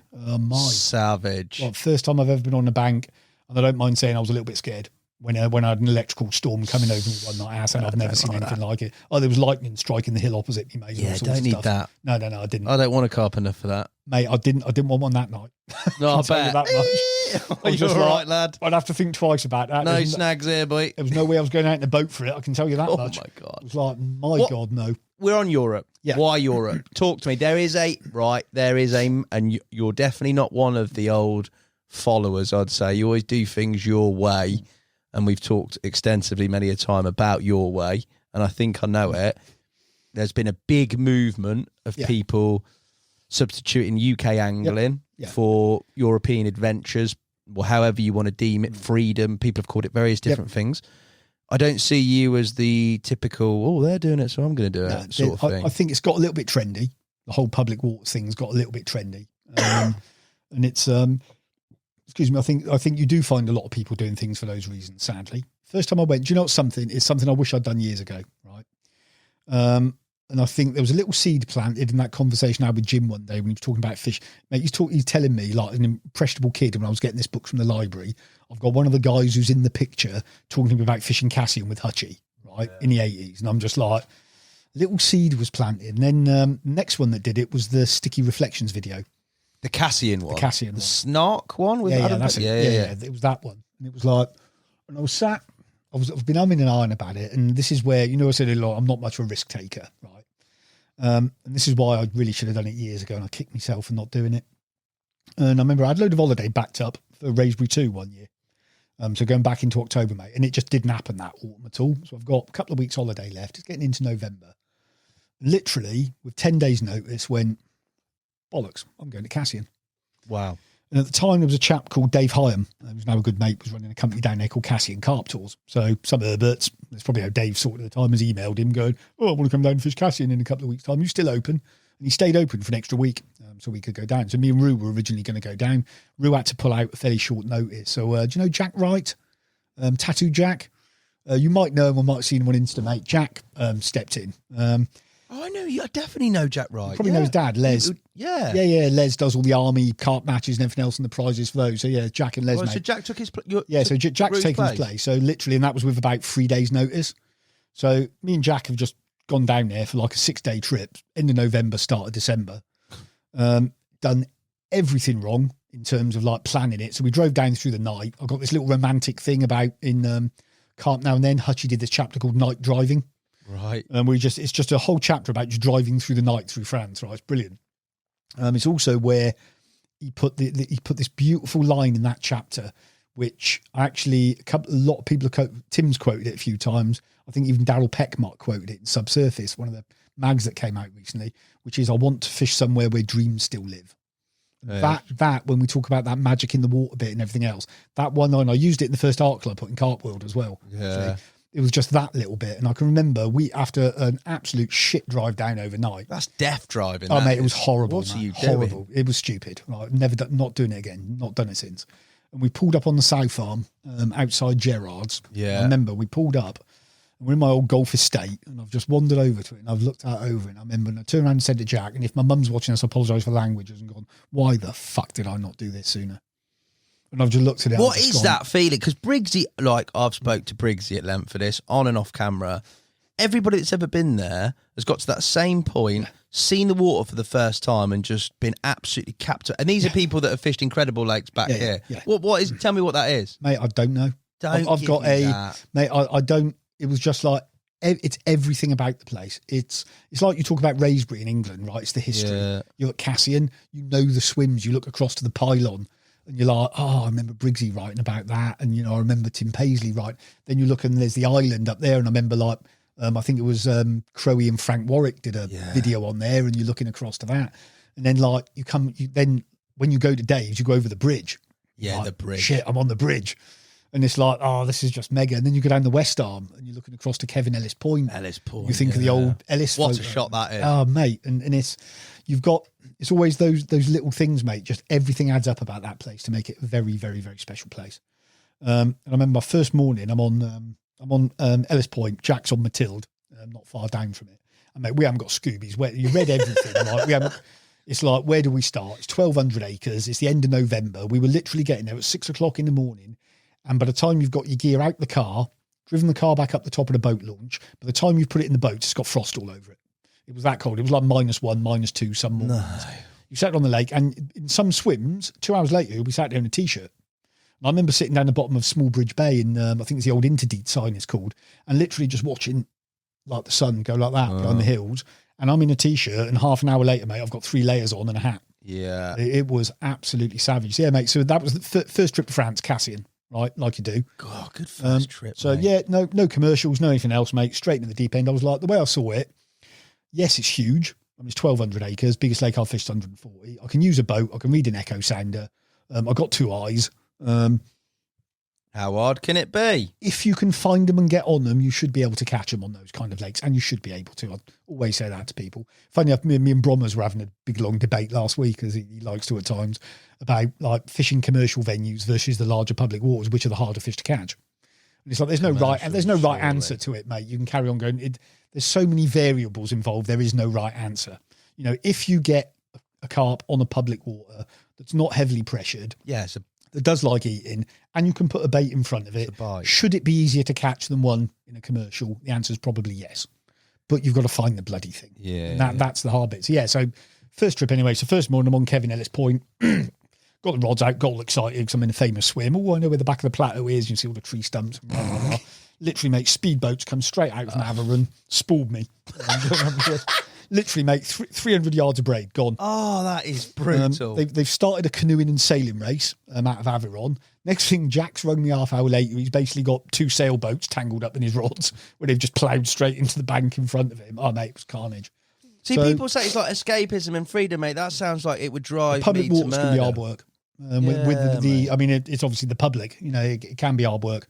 There's a lot of people there, a lot of the public, and there are, I mean, the predator anglers, mate, going through your lines, trolling lures around and stuff like that, mate. I've had that God knows how many times. As they know wherever a carp angler are, there's bait there. Where there's bait fish. I can't remember. Where there's bait fish, there's I think predators. it was Samir. I did a public lakes podcast with Samir, and he was telling me they actually go to your markers. Yeah, they will. Mate, I've got a video. I'd lose mine. I don't know. Did you watch? I think TA put one out where Nick Elliott was over in France last year. I don't think Fished for this massive big storm. I fished that lake the year before, and I actually had it on there. I've got a video on my phone of literally boats just going around my H blocks and like that, just trolling lures around them. And I think it was about 8 or 9 times. Have you ever lost your head with them? I actually lost my rag with a carp angler at Cassian on that first trip. Someone who's I won't name who it is. He's relatively well known these days. Mate. He's these days. That's a dig. Here we go. When I say these days, so I'll try very hard. People who know me will know this is when they're watching it. When I say these days, it's because some publicity things have happened that's given that person a very high profile and platform. Okay. Now I saw that person the day before. I'm down in the West Arm. We're behaving ourselves, doing days only. By the way, we're down in the West Arm. I'm on a swim called the Panel. Caught a couple of bream, which caused momentary heart failure as soon as you get a bleep on there. And I've seen these 2 guys come down past like the Blue Boat Swim, it's called, and they've touched themselves into Tench Point, as it's called.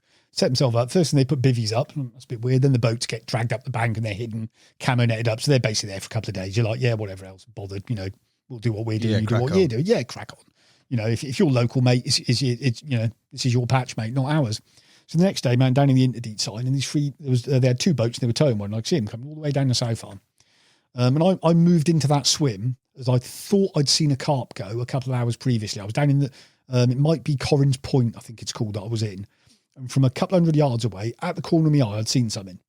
I've got the binos out, put them in, and I could see a couple of patches of bubbles down. I was like, that's good enough for me. Yeah. And just put the rods out, reeled them all back in, another couple of hundred yards down the lake, straight down there.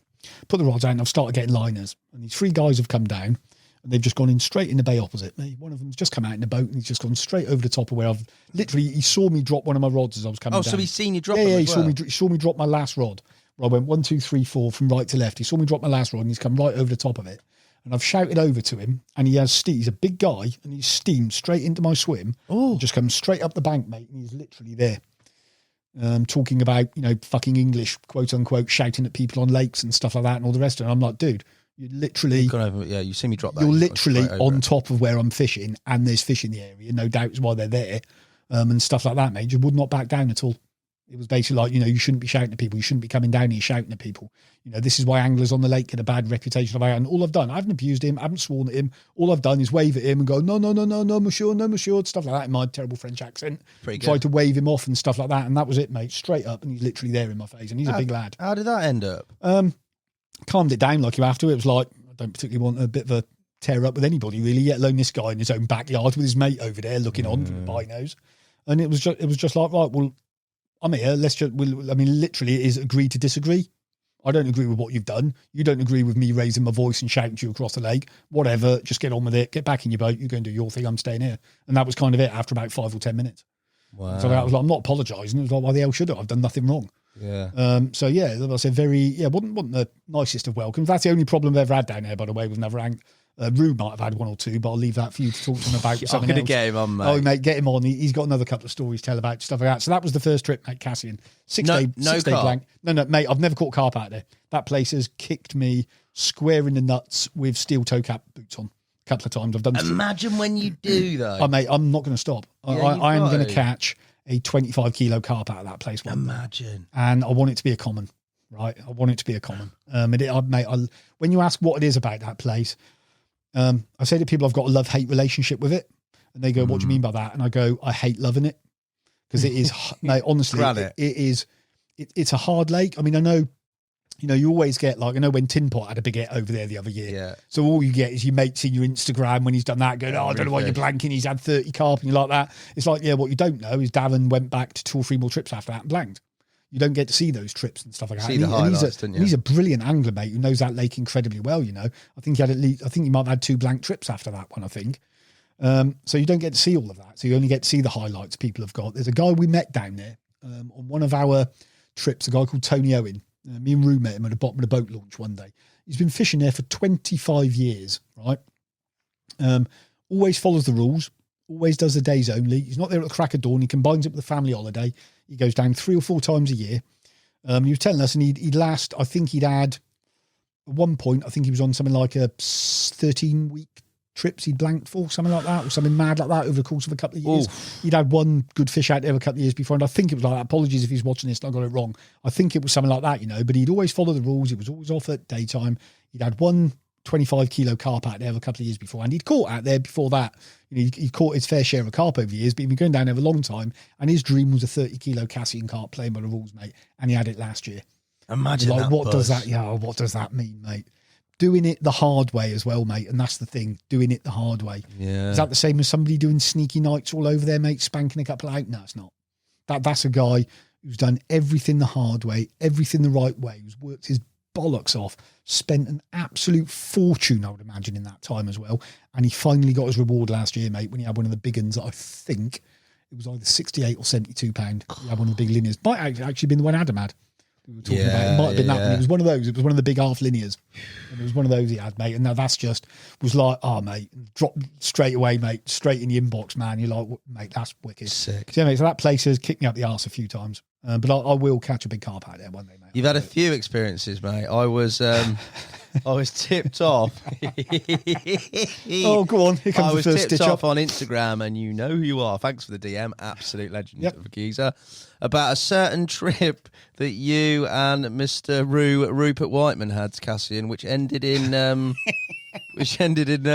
shall we say, a rather invasive exam. Was this me in a cubicle with 2 gentlemen with rubber gloves on at Stansted Airport? Apparently, it was a full search. They might have exaggerated slightly. You don't need to be shy. It's a safe place, okay. Al. So they. All I'll say is they didn't look inside. That's what you. Thankfully, but no, that was thanks to Rue. Actually, we were that was down to Cassian again. So he was finishing off an edition of Carp World at the time, and we were due. Editorial deadline was about 2 days into the trip, so he's getting everything done. So we were flying down this time, staying with Dave. I'll check you out. I know, mate. I'll get picked up by Dave at the airport and stuff. Put this on Carp World expenses, please. It's who knows? I don't think Bev would have signed that off. To be fair, no, true. But yeah, so we flew down, got picked up at the airport by Dave. That was the plan. So Rue is literally. I've gone down to Rue's the night before. He's obviously close to Stansted, where we're flying from. Ash, bless him, drove over in the morning to pick us up to drop us at the airport, so we didn't have to pay for car parking. So thanks very much. It's great, mate. Lovely people. So Rue, literally, Rue is, to say he's a perfectionist, and to talk about things like OCD and stuff, I don't think do him justice. He did not sleep that night, and he'd already been up for, I think, best part of the day by the time I got to his house. Didn't sleep all night by finishing that. And I'm looking at my watch. I'm stood over him. Despite all of that, he hadn't packed any of his luggage properly. So we've got sports luggage, we've got rod cases, everything's got to be weighed. So mine's all packed, weighed, everything, mate. Everything's fine. Mine's all done. Rue's all over the shop when I got there on Saturday evening. And it was the last, right, we'll pack all of that, and then he's back to the magazine. So we got all of that done and stuff like that. He didn't weigh any of it, which is how this ended up happening, or one of the reasons why I did.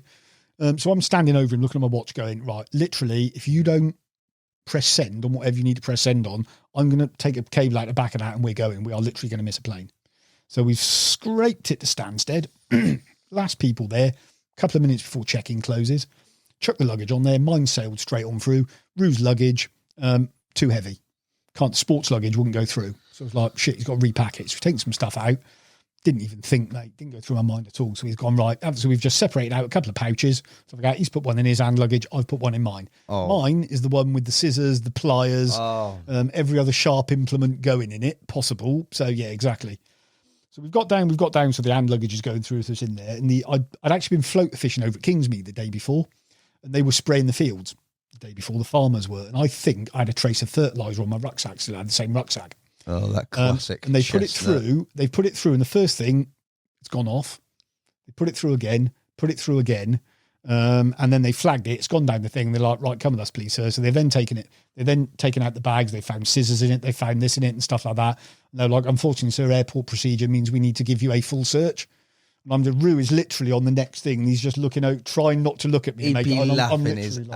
that is about her. Just like, yeah, mate. So, yeah, so that's what happened. So I literally got taken off into a little cubicle, signing consent forms with 2 blokes with rubber gloves on, mate. What? And they stripped you completely naked? I was down to my pants, mate, and they had a what I'll politely describe as a subtle feel inside them, just to make sure I didn't have anything between my arse cheeks or anything else. Yeah. They had a proper look around, mate. Like I said, they didn't look internally, but they certainly investigated the area, shall we say? Christ. Yeah, that was it, mate. That's not the start to the trip. It's not the start to what the day you want, mate. So I've come out. Rue is sheepishly stood there with a cup of tea, going, I thought we could do with one of those. I don't think I spoke to him the whole flight out there. Just a cup of tea and a warm cuddle. Mate, come here. Oh, mate, honestly. And what amused me, we got to Leon. Not Leon, sorry. What airport is it all the way down there? It'll come back to me in a minute which one it is. But we basically got there and his luggage had gone missing. So I was like, well, there's karma points, mate. Have a bit of that. And stuff like that. And then the worst part was when he then wrote the following month's editorial, where I think his exact line were, we almost obviously missed out the bit about his luggage being the problem. Yeah. Where the line in his editorial was, we almost missed our flight at Stansted due to Al being fingered at the airport. Thanks for that, mate. Cheers, thanks for mate. that. Hopefully that's the only stitch up I've had. But yeah, bless him. But yeah, that was true. So strip searched at Stansted, thanks to Rue's dodgy packing and probably a trace of fertiliser on my rucksack. Trace of fertiliser is Possibly. very rogue. Yeah. Might have been. Don't know. That's the only other thing I'm putting it down for, because even they've unpacked it, they put the bag through empty and it was still setting them off. It. Yeah, it was still setting them off. So I think something was on there that wasn't right. But yeah, don't know what it was. But subsequently, yes, these are ill-fated, sort of maybe earlier. You've done a lot off your own back. Yeah, mate, I have. Water, that whole scene, mate. I did. What I then did was, and actually a lot of Samir's videos, right? Yeah. Samir's early videos on shanty and stuff. I remember watching those again, and it was exactly the same line I came out with. I'd actually been sat down with Tetley a little while beforehand. Again, it was another little conversation with Tet led to a certain fork in the road, and he used to do a lot of fishing down in the Midi Pyrenees back in the 80s, 90s, 2000s. Mate. He spent years down there. And he always said to me, if you ever fancy doing it, I'll put you on some lakes. So I was around his house one day, we sat in his front room, and I've got Google Maps up, and he was like, yep, that one. And he was telling me about all these lakes and the fish he caught from them years ago. In actual fact, I think he might have been the first person to catch a 50-pound carp home and abroad in the same year, many years ago, the year he had Mary. And Tet's only ever done the public waters, mate. He was catching 60-pound plus carp out of those, mate, in the 2000s. That's amazing. He's got a mad album and stories, mate, from some of the time he's done down there. So he's told me about these lakes, and I was like, yeah, I'm going to have a go at those. And I thought it won't be long. It'll be in the next year or two. I'll get round to it, and I'll probably find some reasons for talking myself out of doing it. Eventually, it was those and Samir's videos. And then one day I was just sat down, and again, mate, the same thing went from my head. It was like, I've got an inflatable. I can use a boat. I was like, who gives a shit? Just go bloody do it. Stop talking about it. Go and do it. So it was like, again, fuck it. I'm doing it. So I went back to all the lakes Tetley gave me. And right in the middle of them, there was one of them he hadn't talked to me about, just this big old slash of blue in the middle of it. I was like, yeah, I hadn't mentioned that at all. Started digging. Found a couple of people who'd fished it before. You know, Ollie Ricotti from AD. Ollie had fished it. Turns out years beforehand. Told me a little bit about it. Then spoke to one of Tet's mates. I was like, oh yeah, mate. Surprised Tet didn't mention that. I love it down there. I was like, right, I'm going there. That's a good one. So trucking this door to door, mate. 550 miles on me Todd. First solo trip to France. Down to the Midi Pyrenees on my own, mate. It was start September, something like that. So I've chucked in there, mate, and off I went. Loaded the car up with a huge amount of 22 millers. Little dot of blue, mate, 550 miles away from me door. Like 11.5 hour drive down through France. What happened to me in that one? That was right. Something's always got to go wrong, hadn't it? I think that trip, I got done by the dart charge and also a speed camera on the M25. I think that was my first trip. No. That's something bad always happens. That's our end. That was our end, mate. Once I got there, mate, it's plain sailing. So I got down there, mate, wound up at like, it's about 450 acre barrage, something like that, up in the mountains. It's like a mini Cassian, mate. It's beautiful. So I've checked it all out on Google Earth. I know where the boat launches are and all the rest of it. So I've got there about 5 o'clock in the evening, was like, right, plan is sleep by the car, not rushing. I'll get up in the morning, get the boat. I got the boat blown up that night and was like, I'm not going to put a line in the water until I found some fish. Excuse me. I was like, hopefully we'll find a couple and they'll start showing. So I got up in the morning, 5 o'clock, by which time I met the temperature, and it was probably about 22, 23 degrees when I turned up. Overnight dropped to about 6, which up in the mountains, mate. Everything's soaking wet, covered in dew. So just like bed chair covers absolutely soaked. So I made my breakfast and just went and sat by the boat launch. I got a view down one of the arms and stuff like that. I've been sat there for 20 minutes and I've seen one. Oh, you'll do. I was like, happy days. Run back to the car, got the binos, had a little look, patch of the bubbles out there still. Sat there, just eating my porridge. Boom, another one goes. thought, that'll do. I'm not rushing. Again, I'm not rushing. I mean, I've got a week. I'm in no rush at all. By this point in time, I've never caught French carp still, by the way. I'm 550 miles from home on a 450 acre lake in the middle of nowhere that I've never seen before. Don't know anybody who's fished it for 10 years. I think it was that time since Ollie had been down there as well. Was like, not going to rush, fine. So got all the gear loaded, motored around there. Got around to where it is. And I remember one of the things Tet always said to me, he said, if you see fish show there, do not turn your echo on, just put the bait there. Don't turn your echo on. So I've gone out to where the fish were showing, 82 foot, turn my echo on like a twat, I don't listen. And I was like, yeah, I ain't putting the bait there. 82 foot. Yeah. The abyss, Cassian's like that when you go out from the bridge, first of all, mate. You've got 90 foot out there in the central basin. Yeah, so like 82 foot. And I'm like, so I've talked myself out of that straight away like an idiot. So I've gone round to what became my swim for the week. Chucked a couple of rods out, just basically staggered them in depth. I mean, it's like that. Proper old barrage like a river valley. So the sides are 45 degrees. They go down into, I think it was about 90 odd foot out in the middle somewhere. And they literally just drop off at 45 degrees. So I've just staggered them and gone like 18, 25, 28. You know, we're all a little bit scared of deep lakes, aren't we, over here? So I've gone like 32 was my deepest rod, something like that. And I'm literally sat there having me tea, 7 o'clock that evening. The left-hand rod absolutely melts off. And I was just like, you don't even think. Everything's gone everywhere, mate. Run down to it. I think it was £37. First French carp. First French carp, mate, from a 450 acre lake. Sort of sat down on your own in the middle of nowhere, mate. You know, you've got ospreys circling around above you, mate. You've got, you know, little koi poo swimming around and all that sort of stuff, mate. It's mega. And I remember that's the bit where after like having my ass kicked at Cassian was like, I can catch these carp. They're just carp. You just need to get on. You need to find them and get a bait in front of them. Was that your deepest rod? No, that was the shallowest one. Oh. This was my next mistake. So next morning, I've had a bite on one that was in 26. It was 18 and 26 they went. One's 18 foot. Next one went, it was in 26 foot. So I've had a bite the following morning, 26 pounder. I'm now like this going, oh, it's easy this, isn't it? Piece of cake. I'm like, I'm going to rip this. This is now like Friday morning, something like that, or Saturday morning. A couple of other anglers have turned up and whatever else and stuff like that. And then, no, that was the Friday morning. And I was like, so I've put all the rods in those depths and then nothing else has happened for 48 hours. Seen them, but out in the deeps again. Saw a couple more. And I was like, I think by Sunday, I was like, right, I'm moving. I was like, I've been 48 hours, nothing's happened, I'm moving. So I've gone out in the boat where I could get a proper view all the way down the rest of the arms. I think they're only about 300 yards wide, but they're miles long, some of the barrages and the arms. So I've gone right the way out, and the point I wanted to get to, I've looked at it on Google Earth, which was like your typical like bottleneck and interception point you really wanted to be on, mate. All I can see is rods, vertical rods, mate, with all the predator anglers right for the weekend. There's dozens and dozens and dozens of them. There was a couple of, and sorry, when I turned up there, I forgot to mention, only car in the boat launch, English plates on it. Right. Only one there. There was a French lad fishing off like the point the boat launch goes into. I've had a little chat with. He was good as gold. But yeah, English plates there, mate. And I peered through the window, being a little bit nosy, and I could just see his surname. It was the old COVID forms you had to sign out still. It was during COVID. And I could see his declaration and surname was on there. I thought, I don't recognise that. So, okay, that'll be interesting. So I've got that Sunday afternoon and I've gone, right, I'm, bollocks about, I said I'm moving. So I've gone out, I've looked around, there's nowhere to move where I want it to be. So I was like, okay, I'll let them all go home and I'll move tomorrow. And I've gone back to the rods and stuff like that. And this is lunchtime. It's 1 o'clock in the afternoon. It's a Sunday. It's 28, 29 degrees. Yeah. Just sat there, mate. Just made a cup of tea, being English like you do in 29 degrees. And a rod in 35 foot of water's just busted off.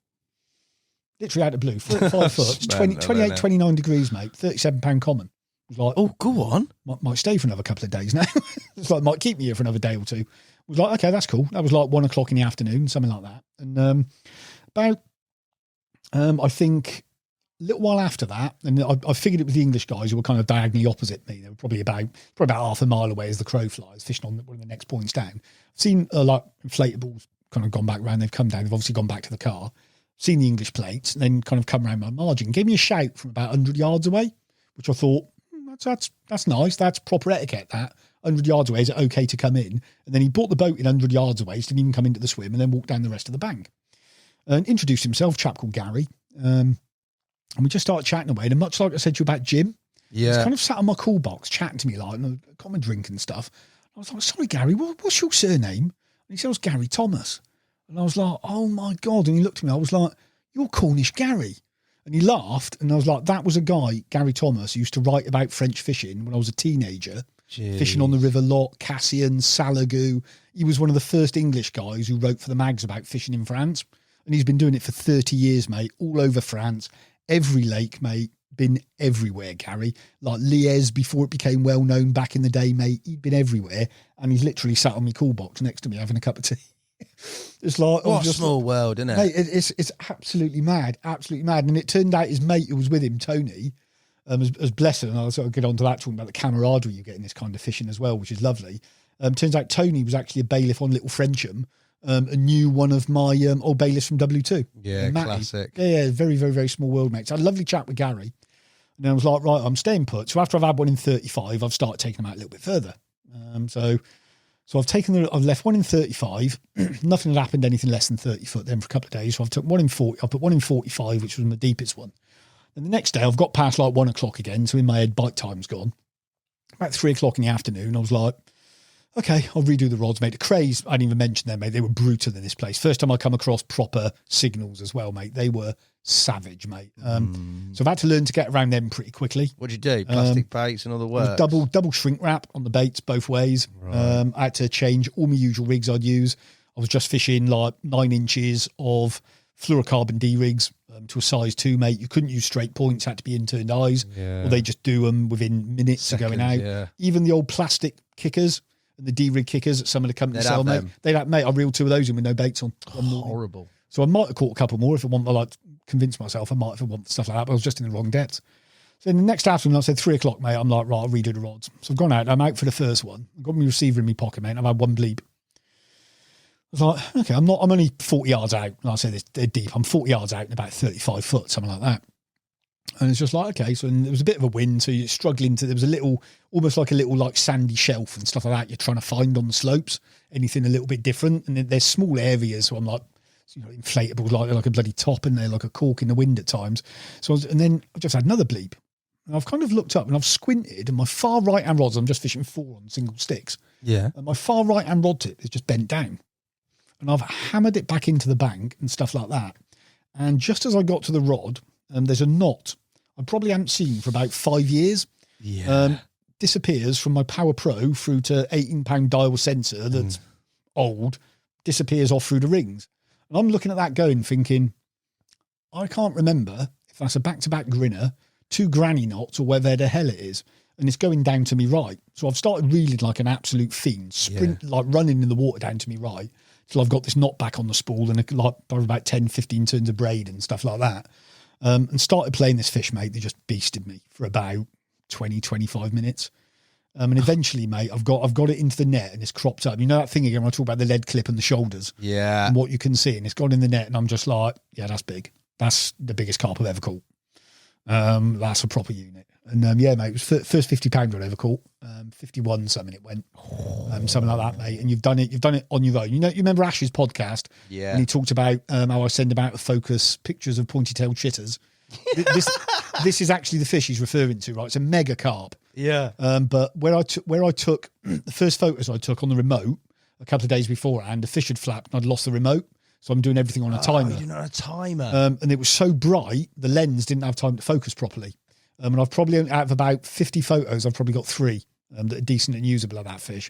And what kills me is I was too stubborn and proud to ring Gary, who's like, his friend requested me, so I've got him on Messenger. I didn't ring Gary and Tony to come and give me a hand with it, mate. And I've just weighed it, done self-takes and popped back like that. And weirdly, I saw that fish on a YouTube video 18 months later with some German anglers fishing the lake the following year. Some guy caught it, and I think it was 58 or 59 pound then.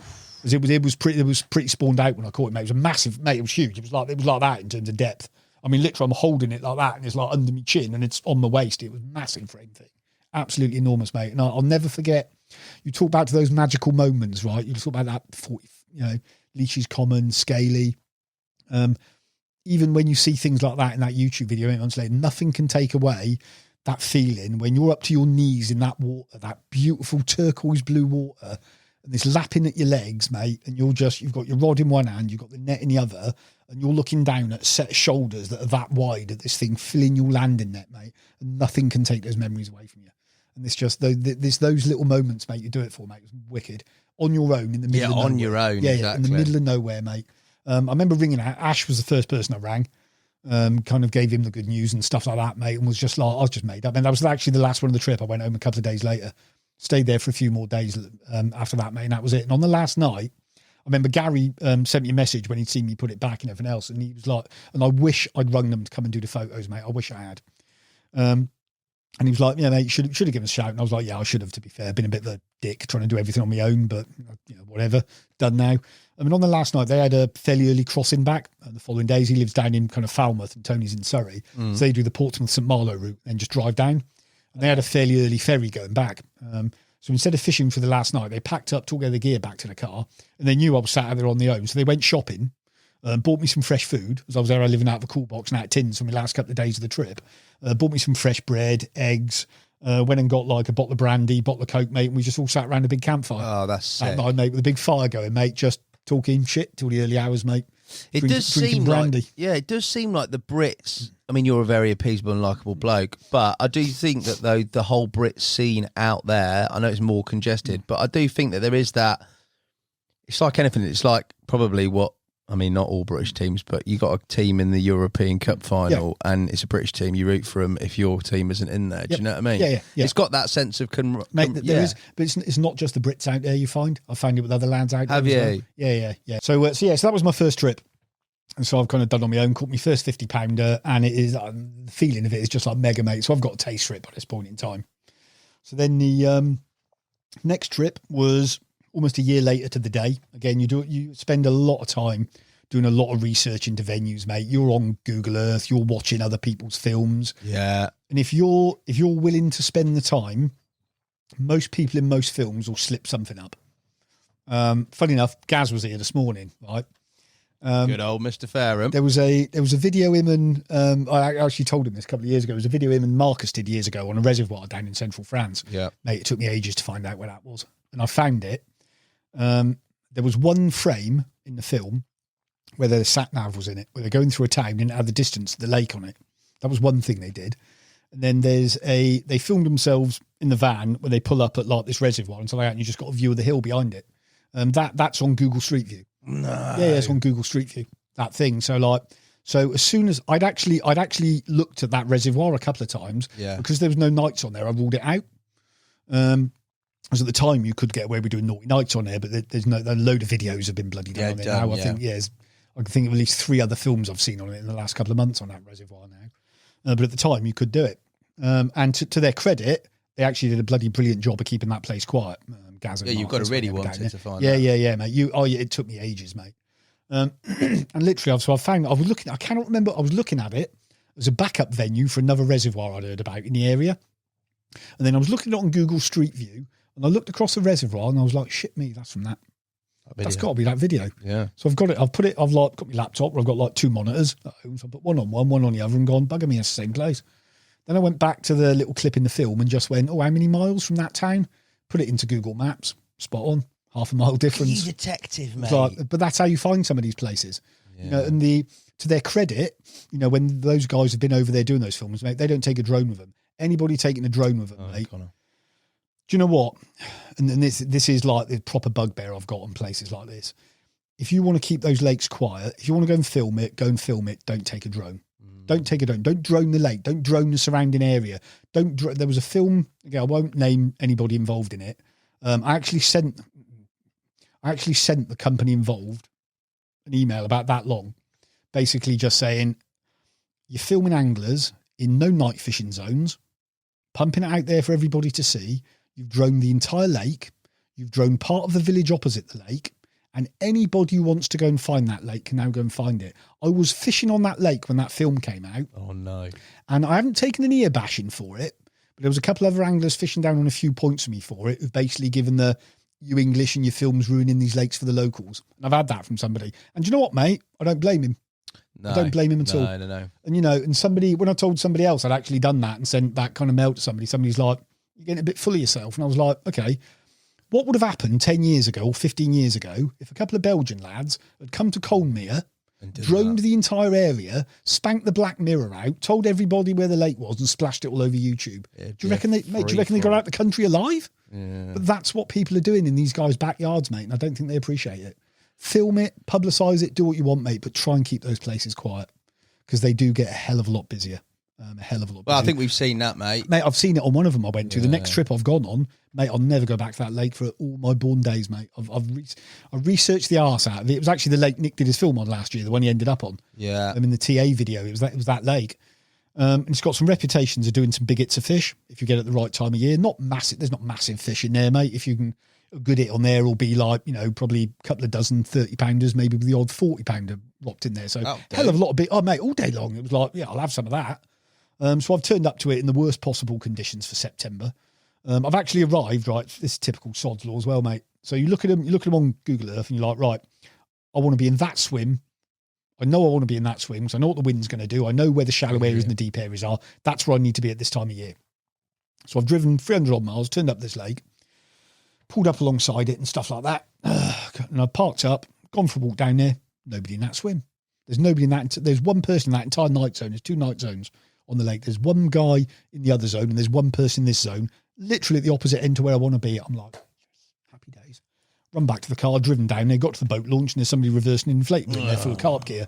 It was then just motored around and gone straight in that swim. Yeah, close. Just like I've driven 300 miles and been beaten to a swim by literally 5 minutes. If that, right, 5 minutes, mate. It's like, it was a quicker petrol stop. It was one less coffee on the way down. It's like those little margins again, mate. And it's those little things. So, mate, lovely guy as well, to be fair, mate. So we've kind of sat there for a couple of days. And when I turned up, mate, like I said, 2 other people on the lake, within 48 hours, mate, you couldn't move. Night zones rammed, platforms out in the middle of the lake with people fishing from those. Nothing was happening. Nobody's catching anything. Worst conditions imaginable, mate, for those big lakes. Flat calm, massive algae bloom going on. And we were forecast rain 1 point in that whole week I was there, which was the Sunday morning. I've got there on the Friday, and on the Sunday morning, we were forecast some storm was coming in, and my God, it was a storm. And I've had 3 bites in an hour while that storm was going on. And that poor guy, a couple of swims down from me, had to pack up in it and drive back to Germany. Packing his gear up just as the storm hit. And to his credit, and this is what I talk about the camaraderie on these lakes, mate, his boat is literally there filling up with water, mate. It's like stair rods. He's seen me land a fish and he's pulled his boat on the bank and he said, "Do you want a hand?" Yeah, even though all of his gear is now absolutely soaked, mate, and he's got a 250-mile drive ahead of him to get back to where he lived, mate. And he stayed there, mate, gave me a hand with all the photos and stuff like that. So we got them done. Got the free fish. There was a couple of 30-pounders and a double in there, something like that, mate, and they've gone back. And then literally, mate, when that rain stopped, it just switched off. Went flat calm again, mate. And apart from the lads on the platforms out in the middle of the lake, I think they're the only people. There was a handful of fish got caught around the rest of the lake. Time that I was there, I fluked another one on the Thursday morning, a long way out, and then gave the swim over to a couple of Dutch lads who'd had a horrible trip. And you talk about how busy they are making drones. On the Thursday night before I went, I've taken like the cap off me bivvy. Somebody's buzzing me with a drone, seeing if I'm packing up. No. Yeah. Literally right above me, mate, to see if I was better packing than up. A bucket, innit? Mate, it's ridiculous, isn't it? That's a nightmare. And it was like, do you know what? I hate that. So I was like, I'm never, ever, ever going to that back lake. Or probably there's 3 quite well-known lakes in that region, mate, which are all quite busy, mate, just ain't interested. But also... It's like a different level of circuit, I think also, like, and I get it, because it's like you're on your own, you're soloing and that. But I think there's a lot to be said for there's a hell of a lot of water. Yeah. And you don't need to. If you don't it need to be becomes doing that, mate. Just go somewhere else. No, you absolutely don't. And it was actually on that trip. The 2 Dutch lads who took the swim over from me, Thomas and Stefan. And again, I've been lucky. I've got to meet a couple of really good lads over there. I know we talked about Bear Keenan's, one of your lads from Holland. I bumped into on another trip, mate. Great lad. Really good guy, Bear. So I've met these 2 Dutch lads, mate. I'd seen them 3 times in the last couple of days. They were going over, there's a very well-known big fish water up the road they were going to. That was rammed. Day zones rammed. Night zones rammed. They were like, okay. They've been to like the next big fish venue, rammed, nothing there, nobody's leaving. And they've driven around for like a whole day by this point in time. So I've seen them a little bit crestfallen a couple of days beforehand, and they're like, yeah, everything's busy and all these things are taken. We're just going to run one of the rivers for a day or 2. So they've gone along to one of the rivers, mate, got in the wrong place, couldn't find the night zones, been moved on from somewhere. I've seen them turn up again the following day, and they were like, it's all right, we'll go and do days up in the reserve up the other end.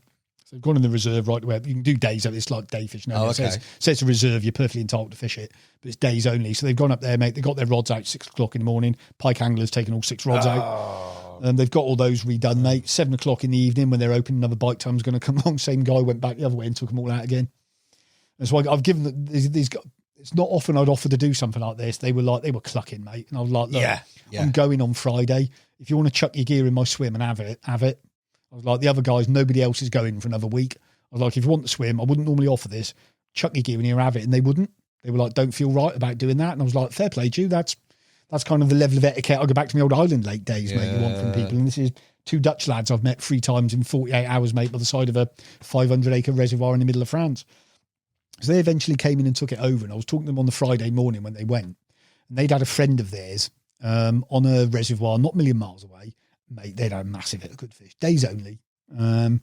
They'd had, I think, 30-odd fish in a week between them, including 16 over 20 kilos up to about 62 pound. Yeah, that's a quality week. That's mad fishing. They were trying to talk me into coming down there, but again they were like, no, we don't want to come and jump on what you're catching. Yeah. And I was like, yeah, massive respect to them. I'd have been straight in there, mate. Sheep them the right up, mate. I'd have had so many rods in. How many wraps? And I was like, fair play. So that's like Thomas and Stefan I met with there again. I've kept in touch with since kind of met them a couple of years ago, mate. Hoping to they've invited me over to one of their syndicates. I was going to say, it does, mate. And Bear's done the same. He's invited me over to a couple of the lakes he fishes over there. Is that the future for you, mate? I will do a lot more over there, yeah. And you've obviously got a mega ticket here. Yeah. I'll do a lot more over there if I can. So this reservoir, right? So they've told me about it, and I've started digging. I found a couple of aerial photos when it's been drained years ago, mate. You can see carp holes in it, right? You zoom into these high-res images, mate, on Google Earth. You can see carp holes in it. So I'm digging and digging and digging. It's days only, strictly no nights, a lot of rules on there. It's actually the one Henry and Alan went to. They did their fishing for big uns. It's that reservoir, yeah. So I remember I actually messaged Thomas and I actually very seriously was like, do you mind if I act on the info you've given me? You've been good enough to tell me about that place. Do you mind if I actually went down there? Play. You know, if you guys are down there with your mates, wouldn't go near it. And he was like, mate, fill your boots. So that was my next trip, right? Months and months and months in the planning for this one. Christ almighty. Talk about things going wrong. So I planned this all. So it's days only, and there's a campsite next to it. So I've emailed the campsite, got everything. I've looked at it again, Google Earth, been on their site, and I was like, right, I literally said, can I have that pitch right by the gate? So there's like the reservoir, there's a road, there's a gate, you go in and out the campsite, and that's where their pitches start. Typical French campsite, mate, beautiful, couple of bars, gym, showers, restaurants, all the rest of it, mate. It's lovely there, absolutely lovely. So I was like, right, I'm going to go and do that for a week. So I've taken, there's this, like, you can't use boats on there for fishing. You could use one at the time for getting around the lake. As I think Henry and Alan they were using one initially, and they had to, that's right, they had your boats over there, didn't they? They were using those there. So you could use them for getting around the lake, but you couldn't use them for fishing at the time. Now I think they banned them completely, unfortunately. So I have my boat with me, but I assumed I'm going to be chasing them around the pond, casting at them, throwing stick, 18 millers. So all I've got with me is a load of 18 millers, a throwing stick, my casting gear and all the rest of it, just in case I put one bucket in the car of what I call big water gear. So me 6 and 8 ounce leads and, me H blocks and stuff like that. So that's in the car anyway, just in case. So I've got the usual, 20 whatever pound Power Pro that I use for fishing in the UK. I've got my UK rods, UK reels, don't have me big bait runners that I normally take and all that. So I've just taken that with me because that's what I thought I'd be doing for the week, right? Obviously past tense, everything goes wrong. So I've turned up. I've got the mate. I've flown down as well, right? Flown down. I'm an hour and a half early arrived at the campsite. They closed for lunch before check-in time. So I've literally parked in there, mate. I've wandered down to the office to go and check in. Kind of knocked on the door. A mate, he's come out and he's gone, oh, sorry, we're closed for lunch. And I said, oh, sorry, I've just wanted to come and check in. I said, oh, you English fisherman. And he went through his notes. Alistair, I was like, yep, that's it. Brilliant. Had a little chat. He was like, right, I'll show you where your pitch is. He said, you've got the one you asked for. He said, then if you want, get yourself sorted out, come back in an hour, we'll get you checked in and everything else. So I thought, perfect. So he's taken me down there, mate. It's the exact pitch I wanted. It's those times where everything's going too well. So you're like, oh, this is mint. So basically got there and was like, right, I've got an hour to kill. I ain't going to bother setting everything up or getting anything out of the car. I'm going to get the binos and I'll go for a wander around the reservoir. It's about 350 acres, something like that. But it's an oval. You can see all of it from everywhere, right? Lovely. It's a lovely bit of water as well. Set down in this little depression surrounded by hills, man. It's beautiful. So I was like, go for a little wander around the reservoir. Now, bear in mind, it's no nights. Wandered down to the bank, looked up, and there's a bivvy. Oh. Okay, so I wasn't expecting to see that. I've got binos out, panned across, man. Here. Another bivvy. Oh. Get down to the windward shore. There's 2 marquees being set up. Bit up from that, there's a bloke hammering wooden posts in. And I'm thinking, I really don't like the look of this very much at all. So I've wandered down there, and there's rod pod displays outside the marquees and stuff like that. And I'm thinking, oh shit, there's some sort of fishing show or something going on, or something's going on here. Nash social. something could well be, mate. Could well like Ollie and Alan come screaming around the corner in a van. And I was like, oh, I really don't like the look of this. So I've tried to, the guy that clearly his English was better than my French was at the time, although I am seeking to rectify that as well. And he was like, so we rang his mate who speaks good English, put him on the phone. And he was like, oh, no, it's an Enduro, it's closed. Oh, God, yeah. And I was like, oh, well, I was like, how long for? This was Friday lunchtime.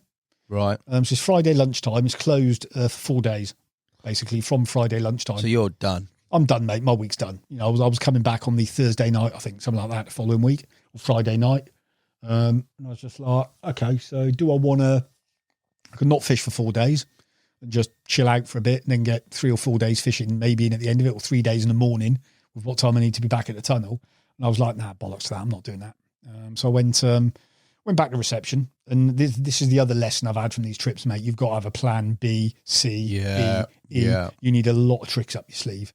And I didn't have for this trip because it's days only. It's a reservoir. It ain't going to be busy. It never is really, I don't think there.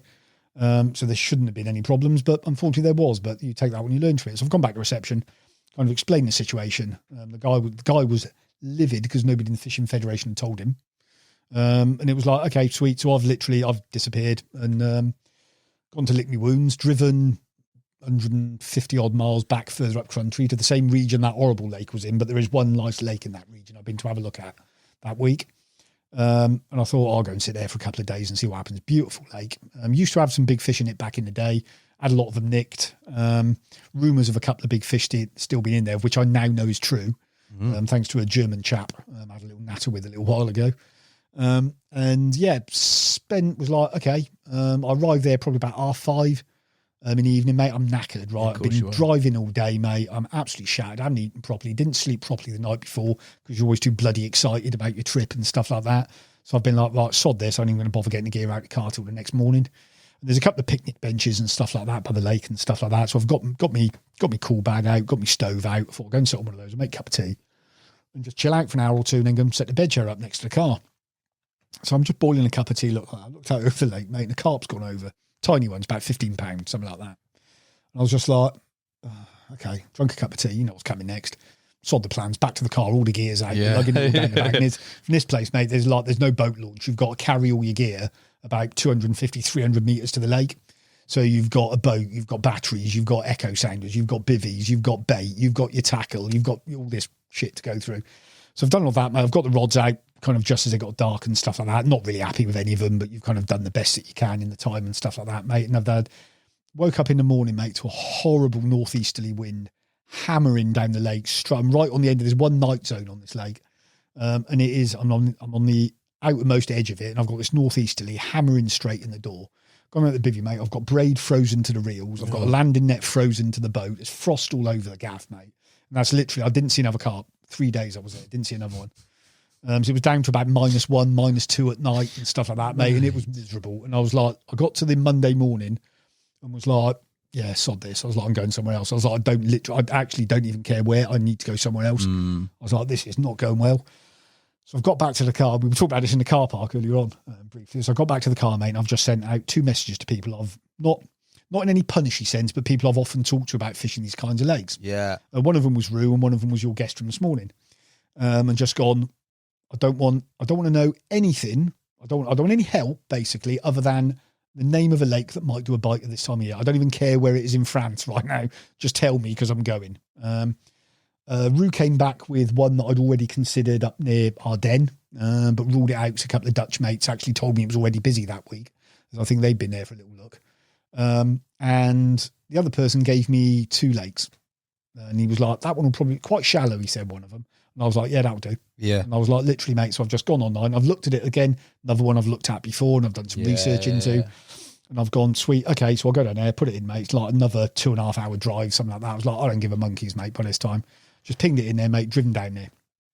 And about 5-10 minutes away, mate, you know, when you get towards areas that, and I'm lucky, I mean, I was brought up like in the country in South Wales in the Brecon Beacons National Park. So you've got these like dark sky areas that are just beautifully quiet where you can hear a pin drop. And I'm like miles away from this place still. And I don't, when I'm in when I drive to lakes in France, I like a bit of music on. When I drive home, for some reason, I like to do it in silence. Don't ask me why. When you drive home? Yeah, I'll just do it in total silence, mate. Don't put any music on the stereo or anything else, mate. I just like that little bit of peace and quiet. I don't know why. Is the stuff Maybe it's that bit. I know, mate. It's a bit weird, but it's always worked for me. I don't know why. And then as soon as I get off the tunnel, mate, it's like the stereo goes back on. It's odd. It's just it's just that bit of time. Maybe I thought to you unwind drove at the end all of it. the way, door to door, in silence. No. As soon as I get back to England, mate, it's like. I'll tell you what, I described this to somebody, and I'll tell you what it was Dan Kilgore, I know you had in a little while ago. Me and Dan were chatting about it a while ago, mate, and I said that drive back through France before you get back home, when you get back to the south of England, it's like turning the volume up again. That's how I kind of describe it, and I think that's what I'm like a little bit. And I was getting into this place, mate, and I've changed, where I have such like I always drive relatively old, crappy, non-tech cars. I don't have things like, multiplayer CDs or anything else. I'm changing the CD. Yeah, I've still got CDs, mate. CDs. Which is another one Roo stitched me up with. I love it. That's the one Roo stitched me up with going to Cassian. When we drove down there the one time, when he was like, yeah, mate, he said, bring whatever music you want. Bring it all, mate. We'll split it all, stuff like that. So I bought my little music collection along with all my CDs. Mate sat in there and the prick hasn't got a CD player. Of course he hasn't. Who's got a CD player now? Oh, man, I was gutted. We've done Cassian, mate, via Abbey, listening to his jungle and whatever else he listens to. It's a nightmare. That is incredible. So anyway, mate. so I was changing it and there was that 30 seconds of silence and it was like, I got the window open, like, God, it's quiet here. So I didn't put anything else on. And mate, it's just, the whole area is just deathly quiet. And you get in towards the lake and all you can then hear is like bird song and stuff like that. And typical going into these places, you drive across the dam wall and you look out, it's about 350 acres. This place is almost like a hand. It's just made up of a central basin area where the dam is. And then it's just different arms going off of it like that, literally like that. And it is beautiful, mate. It's literally, it was about 8 degrees warmer when I arrived than when I'd left the last lake straight away. It was in the mid-teens. And I've got out the car and you're just surrounded by pine forest and stuff like that. And I'm like, I like this. This is beautiful. It is a beautiful place, mate. Beautiful place. So I've gone down and I was like, okay, I've checked out the night zone. There's nobody in it. A couple of other people fishing not in the night zones. I've tried whenever I've been there to stick to the rules as much as possible. Because again, you are in people's backyard. It's their lakes. I don't think a lot of people when they go to these kind of places appreciate you have local anglers. These places, mate. And it's their waters, mate. It's their backyard. You're a guest there at the end of the day. And I think you should behave as such. If they're all doing it, then I'd be persuaded to go do it. But if they're not, I wouldn't do it. So there's a lad, Austrian chap, fishing. And it was funny because by the time I pulled up there, I've got one more message about the lake that basically sent me a pin going, got a mate who was in this swim a month ago. That's where you want to be. It's basically right in the boat launch, not in the night zone, right in the boat launch. Said he had a good at a fish out and stuff like that. He said you want to be a little bit of a long way out, probably about 140, 150 yards out. And I've literally pulled up in the boat launch. I haven't even read this message at this point in time. And there's a boat about 150 yards out with a bloke in it dropping rigs, but he's doing it from the far bank, from the no fishing bank, about 300 yards away, just kind of towing them along. So I'm like, okay. So I went to have a look at the night zone. Then I saw that message and I took a photo of it, just laughing. I was like, mate, I could probably put a lead just about in his boat where he's bobbing up and down. Do you know what I mean? I was like, he's a long way over, but that's fine. Let him get on with it. Lovely guy, actually, chap, Andy, Austrian chap. Very helpful, actually, as we went through the week. So I've gone down in the night zone, set up there, got me right, mate, and it is shallow. When he said it was shallow, mate, deepest water I can find is 11 foot. Right. Something like that, mate. And it was warm as well. It got up to about 23, 24 degrees, something like that, mate. Tropical compared to what I've come from. And the downside of that was where I was in one of the shallowest arms, all the tension gone up there for spawning. Oh, God. Mate, I don't think I got more than an hour and a half's consecutive sleep. That's disgusting. The couple of nights I spent in that swim. To the extent... What were you putting up? You're not just putting like 6 boilies on a hair? And mate, I was fishing like size 2 noodles and stuff like that at the time. I went through a bit phase with them for a while. And after I'd sat in that swim for a day and you just get, as soon as you put bait out, you start getting liners. And I was like, I think I'm getting cleared out here.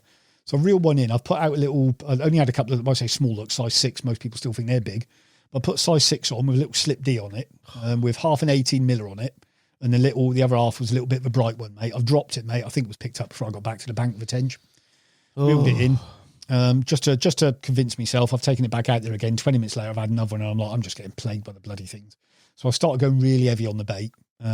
Also started not baiting up until just before dark. Yeah. As I thought, Andy was catching loads down where he was. And he wasn't catching anything, say not massive for the lake. I mean, it's done a couple of big uns. But you know, he was catching them up to like mid upper 30s and stuff like that. And he was catching fairly regularly. I was just watching him through the binos. And I've had, I think on the second night, I've had a 16 pounder, something like that. Right. Oh, wow. And mate, the relief at putting that in the net was just like, thank Christ for that. And there was basically a line of buoys that separate the night zone from the rest of the lake, and I was just fishing all 3 rods. Two rods across those. I only had 3 with me because I thought I'd be running around casting after them. Yeah. So I put 2 down that way. One was about 180, one about 120. And the other one I've just put up a shallow arm that disappears up opposite me in about 4 foot of water. That never went. It was only ever those where I think either the fish were coming around to come and spawn in the arm, or they were just crossing over backwards and forwards or whatever during the nights. But I nicked one that first night, and the next day, a Dutch guy, Leon, appeared. Again, lovely bloke. He went a couple of swims down from me, fishing towards over towards Bird Hide. Basically, he was fishing in some snaggy shallows, mate. He'd fished there 4 or 5 times before, and he caught a couple, but biggest was about £15 again. And the next night, I've had another one. Probably this one might have been about 22, something like that. Right. Mate. But again, another little one, and stuff like that. So I'm just like, yeah, okay, I'm kind of not. I'm catching carp. I'm happy. I'm glad. I'm not freezing my bollocks off. I'm not sat there in the frost and stuff like that. But like, this ain't what you come to a lake like this for. So something needs to change basically. And then I was chatting to Leon the next evening. I've got 2 nights left at this point. Leon's come down for a chat, and he was showing me fish he's caught out the lake in the last couple of years. And he showed me this really beautiful old wrinkly grey mirror with a big slopey head on it he'd had the previous year. And he talked a little bit about the stocking of the lake and knew the history of it. And he was like, that one's one of the ones that went in about 30 odd years ago, something like that. So even they've got the concept of originals, and all that sort of weird stuff that we all do. I had a bite when he was there, mate, and I played it. When you lose a fish and you're like, that was probably what I came here for. Yeah. I've had up pull, mate, with it at the net. I haven't seen it as the water clarity's not great, mate. And it's part opened up size 2. You've got the old points completely done over backwards, mate, where it's just hit the bone, and just the angle of it, probably on the braid without shock leader and stuff, has probably just been enough with the weight of whatever it was, mate, to ping it out, mate. And you talked about you couldn't imagine me like screaming when I've caught fish, mate. I just lost my shit. Rod, literally, mate. Rod was just like javelined into a bush, mate. I don't imagine booting that, a bucket mate. Down the bank, mate, and all sorts of stuff, mate. He literally was just like, Jesus Christ. He just walked back to his swim and reappeared an hour later and was like, "You're all right."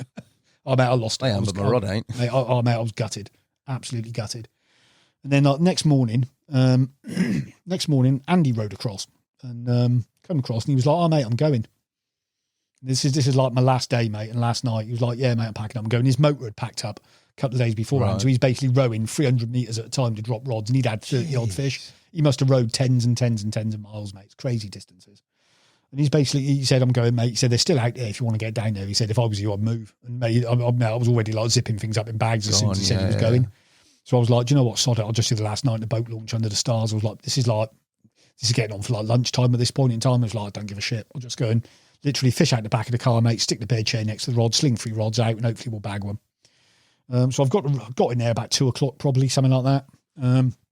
He's already packed up and gone. So I got Leon, fed up catching little ones, disappeared off to another lake in the area as well, mate. And they're showing out there. Right? And it's a featureless bowl. Yeah. There's nothing. Okay. 12, 13 foot deep out in that bit of the water, the deepest I find, and that's at the dam end. Like, there's nothing out there at all. You can try donking around, there's just nothing. So it was literally just massive spreads of 18 millers. So I just went out and staggered them at 120, 130, 140, just kind of using the GPS and the distances back to your swim.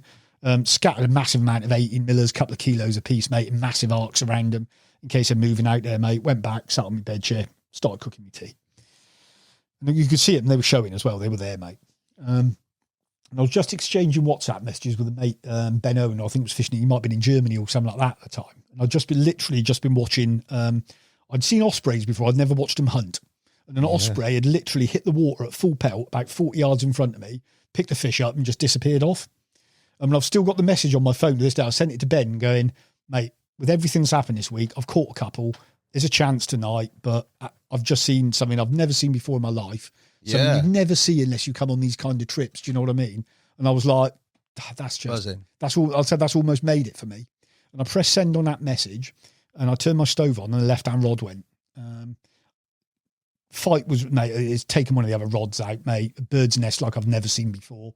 And the coincidence where it was that grey wrinkly mirror that Leon had shown me the day before, £37 I've netted. So I've netted that.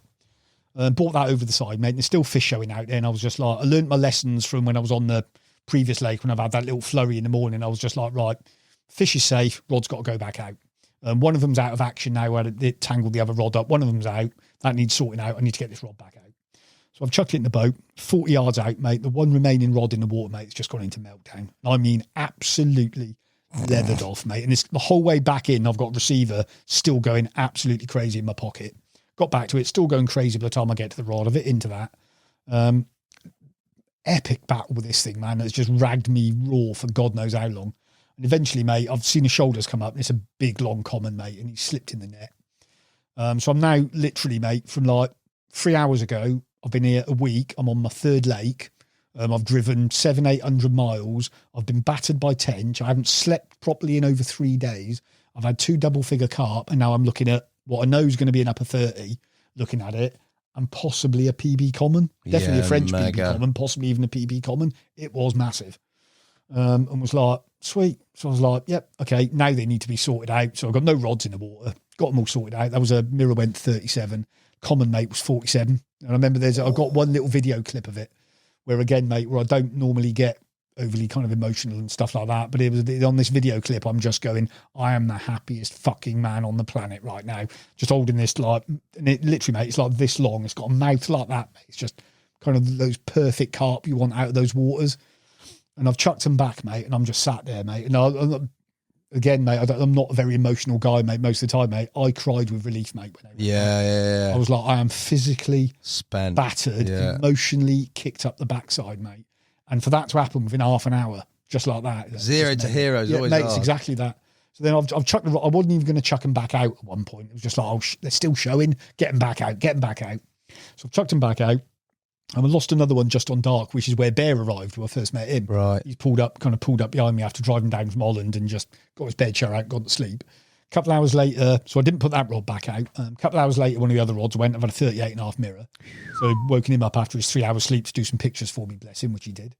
Didn't bother putting that rod back out. 7 o'clock in the morning, the last remaining rod's gone, £25 common. And you're like, that's a mad last mate, day. That's one last day, mate. That's like 14 hours. 14 hours, mate, from literally going, this has been a complete and utter disaster. I've had like a double, probably a scraper 20, maybe about 21, 22, couple of tench, been battered, and then all of that's happened in 14, 15 hours, mate. It's just mega. And I literally, mate, I drove home high as a kite from that trip. I think Bear went in after me, where I think he had a week at his hand, mate. I think he had about 30 odd fish out there. Yeah, really good at it. You sold the dream to me on public lakes in that spell, mate. And it is mega. And so that was a trip, like I say, mate, where everything's gone wrong. You learn your lessons. You learn you got to take from it what's gone wrong. You've got to have plan B, C, D, E up your sleeve and stuff like that. And if you get the opportunity to do something like that, mate, move on the last day. Whatever you've got to do to put yourself in front of them, just put yourself in front of them. Those big public water carp, mate, like I said a couple of times, if you can find them and if you can get a bait in front of them, they should be catchable. And there's some special, mate. And I'm never going to.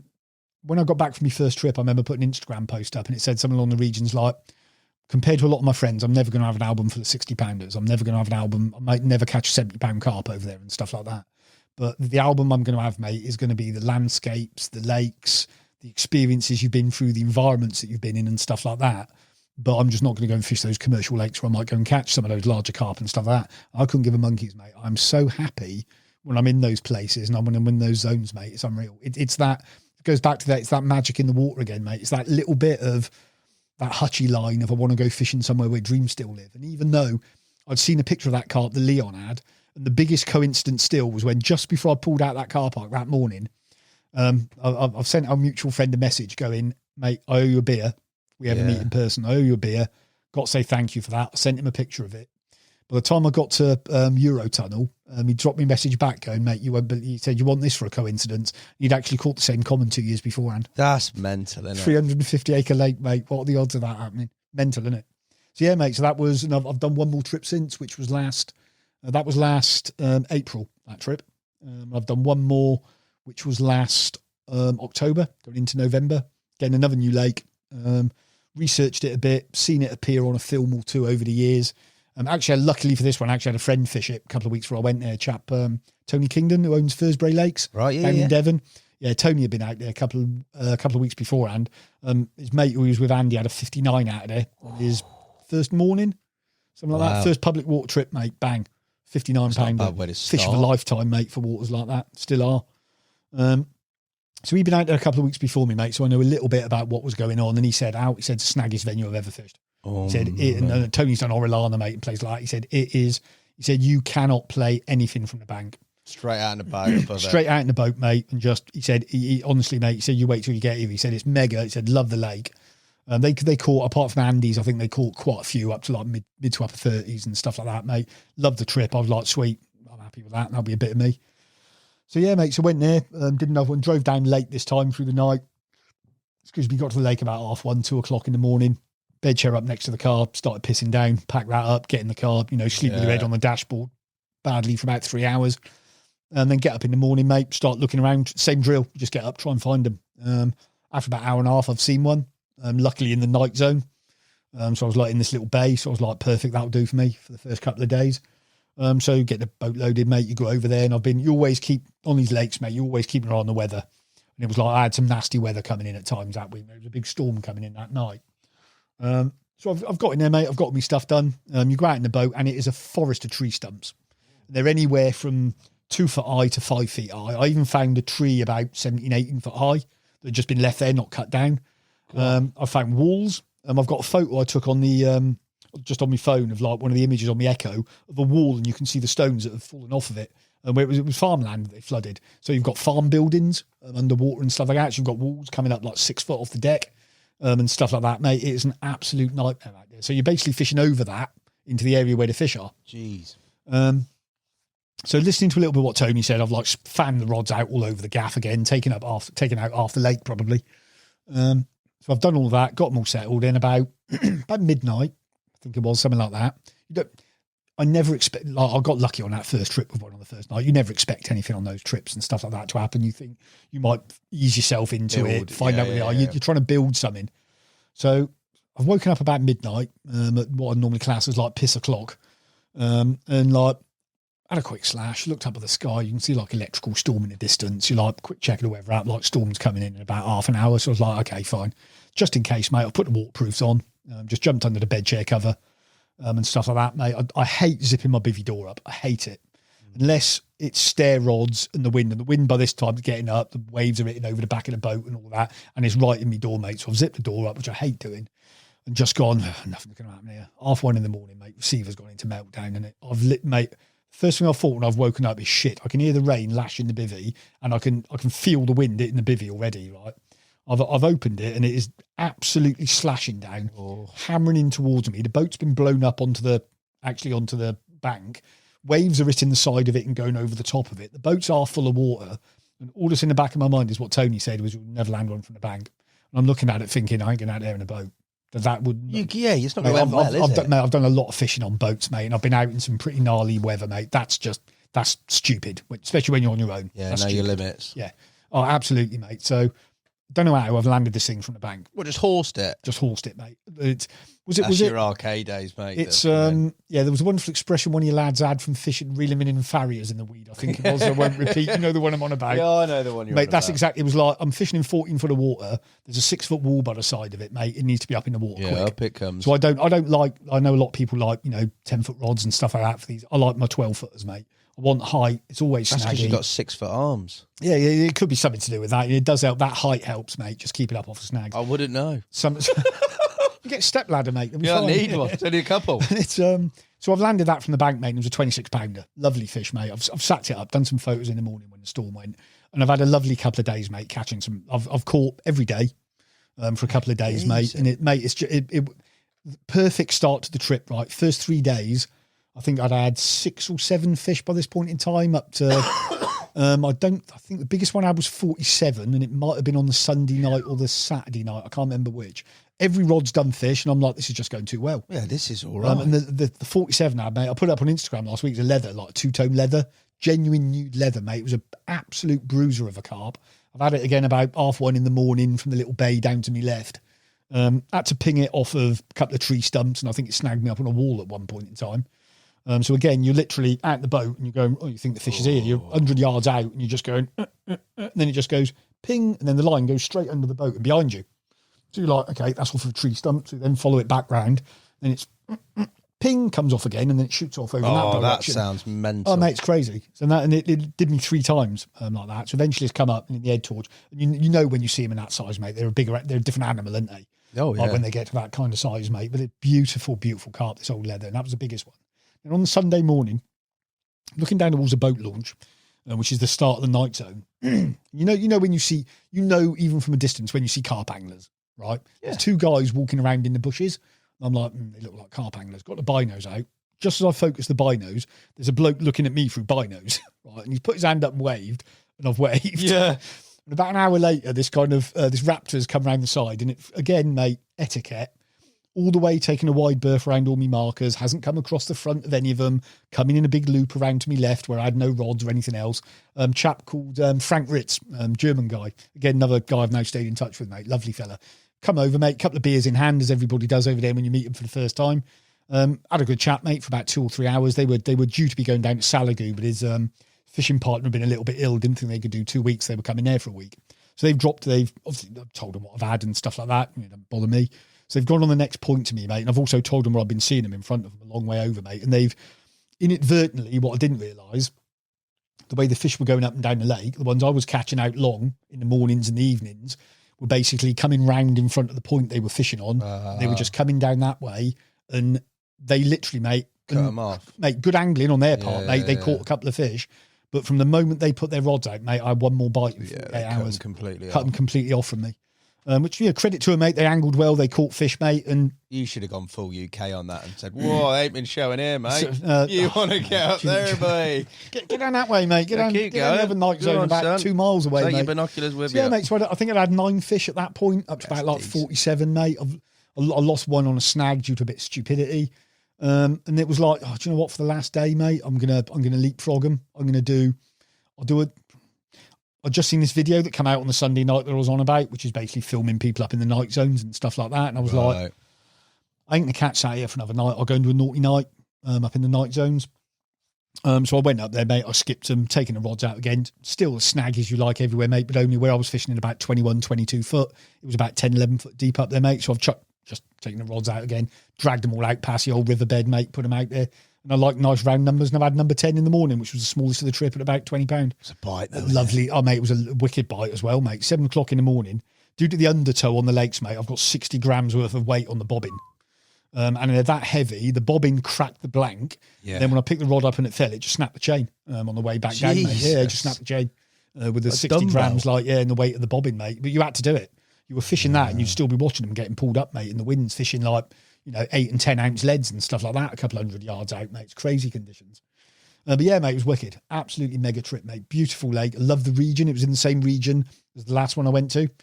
And I think the next trip that I've got booked for end of August, start September this year, might be to another lake in that region. Days only again. Might be able to get away with it. I don't know. You'll get away with the naughty night. But you can stay there, but you're not allowed to fish. Oh, okay. So you can actually camp on the lake. That's actually permitted. That's all right then. But they said you can't fish at night, so I'll feel my way into it and I'll see how it goes. I know lads do night fish it, 'cause again, I've seen it on another film where people have stupidly filmed other people doing nights. Yeah, not good. And that sort of stuff. But I think I've now done, the lakes I've fished aren't big fish waters. I think this one is. It's going to be a lot harder. It's not bigger. It's about 300 acres. When I say proper barrage, it's another 100 foot deep jobby with sides like cliffs. It's about 3 or 4 miles long. It's about 3 or 4 miles long, something like that. A couple 100 yards wide, probably. At its widest point, about 100 foot deep.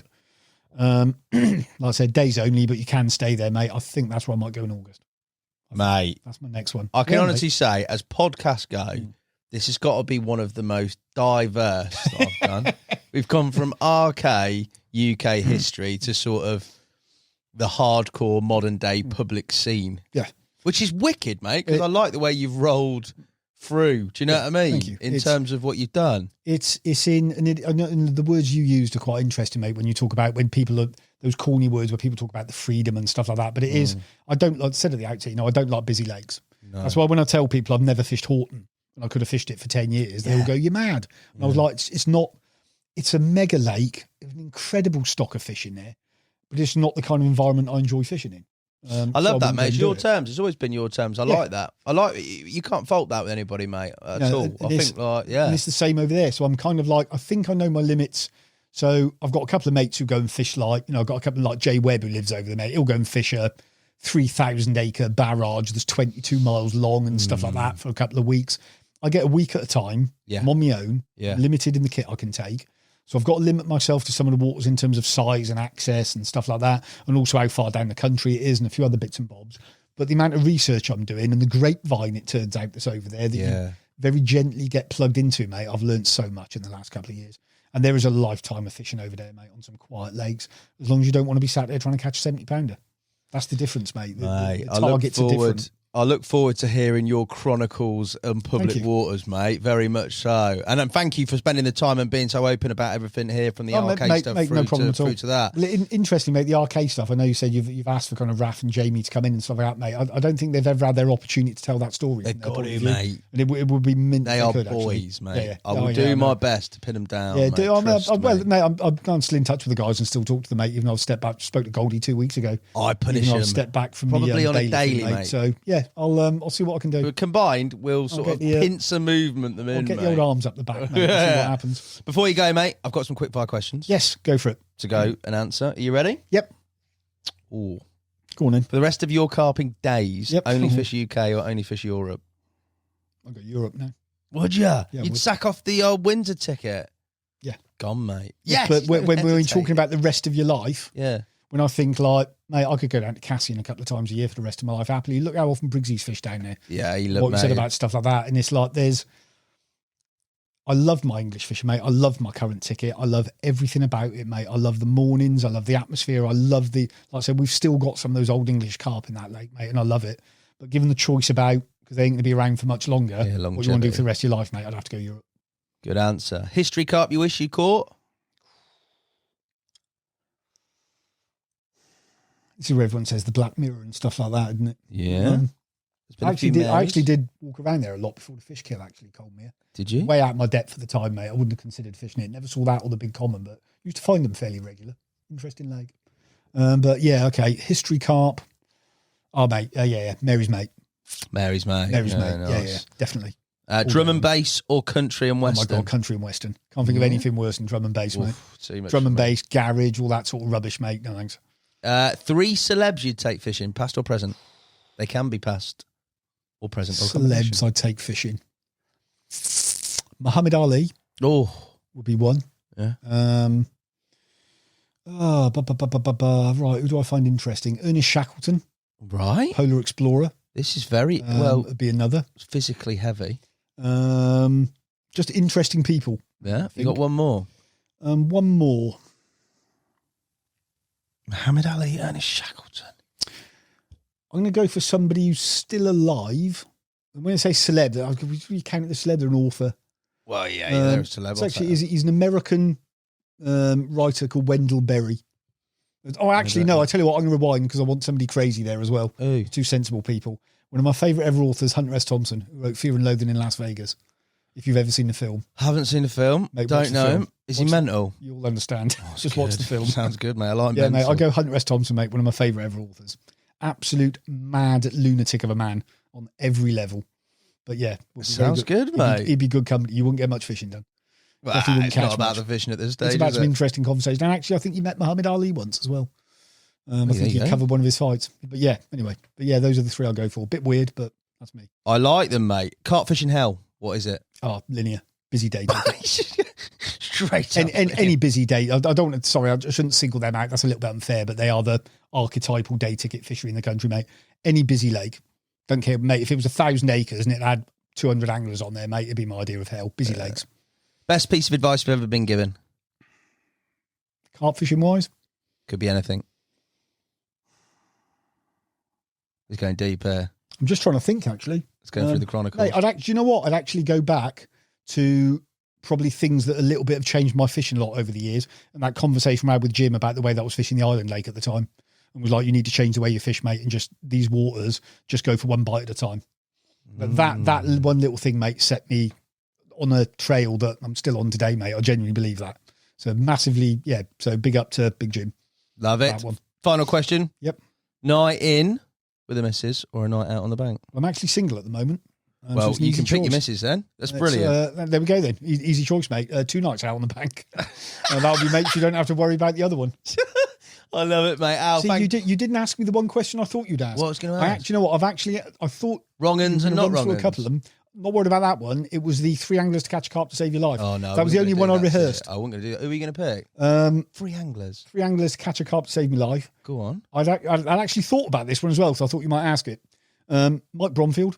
Yeah, good. Brommers would be number 1. I'm not going to go.